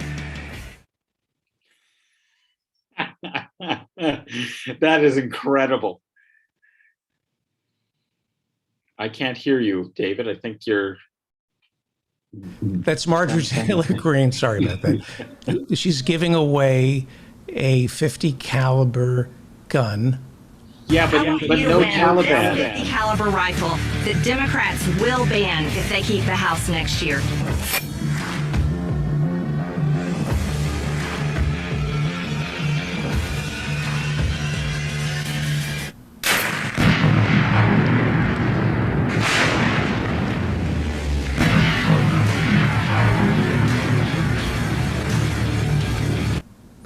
Will ban?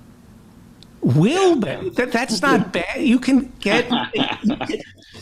That is... They haven't banned that yet? I find that hard to believe, but, God bless America. I mean, you don't get a .50 caliber gun. I mean, but, I was disappointed to learn, however, that, she won't be allowing Taliban to participate in the possible, contest or whatever to get it. I also assume that socialists won't really be high on the gift list. And so as, a Muslim who is a socialist, I guess, do you drive I'm out of luck. And I'm living in Canada, so I'm really triply out of luck on this amazing deal.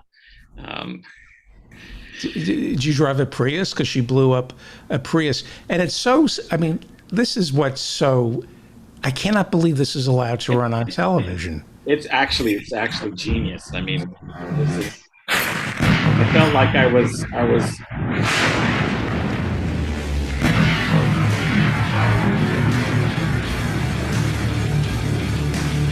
Do you remember? I felt like we were in the movie Rambo wanted to be in. You know, like this was like taking it to another level. You know? Marjorie Taylor Greene is, Sarah Palin ran an ad. This is how bad things have gotten. I don't know if you Sarah remember. Palin is an amateur compared to this woman, I think. You remember she put out an ad where it was like a Facebook ad that had some Democrats in our crosshairs. Right. Yeah, I remember that one. Yeah. And it was. There was outrage. There was outrage over that because it seemed so violent, like it was advocating political assassination. Of course, she was using it as a metaphor, but it was a very militaristic, aggressive metaphor. This is like, well, Gabby there's no Gifford, metaphor here. She's like, the only metaphor is like, is socialism a Prius? I mean, that is essentially, but she's going to actually blow it up and shoot it and destroy it. wasn't there a time when you couldn't show something like that on television? I mean, that's a congressperson. Granted, from Georgia, but still, she's from Georgia, right? Yeah. Well, actually, no. Where is she from? I forget. Where is she? I believe. Yeah, I guess is she Georgia? I thought she was from the Midwest, but I guess she is Georgia. Okay, she's from Georgia. Well, Professor Adnan Hussein, I look forward. Maybe we'll see you Thursday. I hope we don't have Professor Faluna for a while. Again? He's got this apparently he thinks climate change something. But anyway, thank you, sir. Thank you. Guerrilla history. Let us now go to Aurora, Illinois, where Professor Marianne Cummings is standing by. See, now, is it sexist for me to say, because I have a vested interest in your. Yes. Go ahead, but that's okay. We forgive you.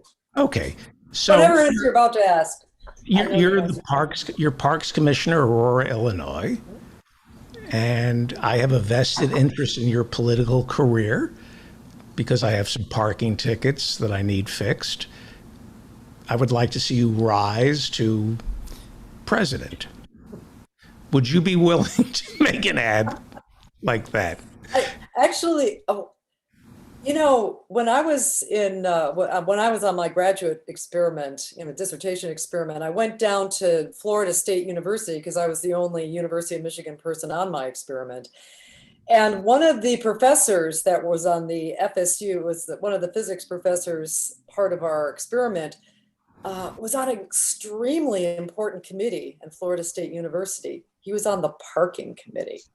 He made a very big deal about giving me some parking sticker where I could park my car in a garage that was about a half mile away from the physics department.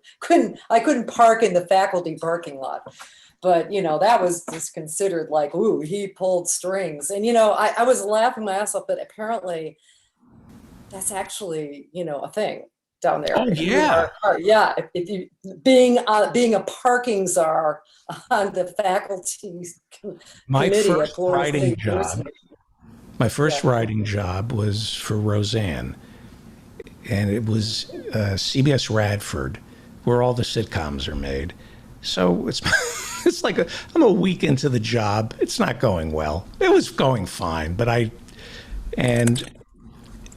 parked in somebody's parking garage right in front of the bungalow where we worked. And this person came out and was screaming at me. And I kept laughing. Like I thought it was a put on. I thought, it's a comedy writer. This is my parking spot. You have no idea how hard I've worked to get this park. And I'm laughing. I'm thinking, this is a joke. Because I'm thinking, this is a successful comedy writer. He's got more money than he could possibly spend. Why would he care? He's got health insurance. What does he care about a parking spot? And I'm laughing, and I go, very funny. I walk away, and somebody said, you just pissed off somebody. You have no idea how much you've pissed him off. And if you better not park in his parking spot again. He takes it. I'm going, he's got more money than the guy wanted to kill me. It's amazing.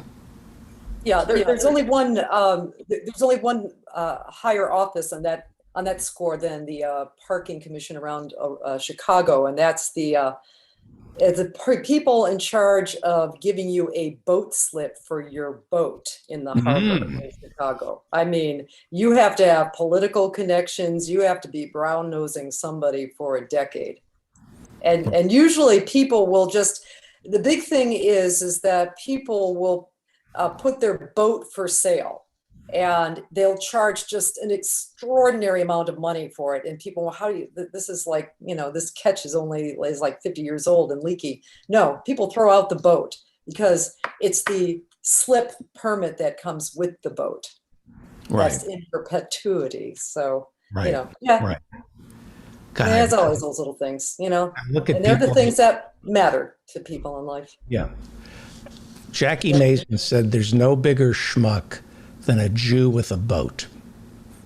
It's one of the hardest I've ever laughed. I watched one of his shows, and I look out over the Hudson River, or I'll go look at the East River, and I see these people on boats, and I keep thinking there's no way they're happy. You cannot be happy owning a boat, circling Manhattan. Oh, Maybe- and that's high maintenance. That's worse than owning a horse. I mean, I have a boyfriend with a sailboat. I didn't mind doing all the work on the sailboat. I'm just glad I didn't own it. Yeah. It's floater season here in New York, by the way. So, The bodies float this time of year in down the East River. It's beautiful. why is that? It takes the bottom, that long to defrost from a cold. Well, it's, autumn. People are getting, well, we don't want to joke about that kind of stuff, but this is the time of year when All right. the floaters, the people float by.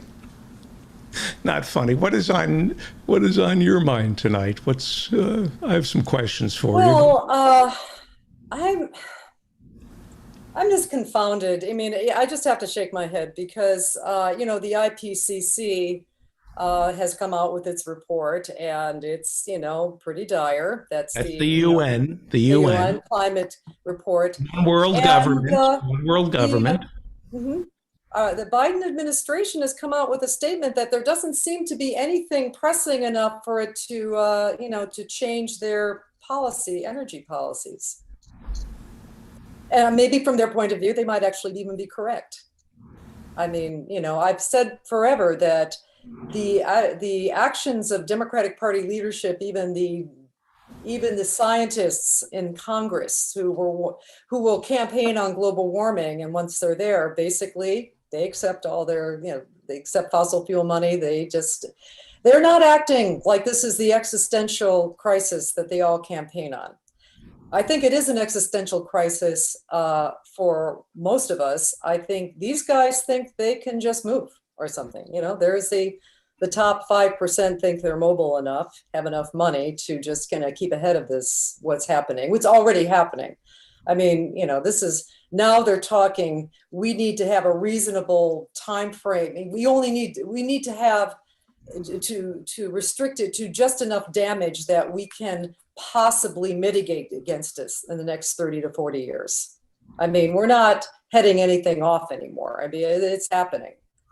And that is, and I just shake my head over that because it's so transparent. And the Democrats are, with this whole business going on with, Bernie Sanders will say it's Joe Biden's plan because he's a politician, but we all know it's Bernie Sanders' $3.5 trillion plan. And, the Democrats just seem to be doing everything they possibly can to set this thing up for failure. I mean, the Democratic Party leadership. I talk about passive aggressive. This is like the most passive aggressive crap I have ever seen. It's like now they're concerned again about the parliamentarian. Right. Now, I don't know why there isn't a howl just collectively from Pramila Jayapal, just out and out condemning the capitulation of Democratic Party leadership because there's nothing in the Constitution. They could just override the parliamentarian. But even if you follow the rules,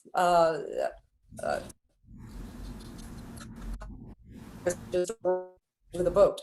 You So, broke up a little there. I don't know what they're doing. I don't know. You just said I didn't hear that last part, Dave. Yeah, you broke up a little. Oh, okay. Yeah, the internet has not been consistent. Speaking of But- infrastructure, Yes. This is AT&T wireless, which is supposed to be the best wireless, in the area. And it's just, this is what happens. Yeah, speaking of infrastructure, and this is speaking of the whole thing we need to do. It's just, I think that if the Democrats cannot get out of their paralysis right now, I mean, we are going to get worse, and there's going to be populist worse. There is worse that can happen. So, what do we do about Joe Manchin? There's a piece in the New York Times. He's chairman of the Energy and Natural Resources Committee, so he's writing the Democrats' climate plan in the budget bill. He is saying to Bernie, you're going too fast. This is happening too fast.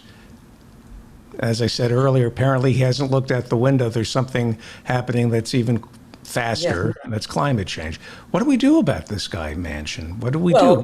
Who is we that you mean? I mean, those of us peasants, we can call into his office, and I'm guessing that he'll listen to that as much as Hillary Clinton listened to all the calls to her office before the Iraq War vote. I mean, they were coming in over 10-1 against.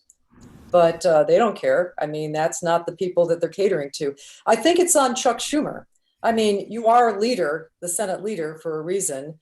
In extreme instances like, the survival of the planet, you can remove somebody from their position. And this is what kills me. I mean, Joe Manchin and certainly Kyrsten Sinema, these people are not self-made maverick types. They are creatures of the establishment. They are creatures of the order right now. And, and they have, I mean, some people can say maybe Joe Manchin has a base in West Virginia, but his power in Washington is because he's tolerated because the leadership wants him to be tolerated. I mean, he's there serving a purpose. And I think that after all the phone calls, I mean, you do that kind of thing to show what the limits of it are. You say, hey, we've done this. This is what happens. You're just running the experiment. And this is one big experiment in democracy to representative democracy. And yeah, I don't understand. If you can't push an agenda that most people want, I mean, this isn't exactly like an uphill fight, right? I mean, everything from Medicare for all to canceling debt to taxing the rich to doing something on climate change, a Green New Deal, jobs, guaranteed jobs. These are things that are popular with the entire country. Right. So you don't have any excuse, which means if the Democratic Party can't make it happen, it's because the people with real power in the Democratic Party don't want it to happen. I agree with you 100%. And why the squad or the progressives or even regular rank and file Democrats or Bernie Sanders don't go out. Maybe Bernie Sanders will. Maybe what will ultimately happen is Bernie Sanders, chair of the budget committee, is saying enough of this. I'm not letting the bipartisan bill pass. I'm holding up that, and I'm holding up the reconciliation bill. I'm holding up everything. Everybody get back and figure out what needs to be done because, I'm not fooling around here. I mean, the overwhelming majority of this country wants us to do something significant, not performative, not just lip service. This has got to be something felt by most of the working and middle classes. This has got to be, and the fatalism that that I think some of the establishment Dems are building on when they blame China for things, or we blame Europe. It's like, oh, we're just 25% or 20% or whatever the carbon producers. Well, we could still be the leader. It's just like, what's wrong with that? And in fact, the rest of the world would take our lead. I mean, much of the rest of the world took our lead when it was atrociously bad and obvious to everybody it was atrociously bad, like the Iraq War. What if it's for good? Right. So, Joe Manchin, you're absolutely right. I'm falling into that Obama trap. I'm rooting for this reconciliation bill and thinking, God, it's an uphill battle. It's so hard to be president. And, Biden really wants this $3.5 trillion. It would be transformative, but mean old Mr. Manchin won't vote for it. Joe Manchin is the dirtiest senator in Washington, D.C. Nobody takes more money from oil and coal than Joe Manchin. He owns a coal brokerage firm that delivers something like $500,000 a year in dividends. Now, that has to be, he's open about it, but that has to be illegal. He's the chairman of the Energy and Natural Resources Committee, and he owns a coal brokerage firm that nets him $500,000 a year, plus all the other investments he has. If I were president, you can't call Joe Manchin up and say, vote for my bill, or I'm going to order Merrick Garland, my attorney general, to prosecute you for insider trading. You can't do that. What you can do is leak. You can start leaking and saying publicly, I'm really concerned about Joe Manchin owning. I think he should divest himself of Enersystems. It just doesn't feel right. I mean, one of the things we've learned recently, at least on the progressive side running candidates, is that people in offices like DAs or attorney generals have the most discretion of just about any elected official. I mean, even more so than the president, direct discretion on what they choose, because there's a million different kind of laws. And if the Bush administration could get that punk Yao, who's I think still a Berkeley, Jonathan Yu, the torture guy. Yeah, to basically construct a legal scaffolding that justified torture. I think you could easily, this would be a first-year law school assignment to go in and write a brief about how Joe Manchin is violating about 10 different federal laws and antitrust. And his daughter. Yeah. And his wife. And his wife. Legally, though, if it goes back to this kabuki dance that goes on that I fall prey to. I fell prey to with Obama, and I'm falling prey to it now, where I think it's so hard to get legislation passed in Washington. It's so hard. And you realize, no, politics is hardball. The planet, we're about to sink. Right. You go in and say to Joe Manchin publicly, during a press conference, you let it slip. I'm very concerned about his daughter, the EpiPen, the price fixing. It's very concerning.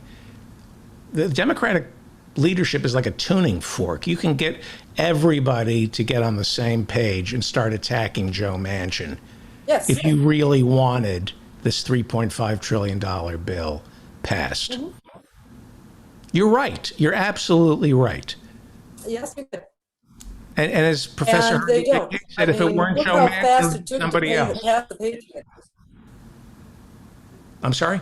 Who else? Kirsten Sinema. She's even less powerful than Joe Manchin. I mean, nobody wants her. She really is a complete creature of the establishment. And Chuck Schumer probably just said, oh, young, transgender, female, check. That's probably what was going through his mind. Check, and we'll bring in the checks.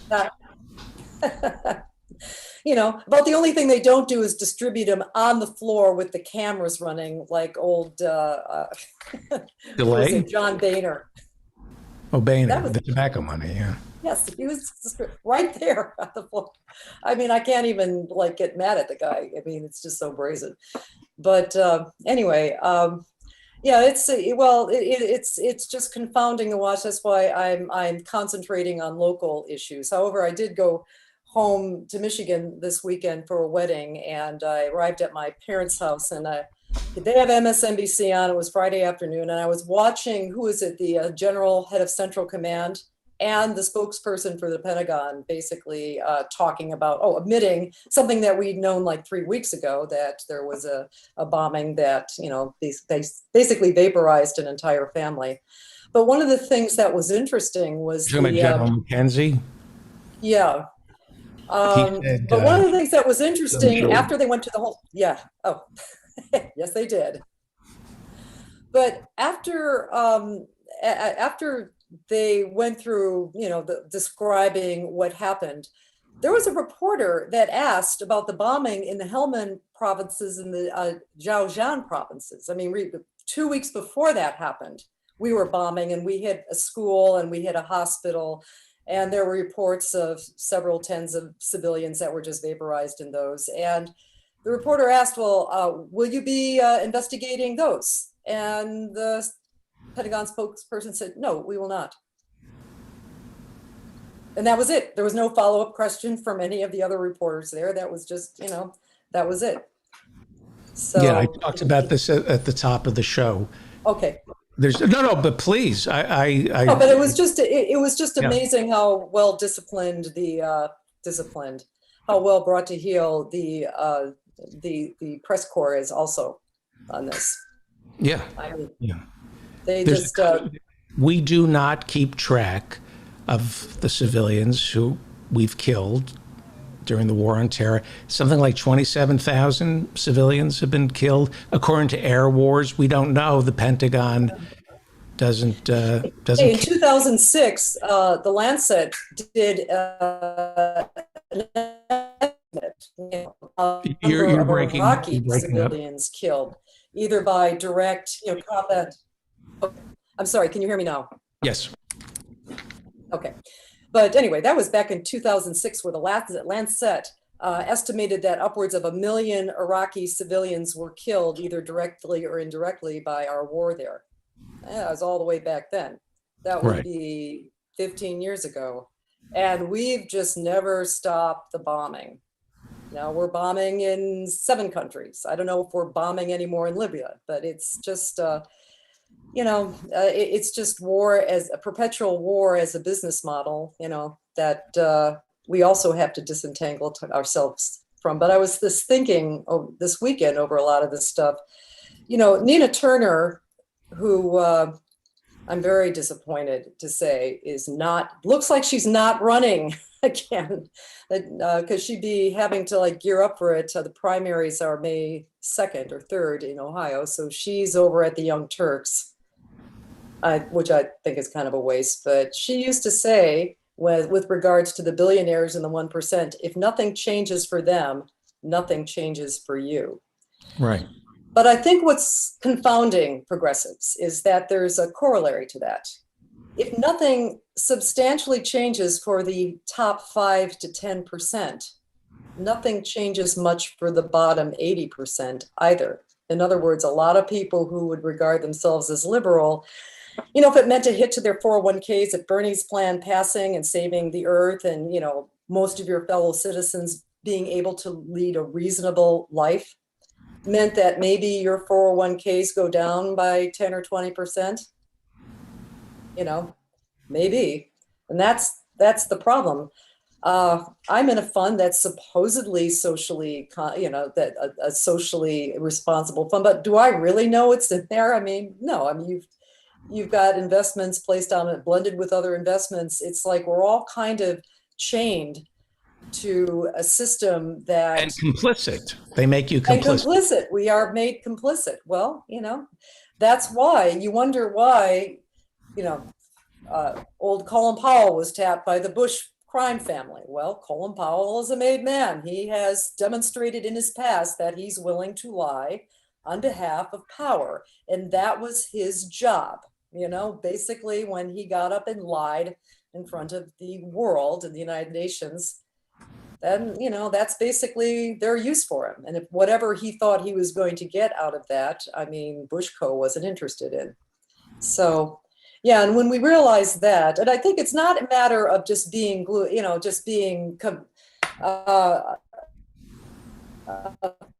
fatalistic. It's just that, it's actually in a weird way empowering that goes on because I'm somehow part of it, which means if I somehow start, rebelling against that in my own existence, then it's just a matter of not caring about, it takes a lot of energy to care about people, especially when you're trying to keep your own house and job and career afloat. But, my going out and, giving people crap about the school kids in the East Aurora School District. We kept our program in the Park District for distant learning. What's happening is worse for many kids than remote learning or school being postponed. A lot of kids are now getting quarantined because, the kids are coming down with COVID. They're testing now. And the quarantine kids aren't getting, there's no program in the schools, remote learning. They're just home, not doing anything, just getting behind in school.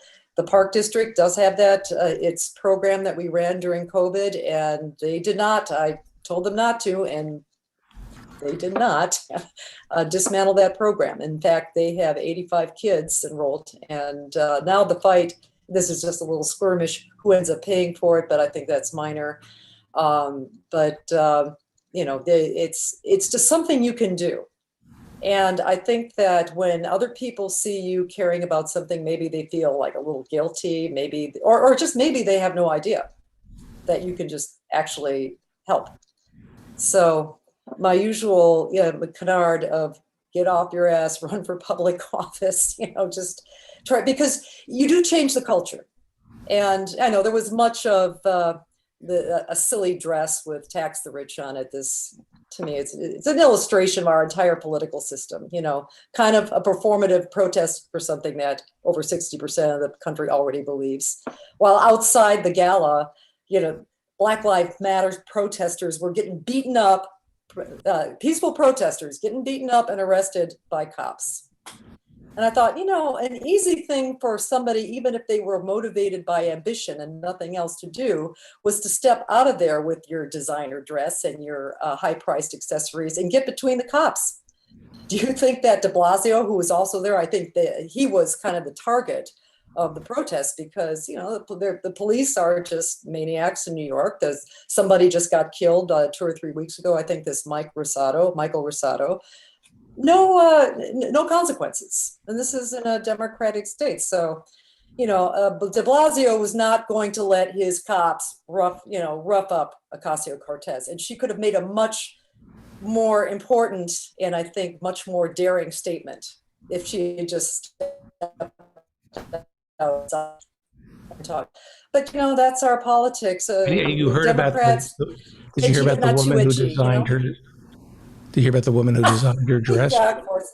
How ironic. Well, yeah, that she was dodging some taxes. I did read through that article, but the thing that struck me, a sweatshop, allegedly. Yes, exactly. I'm going, that's. But it's the New York Post. It's in the New York. That's a Murdoch rag that I. Okay, but it doesn't mean that it's not true, and I'm sure people can, could easily refute it if it weren't true. But the point is that the whole Democratic Party wants safe. They want to be edgy and safe at the same time. So they like that. We are in love with celebrity. You were talking a little bit earlier about Hollywood culture. That's just exactly what the Democratic Party loves. They like watching the Oscars and the Emmys and the royalty coming down and the servants all masked in the back. I think to me it's kind of hilarious, but that's people feel safe. Somebody actually stepping out and getting into, getting between police and unarmed peaceful protesters. That takes a little courage. People don't want to see that. They don't want to feel that they maybe have to do that one day. They feel that if they just kind of got the brand and the bumper stickers that they're, doing their bit. And you know, that's that's the world we live in. But I think that all of that is just kind of distraction if people really do get involved at the most basic local level. Yeah. I can brag that me and my fellow Birdie Borough got more people on the minimum wage than all of the progressives in Congress combined, because, you know, Park District wanted to exempt itself from minimum wage for part-time people, which the temporary people, which is most of the Park District's employees, you know, just for a few months of the year. And we basically shamed and cajoled people to backing down from that. So anyway, and we kept the salaries of the top people, and that kind of, you know, caused me a little discomfort. Well, from the executive board, but you know, just keeping this. If there's any pressure on salaries, I thought it should be from the top, you know, not the people at the very bottom. You do that, and you change the culture a little bit. You change what's allowed to be discussed. You change what you can actually. You can change what people feel they can actually do. If something becomes a reality, you know, that's all I can. I mean, yeah, certainly go vote, go call your congressman. I called mine. It was futile, but basically there was only one Democrat who committed to not supporting this bill, this bipartisan up on the 27th, if there wasn't the reconciliation bill to go with it. Only one Democrat, that was Jan Schakowsky, has committed to not voting for that bill. You know, I think the count is up to 16, which that's the absolute minimum they need. You know, things like that we can do and put pressure there. But, you know, we're going to have to live in a world where it's possible that the worst outcome happens legislatively, and we can't let it crush us or stop us from, you know, pushing forward. And, you know, I saw a little bit of, who was it, Brittany, who is running in Staten Island.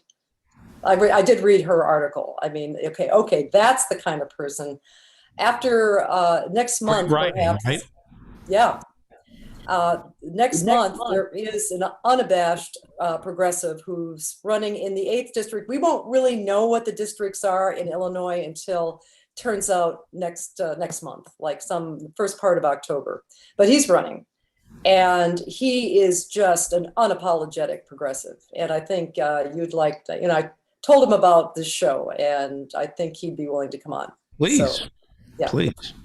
And of course, we have Rachel Ventura, who was running against Bill Foster last time. It was she was hit pretty hard by that defeat. However, she's right back. She's running for state senate. We've had her on the show before. Yeah, you had her on the show last year. Did you have her recently? No. Okay, she's running for state senate, and that looks, I mean, she's been causing quite a ruckus on the Will County board, and she's one of these people that just never stops. So as disappointing as everything has seemed to be in the last year or so, it's just amazing how all these great people keep showing up. You know, so this is just a continuous process. We have to keep pushing. And by the way, you do keep doing the hard work, and when change happens, it can happen suddenly. Yeah. I mean, it can happen overnight. But, you know, it happened because people never quit trying and pushing the envelope and challenging people. And, you know, it's like, I know a lot of people, and I was one, I blame myself, to quote Herman Cain. You know, when Obama got elected, I did feel like, wow, maybe the system does correct itself, you know, oops. So, and I know a lot of people want to feel that the system with the last election and the squad, that, oh, the system is correcting itself. Nope. I mean, it is correcting itself, but it's not going to be for our benefit. We've got to be pushing continuously. So. Fantastic. Thank you. We don't have Ian Faluna. Thank you. Yeah, we don't have Ian Faluna, by the way. Yeah, okay. Well, you know, maybe he is busy. I'm sorry? I know we don't. And there's so many questions I want to ask him, but. Yeah. All right. Professor Marianne Cummings is a physicist as well as a parks commissioner for Aurora, Illinois. Great job. Really great. Thank you. Thank Thanks you. for having me. Are you kidding? My God. Call Joe Manchin's office at 304-368-0567. Be polite, right? Right, Professor? Absolutely. Be polite. He will not if you call him a criminal, they're going to not listen to your message. But, you know, if the planet is going the way we think it's going, if we think what's left of this democracy is going the way we think it's going, at least as you're going from the water, you can think, well, at least I called Joe Manchin's office and politely asked him to vote for Bernie's reconciliation bill. 304-368-0567. Do you want to? I mean, apparently Joe Manchin right now has no quarrel with being the Democrat who killed the planet so he could collect $500,000 a year in dividends from his coal company and kill our democracy. He has no problem with that. When this all ends, and it's coming, at least you know that you called 304-368-0567 and exercised your power as an American citizen to tell Joe Manchin, like that's any better, not to destroy our planet or our democracy. Be polite. Be polite. Thank you, Professor Marianne. Did I lose you? I think I lost you. Okay. Well, we're going to wrap up the show. We're not going to do community billboard. I think Dan got called away. There's a story coming out of the El Paso Times. It's another Abu Ghraib. And by Abu Ghraib, I mean, we always do these horrible things, but we found out about it. And the optics are bad. The optics are bad. Earlier in the show, I showed you pictures of Haitians who are trying to come into America. They're parked outside the border, swimming across the Rio Grande, back and forth. They go up to the border in towards the United States, and then they swim across the Rio Grande back to Mexico to pick up food for each other. These are people who are suffering. They don't want to go back to Haiti because there was just a 7.2 earthquake that killed about 2,000 people, injured 15, I don't have the numbers in front of me, destroyed about 120,000 homes. There was a presidential assassination there 2 months ago. Haiti is in turmoil. Many refugees are coming to South America and then trying to come to America. All four of my grandparents were refugees. This country was built on refugees. We have a shortage of people in the United States. There is no population explosion here in the United States. It's an implosion. We need more people here because for some reason, young Americans are not reproducing. I don't know. Maybe they heard about something going on in the news that is discouraging them from thinking, hey, I should bring life into this country. Maybe something's going on in the news where young Americans are thinking, might not be a good idea to reproduce. So we have a shortage of people in this country. A shortage. We don't have enough people in this country. We always hear that there are 10 million jobs that can't be filled here in the United States. Why do you think that's so? Partly because they pay shit wages, also because we've closed the border. We don't take anybody into this country. It's embarrassing the number of people we grant asylum to. We need more people to keep this Ponzi scheme of capitalism going. More people means more people paying taxes. More people means more people paying into Medicare and Social Security. If you want Medicare to keep you going, you know how that happens? You need a fresh crop of workers paying into it, baby boomers. So those borders need to be opened up, and we need to allow the Haitians into our country.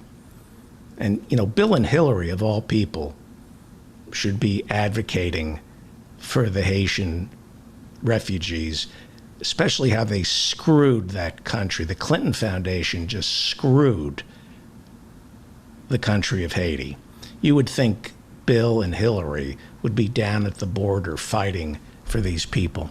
So earlier in the show, I showed you some pictures that were taken of these migrants coming to America. These are Haitian migrants waiting across the Rio Grande. These pictures were taken by Felix Marquez for the Associated Press. They're very haunting. This is a little girl being carried by her father. They had gone shopping in Ciudad Acuña, that's a city in Mexico, and they are now coming back to across the Rio Grande to see if they can get into the United States. Meanwhile, Joe Biden is sending them back. He's shipping them back to Haiti. And so there's some problems with optics. This was not taken by the Associated Press.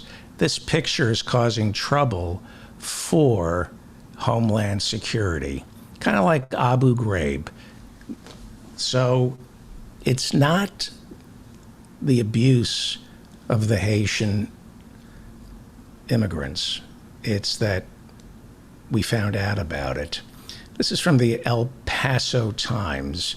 Haitian migrants face tough choices in Del Rio amid crackdown at Texas-Mexico border. It's in the El Paso Times. It's written by Martha Sikowski.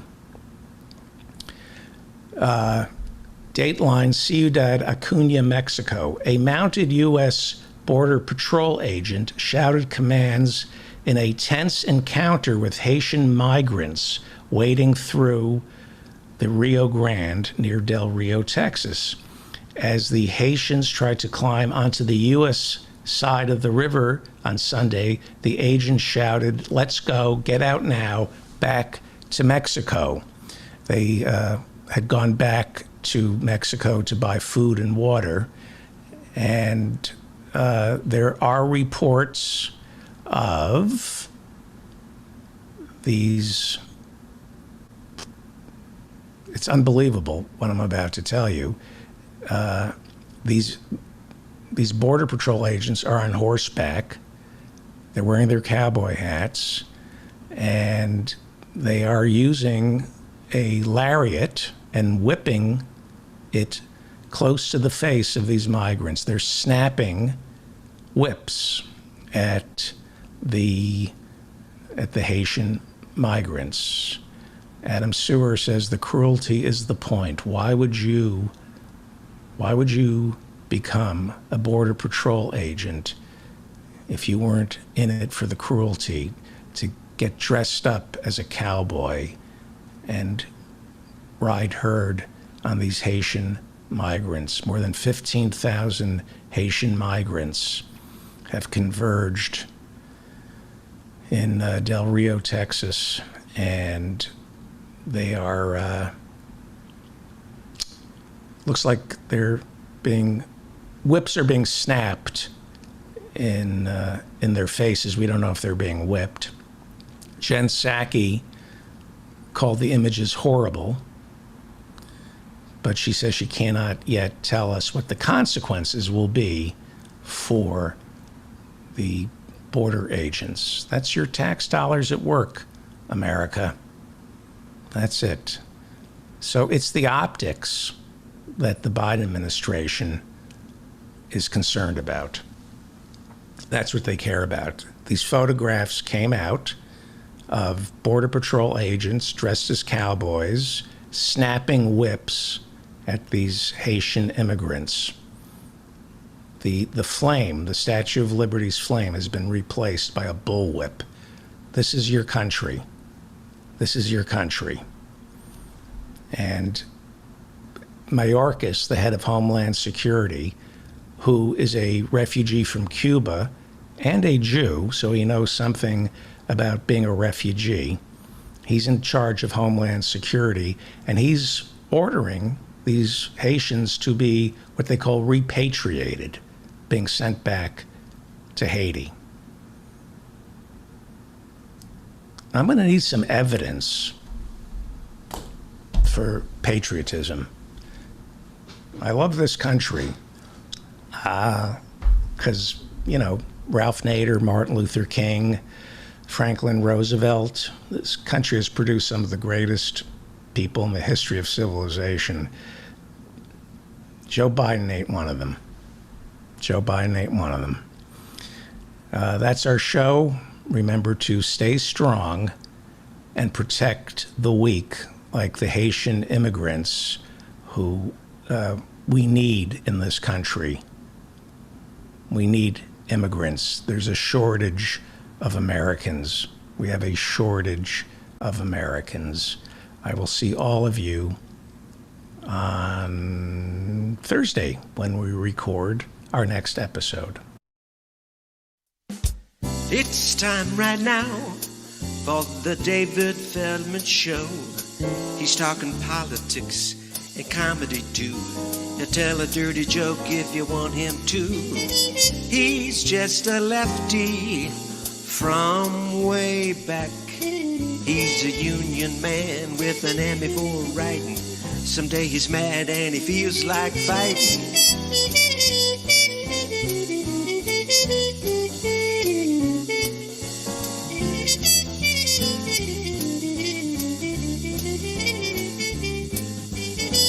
It's time right now for the David Feldman Show. So get your ears on right, buckle in real tight. He's got a lot to say and he's coming your way.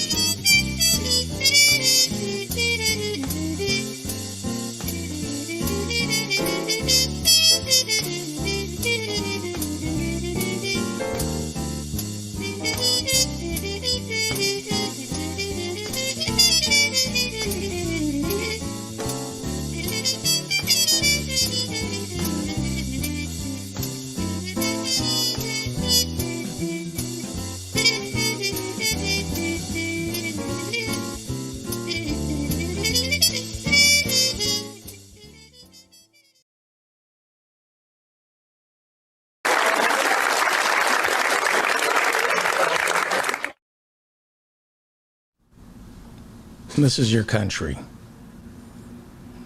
This is America.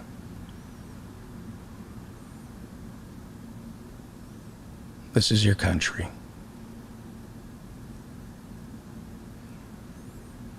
That's